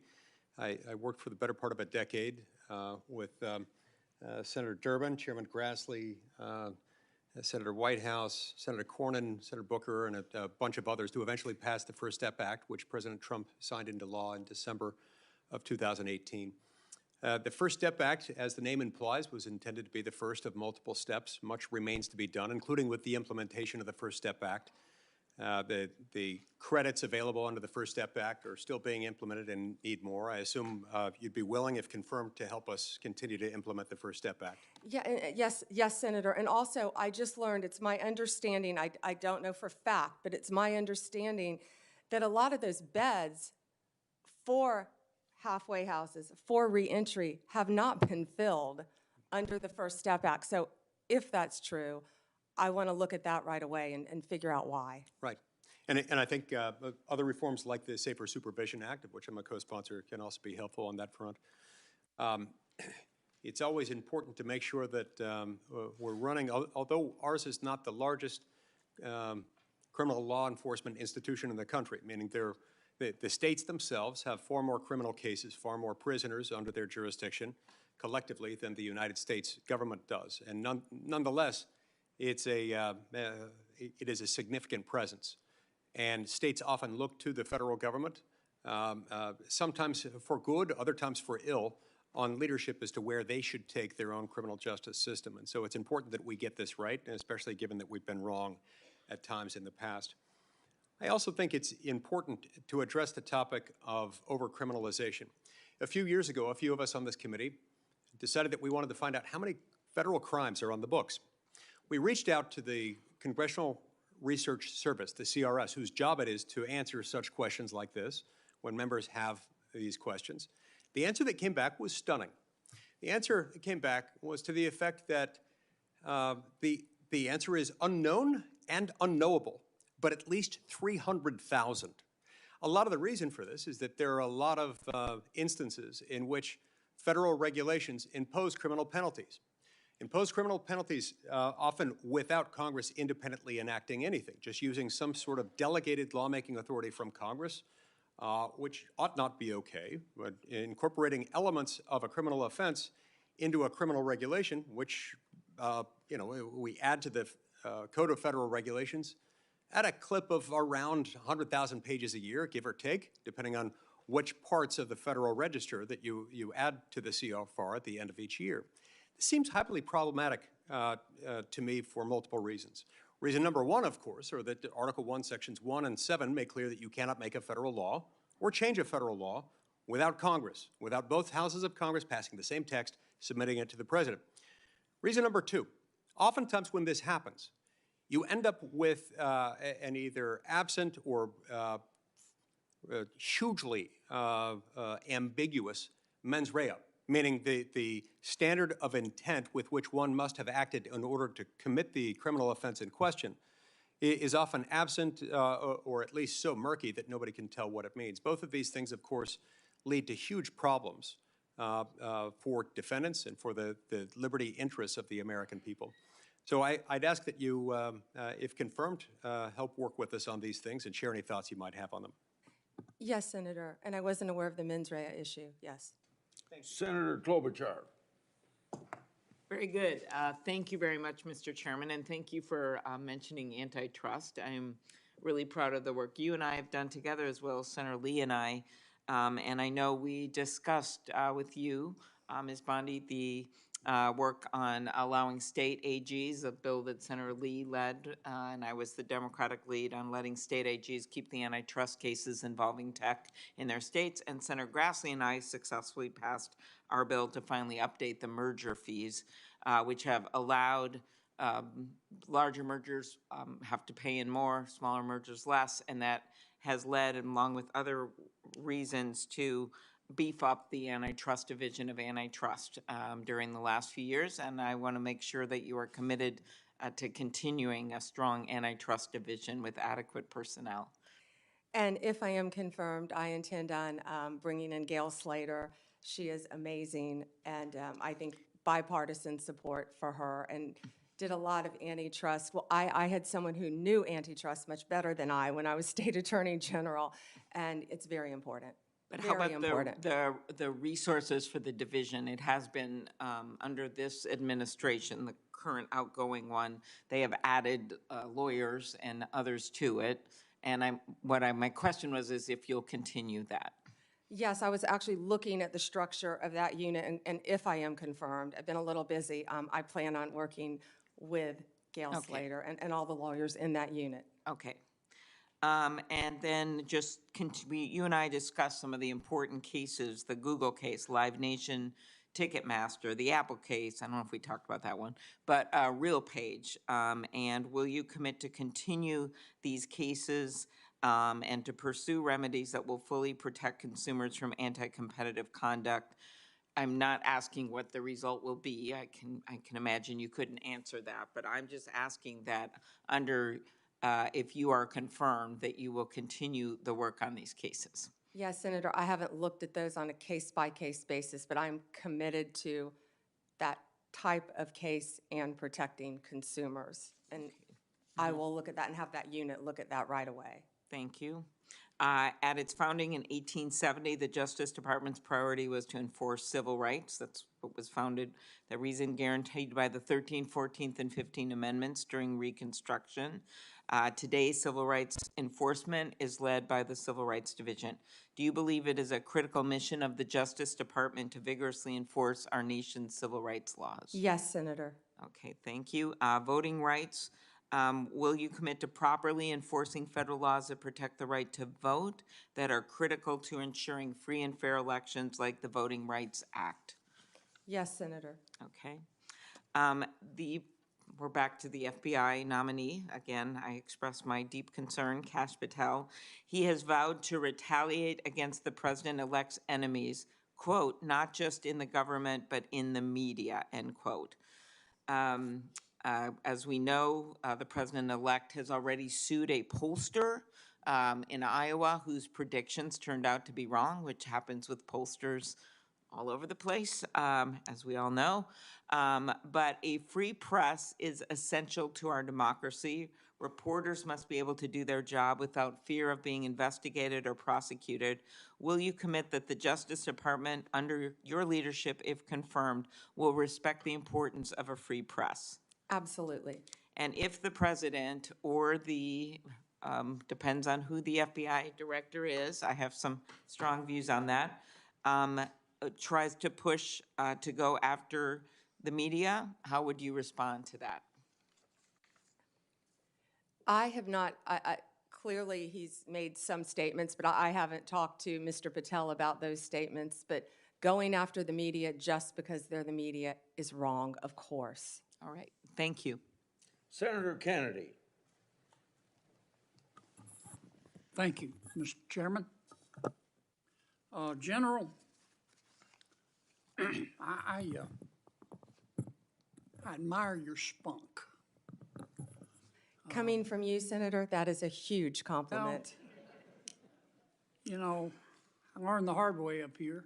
You may know it already, but up here, if you turn the other cheek, you just get it in the neck. You're friends with President Trump, are you? Yes, Senator, and I spoke to him this morning. You're not enemies. No, Senator, I don't think I'd be sitting here if I was an enemy. He'd be crazy to have me sitting here if I was an enemy. So you're friends? Yes, Senator. I find otherworldly, this suggestion by some of my colleagues that that somehow disqualifies you. Have you ever seen a president of the United States appoint his enemies to his cabinet? Exactly, Senator. I think many presidents, including President Obama, were friends with his attorney general throughout the years. Okay. I want to also ask you about one of the suggestions of my colleagues. I wrote it down. He said he was concerned that, quote, you would start with a name to prosecute and then look for a crime, unquote. It made me immediately think of District Attorney Bragg in New York, who actually in 2019 ran a campaign in large part suggesting that if you elect me, I'll prosecute Donald Trump. I believe there were others as well, Senator. Right. How long were you a prosecutor? 18 years. Okay. Is there anything in your background to suggest that my colleague's suggestion that you would start with a name and then look for a crime, is there anything in your background that would give him basis to say that? No, Senator. Okay. Have you ever done that? No, Senator. And I think I have plan- a lot of former colleagues sitting behind me who would back me up on that as well. Do you plan to do that as Attorney General? Of course not, Senator. I hope no Attorney General going forward would ever do that. Well, I thank you for your time today. One need not be clairvoyant to see that you're going to be confirmed. And you talked a lot about bringing us together today. I'll make this suggestion. Senator Durbin talked about it. You can bring us together if you will just answer Grassley's letters. That will be a really good start, because you'll never hear the end of it, nor should you. The man he's like a dog on a bone. Thank you, Senator.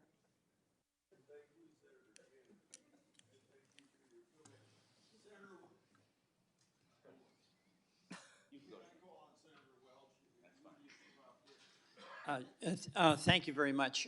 Thank you, Ms. Bondi. Three things. One, I do have some concern that whoever is the Attorney General, you or anyone, is going to be presumably, will be under a significant amount of pressure at some point from the President. Attorney General Barr was, Attorney General Sessions was. And you've made it very clear your client is the Constitution. I think that's very reassuring to us. But the President does have now a Supreme Court provided immunity. And I just want to express to you my concern, and it really does align with what Senator Schiff said. You have what I regard as a very bad decision by the Supreme Court. The President should not be above the law, never has been. And my concern, on the basis of statements that President-elect Trump has made, is that he does identify people as political enemies, including Senator Schiff, and there may come a day where there is pressure on you. And I'm just going to express my hope that that independence that you've had throughout your career when it comes to the Constitution or pressure from a higher official, that you're going to choose the Constitution. So you don't even have to answer that. But it's a concern I share, I think, not just with colleagues here, but with many Americans. My colleagues have made the case about weaponization in this administration. We can have a debate about that. But there's been a universal statement here that we want the rule of law to be the basis of going forward. So thank you for allowing me to say that. Second, I'm really interested in your focus on how do we cut down on recidivism. I was a public defender. That's how I got started. You started prosecutor. In Vermont, prosecutors and defenders were good friends. We each had a job to do. But my experience with my clients, and I'm accepting folks who just, they're really dangerous, you've got to lock them up, you've got to throw away the key. But the vast majority of people had a substance abuse problem, oftentimes had very limited education, oftentimes face these incredible dilemmas that Senator Coons was talking about, where they get fines and they get their license suspended, so the job they had now they lose. So can you just elaborate a bit on what you want to do to inject some energy into dealing with cutting down on recidivism? Well, first, we can address it at the Bureau of Prison level, of course. What we talked about, those are for the people who will be locked up in prison serving sentences, to make sure they get the resources that they need upon release. 98% of the people in the Bureau of Prisons will be released. I believe it's a mess right now, a mess. And when you look at an organizational chart of the office, assuming I may get confirmed, I was looking at all the slots and my eyes went down to the bottom to Bureau of Prisons because of my career experience as a prosecutor and caring about what happens there for the very reasons you said. We need more drug courts, and you were talking about drug addicts as well. Mm-hmm. It's more than that, and we both know that. It's also people who are dual diagnosed, meaning Right. you have a drug addiction but also mental health issues, and that's well, Senator, I'd like that's to. something I'd like that to. I would can't like wrap to my head work- around yet. Right. I'd like to work with you on that. And then the third thing is that I mentioned this earlier: the consumer issues, the False Claims Act efforts that you can bring, the challenge to ripoffs in the civil sphere, where companies are doing things that are just crushing our consumers and charging ripoff in overcharging. That is very, very important, and I hope that there'll be as much emphasis on protecting consumers as there will be on protecting public safety, which obviously is a high priority for you and for the department. Yes, Senator. Okay, thank you. Thank you. I yield back. Thank you, Mr. Chairman. I think you're doing incredible today. I'm not surprised. Mom, how are you doing? Good? I told her not to react no matter what. That's probably harder for her than it is for you. Well, listen, we've talked about this over the years. So for me, I didn't know any lawyers growing up. I'm trying to think when I actually met a lawyer in my life. I grew up in a really blue-collar neighborhood, but I was attracted to the law because I felt like it gave guardrails for people to pursue their dreams, right? That you would be on equal footing. And I think that your fights for the little guy, I referenced this in the opening statements, are admirable. And, you know, you got some questions earlier about, are you willing to stand up against corporate interests, or are you willing to fight back? I mean, I think you've demonstrated that, right? I think we did it together when we were attorneys general as well. Yeah, your client is the people, and it's your job to fight for them. Because in these jobs, especially even a local prosecutor, I think is even more appropriate scenario. There's only one local prosecutor. There's only one prosecutor in that county. So it's interesting when we have these discussions about some of these prosecutors across the country, and Senator Hawley and I know there's been a couple in Missouri, and they're all around. When they decide not to charge violent criminals, there's nobody else who can do that. There's nobody else that can do that. One of the things that when I was Attorney General we were able to do when President Trump was in office, sadly the Biden administration dropped this effort, was we had assistant AGs deputized as assistant U.S. attorneys to help fight violent crime, to add capacity. And when, you know, there was a surge to take on some of the most violent criminals on the streets, we were there to help. Those are the kind of partnerships I'm guessing that you'll look towards, right? To get back to the core mission of taking on violent crime and fighting for the little guy. So I wanted to give you a little bit of an opportunity to talk about that. And also, sort of what's your vision? You're answering a lot of questions. What's your vision for the department? I mean, how do you see your role? How do you want to go do that? I think you're incredibly qualified to do it, but just in your own words, what are the things that you're going to focus on? You know, Senator, it's truly overwhelming when you look at the volume of that department. The Department of Justice, it is the largest law firm in the world and manages the largest law enforcement agencies. And that's why, first and foremost, what I did when I was Attorney General, you surround yourself with great people. and that includes Gail Slater, that includes my chief of staff, if I am confirmed, my deputy, and so on and so on, and work from there, but look at each and every department, and I don't know if one department is more important than the other, but I will work very hard every day. And as Senator Welsh had said, it's not only fighting crime. I think that's just first and foremost on Americans' minds right now. But that's why there is an entire huge civil division that falls under the Department of Justice to protect consumers, to do the antitrust cases, to do all the Medicare cases, to do all of the other cases. So it's multifaceted. But first and foremost, of course, to keep America safe and restore integrity to that department. I don't think I can stress enough that 72% of Americans have lost faith in the Department of Justice. Yeah, and I think that the belief that the American people need to have, again, is that people are going to be treated the same. As you said earlier, there's only one tier. There's not two tiers of justice. And I think that's, when you really dig down to some of the comments you've heard and questions, on, at least on this side, that's the big concern. I don't want it tilted in anybody's direction. You just want it to be fair. And you want certainly the top law enforcement official in the country to view it that way. I think you do. And I think your history, your qualifications, your demeanor, your character warrant a bipartisan vote. I hope you get it. I really do. You deserve it. Thank you, Senator. Senator Blumenthal. Thanks, Mr. Chairman. Again, thank you, Ms. Bondi, for answering our question. I want to come back to TikTok. And we ran out of time when I was asking you before about the importance of the law that was passed overwhelmingly bipartisan majority here in the United States Congress. As you know, last year, a Chinese hacking group, it was called Salt Typhoon, broke into several American phone companies, reportedly used that access to spy on the White House, the FBI, other sensitive government targets. The threat of Chinese communist espionage goes beyond just watching. It also involved potentially shutting down our grids, other critical infrastructure targets. I assume you agree with me that Chinese cyber warfare, espionage, malign influence is an existential threat to America.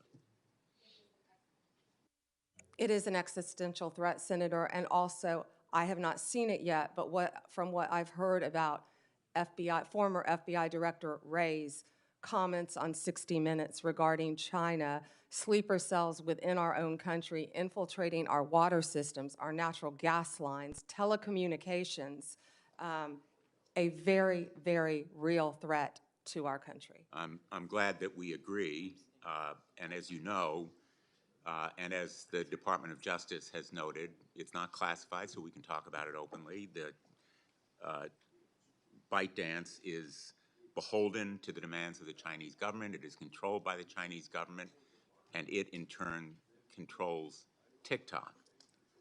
Do you agree that ByteDance's control, ownership, exploitation of TikTok is a threat to American national security? Senator, this is pending litigation within the Department of Justice. Okay, let me put it a different way. It's not pending litigation within the Department of Justice. It's in the courts. In the courts. And the Department of Justice is currently defending Yes. the constitutionality of American law.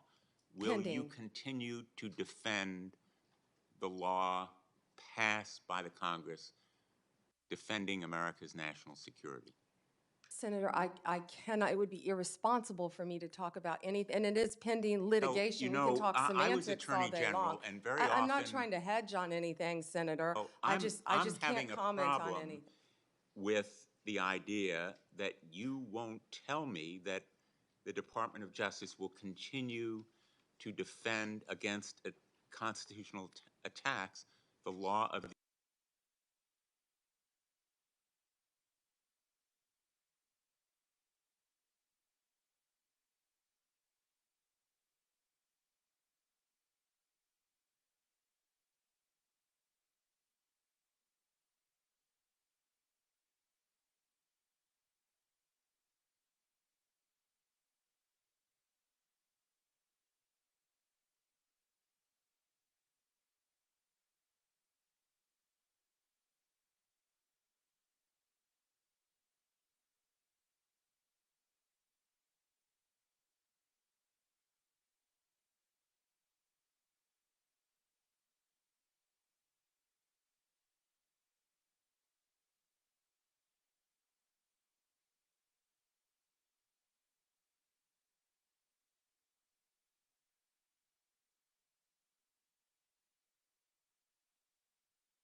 into the record from former Department of Justice employees who support Ms. Bondi's nomination. This bipartisan group of attorneys includes several former AGs, assistant attorneys general, U.S. attorneys, right to share both strong and enthusiastic support, unquote, for Ms. Bondi and attest to their, quote, integrity, her integrity and devotion to the rule of law, end of quote. Without objection, I would enter these into the record. Hearing none, so ordered. Senator Brett. Thank you, Mr. Chairman. Several of my colleagues on the other side of the aisle have insinuated that your friendship with Donald Trump is a problem. My colleagues on my side of the aisle have leaned into this, kind of exposing the hypocrisy given what we have seen before from previous administrations. And I would just like to read something to you from 1961. Washington, January 13th. The Senate Judiciary Committee approved without objection today President-elect John F. Kennedy's selection of his brother, Robert, as Attorney General. The vote came after a 2-hour hearing. Would you like a 2-hour hearing, by the way? Can we redo this? Yeah, that's right. The vote came after a 2-hour hearing devoted in large part to the praise of Mr. Kennedy. Forecasts that there would be several critical questionings, especially from Republicans, proved incorrect. All 14 committee members present voted to approve the nomination when it was formally made. The New York Times. As it said, blood is thicker than water, meaning family bonds are stronger than any other relationship. I just think that that needs to be before the American people once again, and I appreciate you continuing to reiterate that you will serve the people of this great country and that you will follow the law. Thank you, Senator.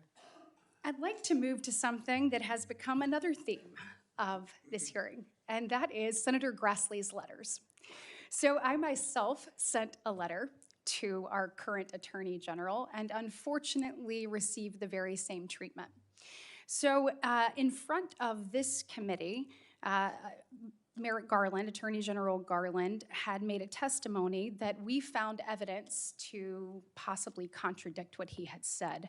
On March 23rd, he came in front of the Appropriations Committee, where I was a member, and I presented him with evidence that the DOJ had actively discouraged the enforcement of 18 United States Code Section 1507 at the homes of Supreme Court justices in the wake of the leak of the Dobbs decision.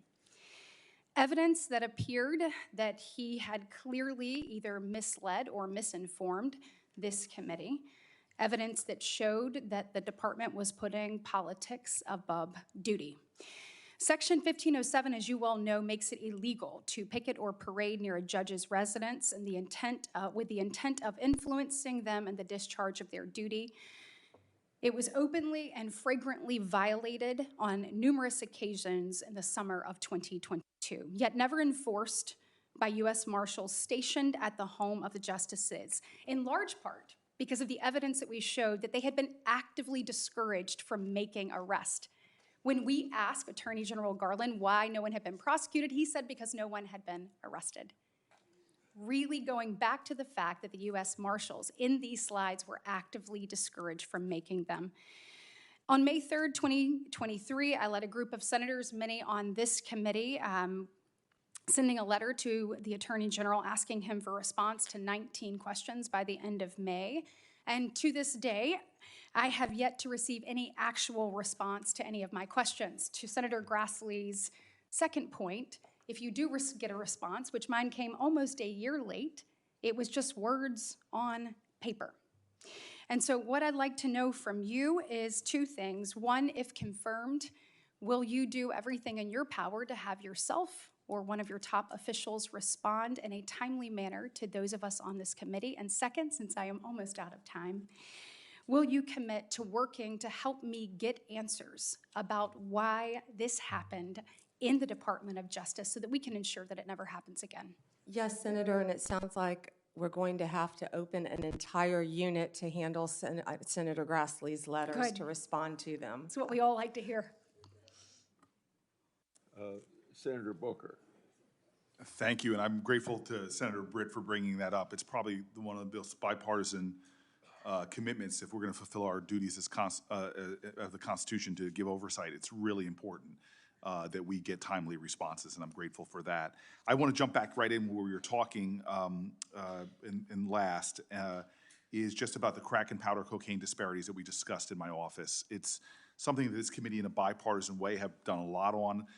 We discussed about the 18-to-1 sentencing disparity, which came down from 100-to-1. I've been working in good faith with people like Senator Grassley on trying to just get justice with that, move it as much towards 1-to-1 as possible. We know that actually in Florida, your home state, as well as 43 other states, it's 1-to-1. It's 1-to-1. Thank you for making my question quicker. Will you commit to continuing the DOJ 2002 policy of just enforcing it as if it was 1-to-1?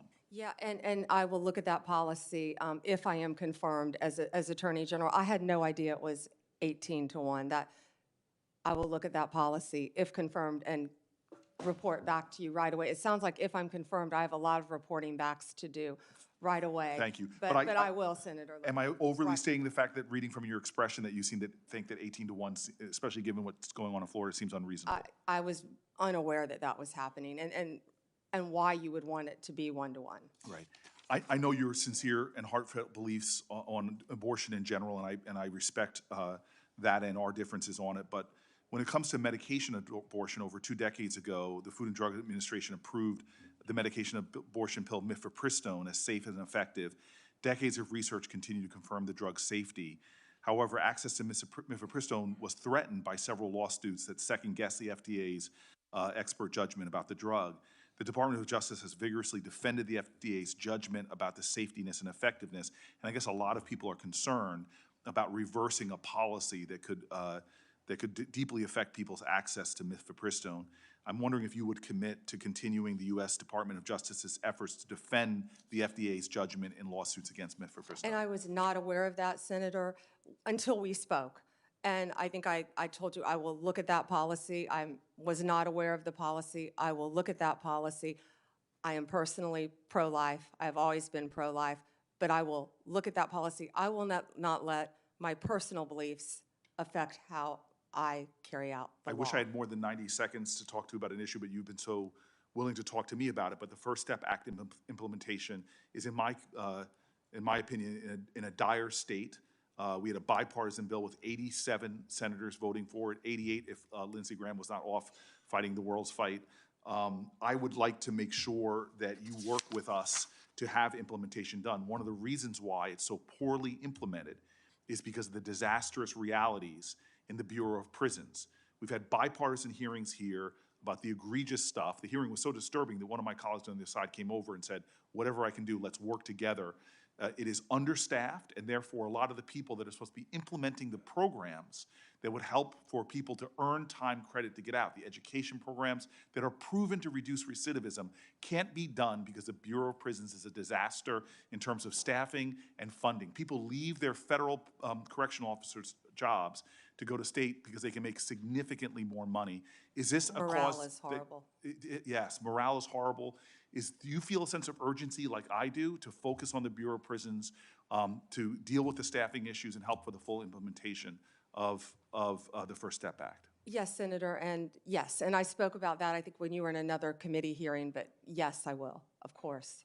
Thank you for the latitude, Mr. Chairman. For a question for both the nominee and you, Senator Booker. You were talking about this 1-to-1 equation. If your implication to her was that it could be done through her actions, then it seems we've been wasting our time trying to find a compromise between you and me on that subject for legislation. I didn't prepare for this hearing, sir. I didn't know I'd be asked questions. I look forward to working with you. I do believe that it should be done judicially as well as with prosecutorial discretion. Should have done legislatively as well as prosecutorial discretion. Thank you, sir. Thank you, Mr. Chairman. General Bondi, I congratulate you on an excellent job at this hearing. And I want to go back to the topic you and I discussed before, which is the politicization of the Department of Justice. I want to focus on a different aspect of it. We talked about the Department of Justice under Joe Biden and Kamala Harris being used to target the president's political enemies. We talked about it being used to protect the political friends and allies of the White House. But there's another aspect of politicization and lawlessness, and that is refusing to follow the law, utterly defying federal statutory law. And I think there's no area where this has been more egregious than as it concerns our immigration laws. We have had 4 years of a wide open southern border. My state, Texas, has borne a disproportionate burden as a consequence of that, as 12 million illegal aliens have flooded into this country. And what the Biden administration has done, no other president in the history of America has done. The Biden administration has simply ignored the law, and when illegal aliens are apprehended, they release them. Federal law says they shall be detained, says they shall be deported. And frankly, our constitutional system is not meant to deal with a president who defies the law. Article 2 says the president shall take care that the laws be faithfully executed. This administration utterly defied the law. I have said somewhat tongue-in-cheek, Joe Biden did something I previously thought was impossible. He made me miss Barack Obama. Because Barack Obama, for all my disagreements with him, when it came to illegal immigration, he by and large followed the law. Barack Obama deported millions of people. The left got mad at him and called him the deporter-in-chief. No administration has ever done what this administration has done, which has said, we are going to facilitate the invasion of this country. We're going to release 12 million people, and we are going to see Americans murdered, women raped, children abused and murdered. We're going to see drugs flood into this country, fentanyl flood into this country. And so I want to ask you several things on this. First of all, in your experience, what are the consequences of open borders, and who pays the price when illegal immigrants, and in particular violent criminal illegal immigrants, are released into the country? American citizens, Senator, and I think I know they're paying the price every single day. We're seeing it, we're watching it. We've talked about Lake and Riley, of course, multiple times, but there are multiple victims, violent crime in all of our states. And as we say now, every state is a border state. I was at the border, not in your state, but in Yuma, Arizona, several months ago, and I saw firsthand, the Border Patrol agents and Customs showed us IDs and driver's license, Venezuela, from all of these countries, IDs just thrown on the ground, and people were allowed to walk freely into our country. Senator, I never knew the definition of a disposable child. I never heard that term in my entire career until I was there. A disposable child, the agents kept recognizing a little boy coming over and over. You're familiar with it, I'm sure. Same little boy. And let me ask, just because and he had been trafficked. Let me ask, because my time has expired and the issue you're raising is so incredibly important. One statistic that every American should know is the number 300,000. There are over 300,000 children that this administration has lost. Little girls and little boys who came here unaccompanied were in this administration's custody. They handed them over to adults, many of them not blood relatives, and they don't know where they are. I've never seen a single Democrat in this committee ask one question about the 300,000 children. I want to ask you a commitment. Will you, as Attorney General, investigate and make every effort to find those children, and if they are subject to abuse, get them out of those abusive situations that the federal government has put them into? Yes, Senator. Thank you. Senator Padilla. Thank you, Mr. Chairman, and I'll just follow up Senator Cruz's final comment with suggesting that we include targeting those children who are victims of unscrupulous employers as well. And happy to follow up with articles and reports as you prepare for this position. Senator, I'm sorry, employers? Yes. Okay, I didn't understand that. Yeah, many employers across the country who are employing and exploiting dangerous conditions. Yes. These children that we're talking about. Ms. Bondi, we have even less time in this round than the first round. Oh, darn. And I don't have some yes or no questions, but a couple of important issues I do want to make sure to cover for the record. When you were a Florida Attorney General, you defended restrictive abortion laws, including mandatory waiting periods and parental consent requirements. If confirmed as Attorney General, would you advocate for similar restrictions at the federal level? I will follow the law of the United States of America. Okay, well, I'm asking this question because there's a difference between federal law and Florida law. There's a difference between the law and your personal views. So how And according would you to ensure, Dobbs, those are left to the states. how would you ensure that your personal views don't influence your decisions as Attorney General in cases involving reproductive health? Oh, my personal, no, my personal feelings would not influence, Senator. Okay. Next, questions on the topic of gun violence, which continues to be a challenge and a problem in many parts of the country. As you know, the Department of Justice plays a key role in enforcing federal gun laws and working to prevent gun violence. In the wake of the Parkland shooting in 2018, you expressed support for certain gun control measures in Florida, including raising the minimum age for firearm purchases and implementing red flag laws, which I agree with, I support. They're proven to make a difference and to save lives. How would you use the position of Attorney General to advance these common sense gun safety policies on a national level? First, Senator, let me say I am pro-Second Amendment. I have always been pro-Second Amendment. I will follow the laws of my state of Florida and our country, of course, regarding any gun laws. I worked that shooting, meaning I was there when 17 family members were notified. I was there that their children were murdered. Also, Pulse nightclub. I also went to Nevada to help with the MGM shooting. The Attorney General at the time asked me to come out there. I believe over 60 people were murdered there. I am an advocate for the Second Amendment, but I will enforce the laws of the land. Okay, well, I appreciate that. I would certainly hope so. But any specific ideas that you have on advancing the common sense gun safety proposals that you support as you were Attorney General? I gave you two examples: raising the minimum age for firearm purchases or implementing red flag laws. There's, I think, a growing national consensus on universal background checks. I would be glad to meet with you and review any legislation that you have, Senator. Okay. All right, I only have a few seconds left, but thank you for your testimony. I know we asked some tough questions in this hearing. That's what the confirmation hearing process is supposed to be about. I know how to count and I know how to read tea leaves. It seems to me you're very, very, very, very likely to be confirmed, and certainly look forward to working with you in your office on the issues that I've raised today and more. And I certainly look forward to seeing you demonstrate the independence and respect for the rule of law that you have suggested to the committee today. Thank you. Thank you, Senator, and my prayers are with you in California again on the horrific fires and what you're doing. Thank you very much. Combat them. And thank you, Mr. Chairman, and I know you're so pleased that we're about to the end of the day. And we thank you so much for your time and your dedication and your desire to serve. And there are several things that we work together on here in this committee, and we will need your help.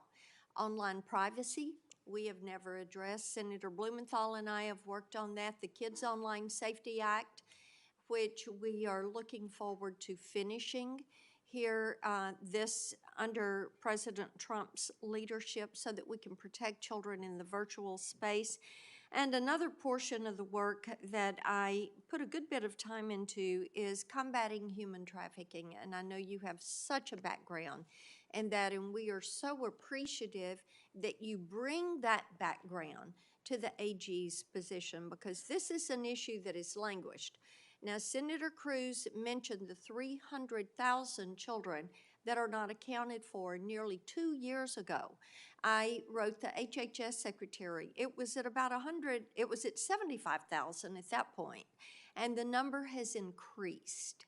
And there are steps that could be taken that this administration, the Biden administration, has tossed to the side. We have legislation to address those, but General Bondi, this is something that you can begin to do on day one. This administration has stopped doing fingerprints. They have stopped doing DNA testing. And because of that, we know that about 40% of the kids that come to that border are being trafficked. And there is a way to put an end to this. So we have, we think creating a database, a human trafficking database at DOJ is a good step forward. We do have legislation on that. Another thing that we're working on is having Child Protective Services actually record the interviews with children and adults to help to protect these children.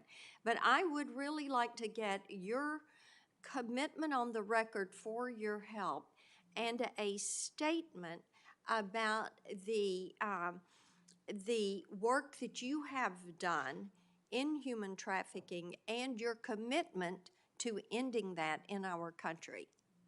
Thank you, Senator, and I have not yet reviewed your legislation, but I would love to review that legislation. Yeah, I learned about the fingerprinting and the DNA when I was at the border a few months ago, and I really couldn't believe that.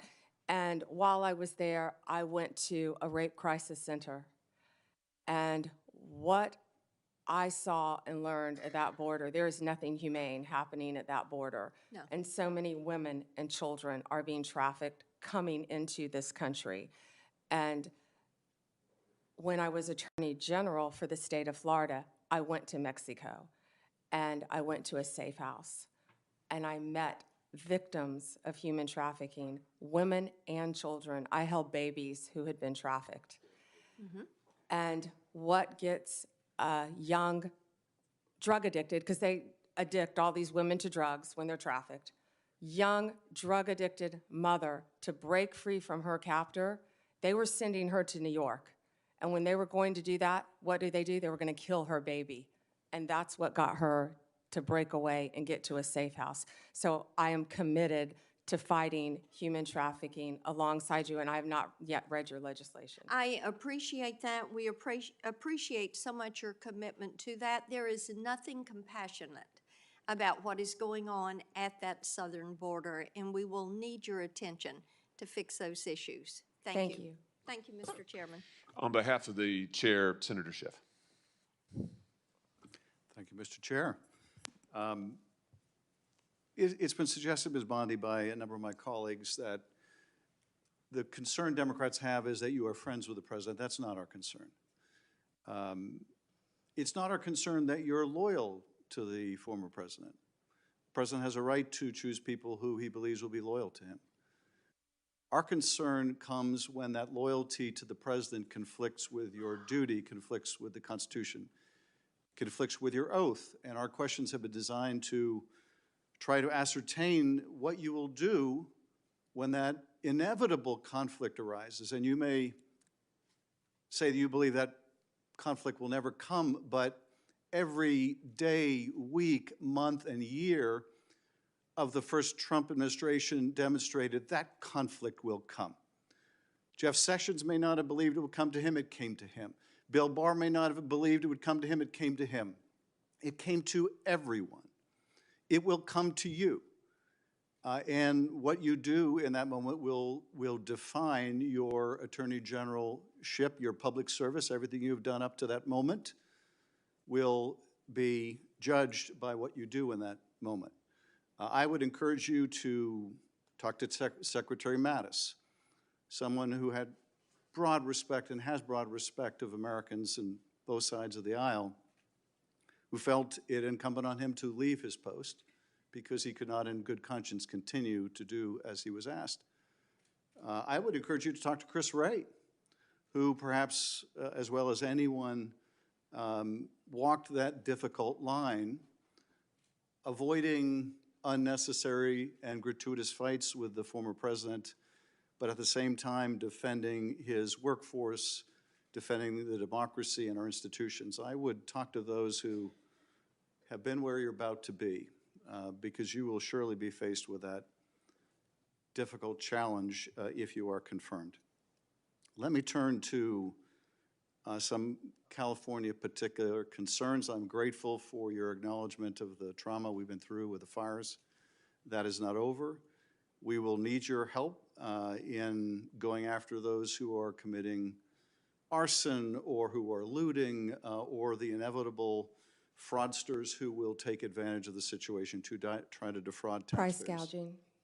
As well as price gouging.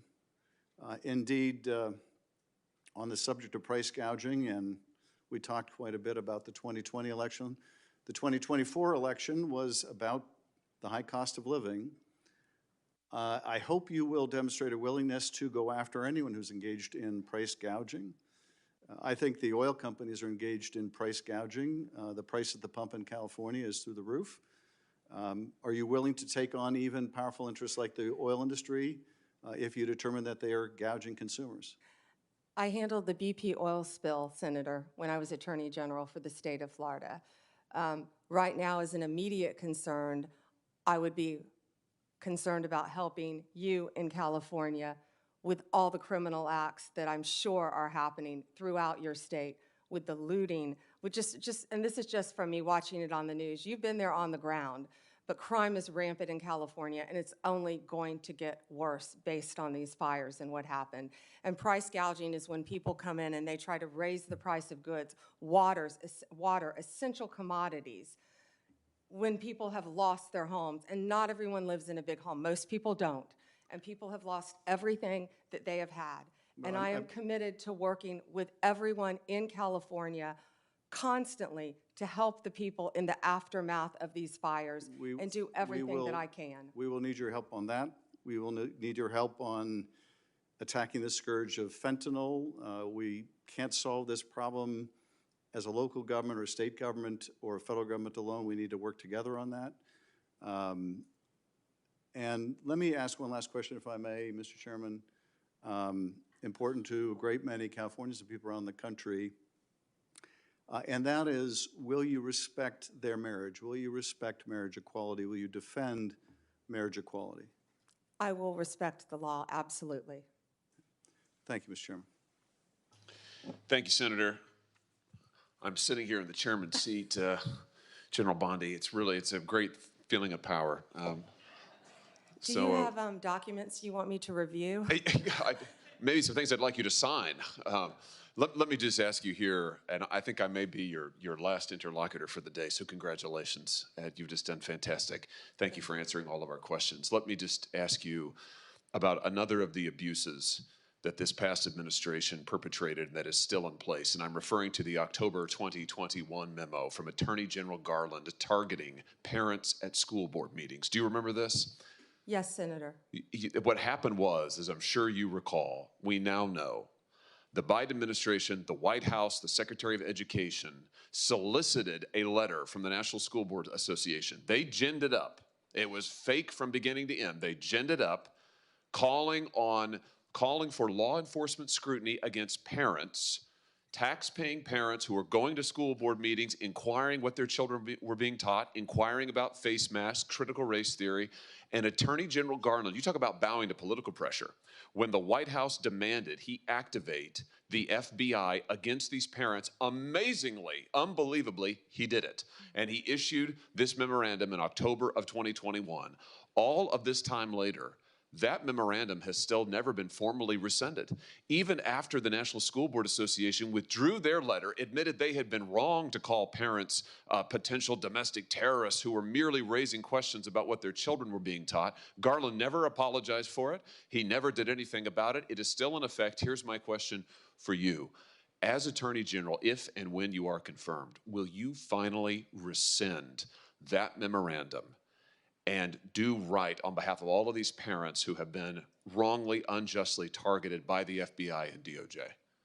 Senator, I have not yet read the memo. If I am confirmed, I will read the memo and I will do the right thing, just like I told senators on both sides of the aisle regarding their issues. Good. I look forward to you doing that, and I would hope this is something you could do on the first day after you're confirmed, to send a message to parents and law-abiding citizens everywhere. This shouldn't be a partisan issue. I bet the parents who went to these meetings, they're Republicans, they're Democrats, they have no partisanship, but they want to know that their First Amendment rights will be protected. And you rescinding that memo formally after, frankly, the current Attorney General lied to us about it for years would send a tremendous message. Let me just ask you about the one other thing, and this is something near and dear to me. We talked about this when you came to my office. The Department of Justice administers a fund called the Radiation Exposure Compensation Fund. This is a fund that helps pay for the health care bills of Americans who have been exposed to nuclear radiation by the government through no fault of their own. In the West and other parts of the country, the Department of Justice has administered that program for years. Senator Orrin Hatch actually wrote the initial bill. It has been in existence since 1990. It's been supported by senators from both parties. It's extremely important to my state because the state of Missouri, we have a lot of nuclear radiation that has occurred, that's still in our groundwater, still in our soil, not cleaned up yet. My question for you is, since you'll be in charge of administering it, will you administer that program fairly and equitably? Will you defend it? Will you make sure that radiation victims who are under the statute entitled to compensation from their government get what they deserve? Senator, I was speaking about that with someone yesterday because I did not know, again, there's going to be a lot, if I am confirmed, that I don't know. That's why it's so important to keep an open dialogue with every senator from every state.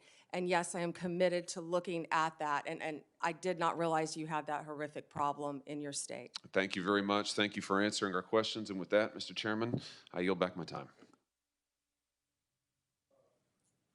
Before I close down this meeting, I would enter into a record from a bipartisan group of attorneys who have served as Attorney General in their respective states.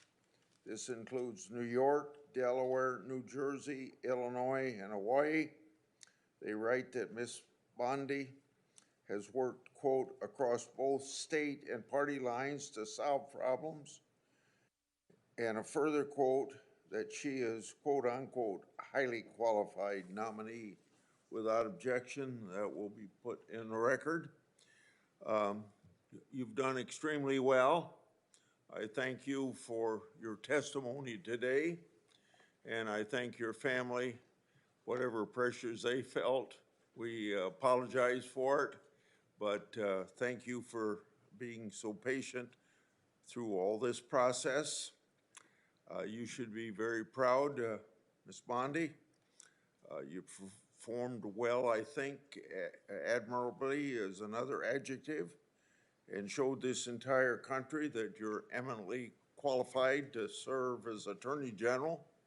If confirmed, you will be a chief protector of the rule of law, and I have every confidence that you're going to do a superb job. Now, for information for the future, written questions can be submitted for the record until tomorrow at 5 p.m. Ms. Bondi, when you receive these questions, please enter and return them to the committee as soon as possible, because under our rules, that has something to do with when we can schedule action for your confirmation. You're excused at this point. This committee is adjourned. We will reconvene tomorrow right here. Is it right here in this room? Right here at 10:15 a.m. to hear from a panel of outside witnesses in regard to Ms. Bondi's nomination. We adjourn. Thank you, Senator.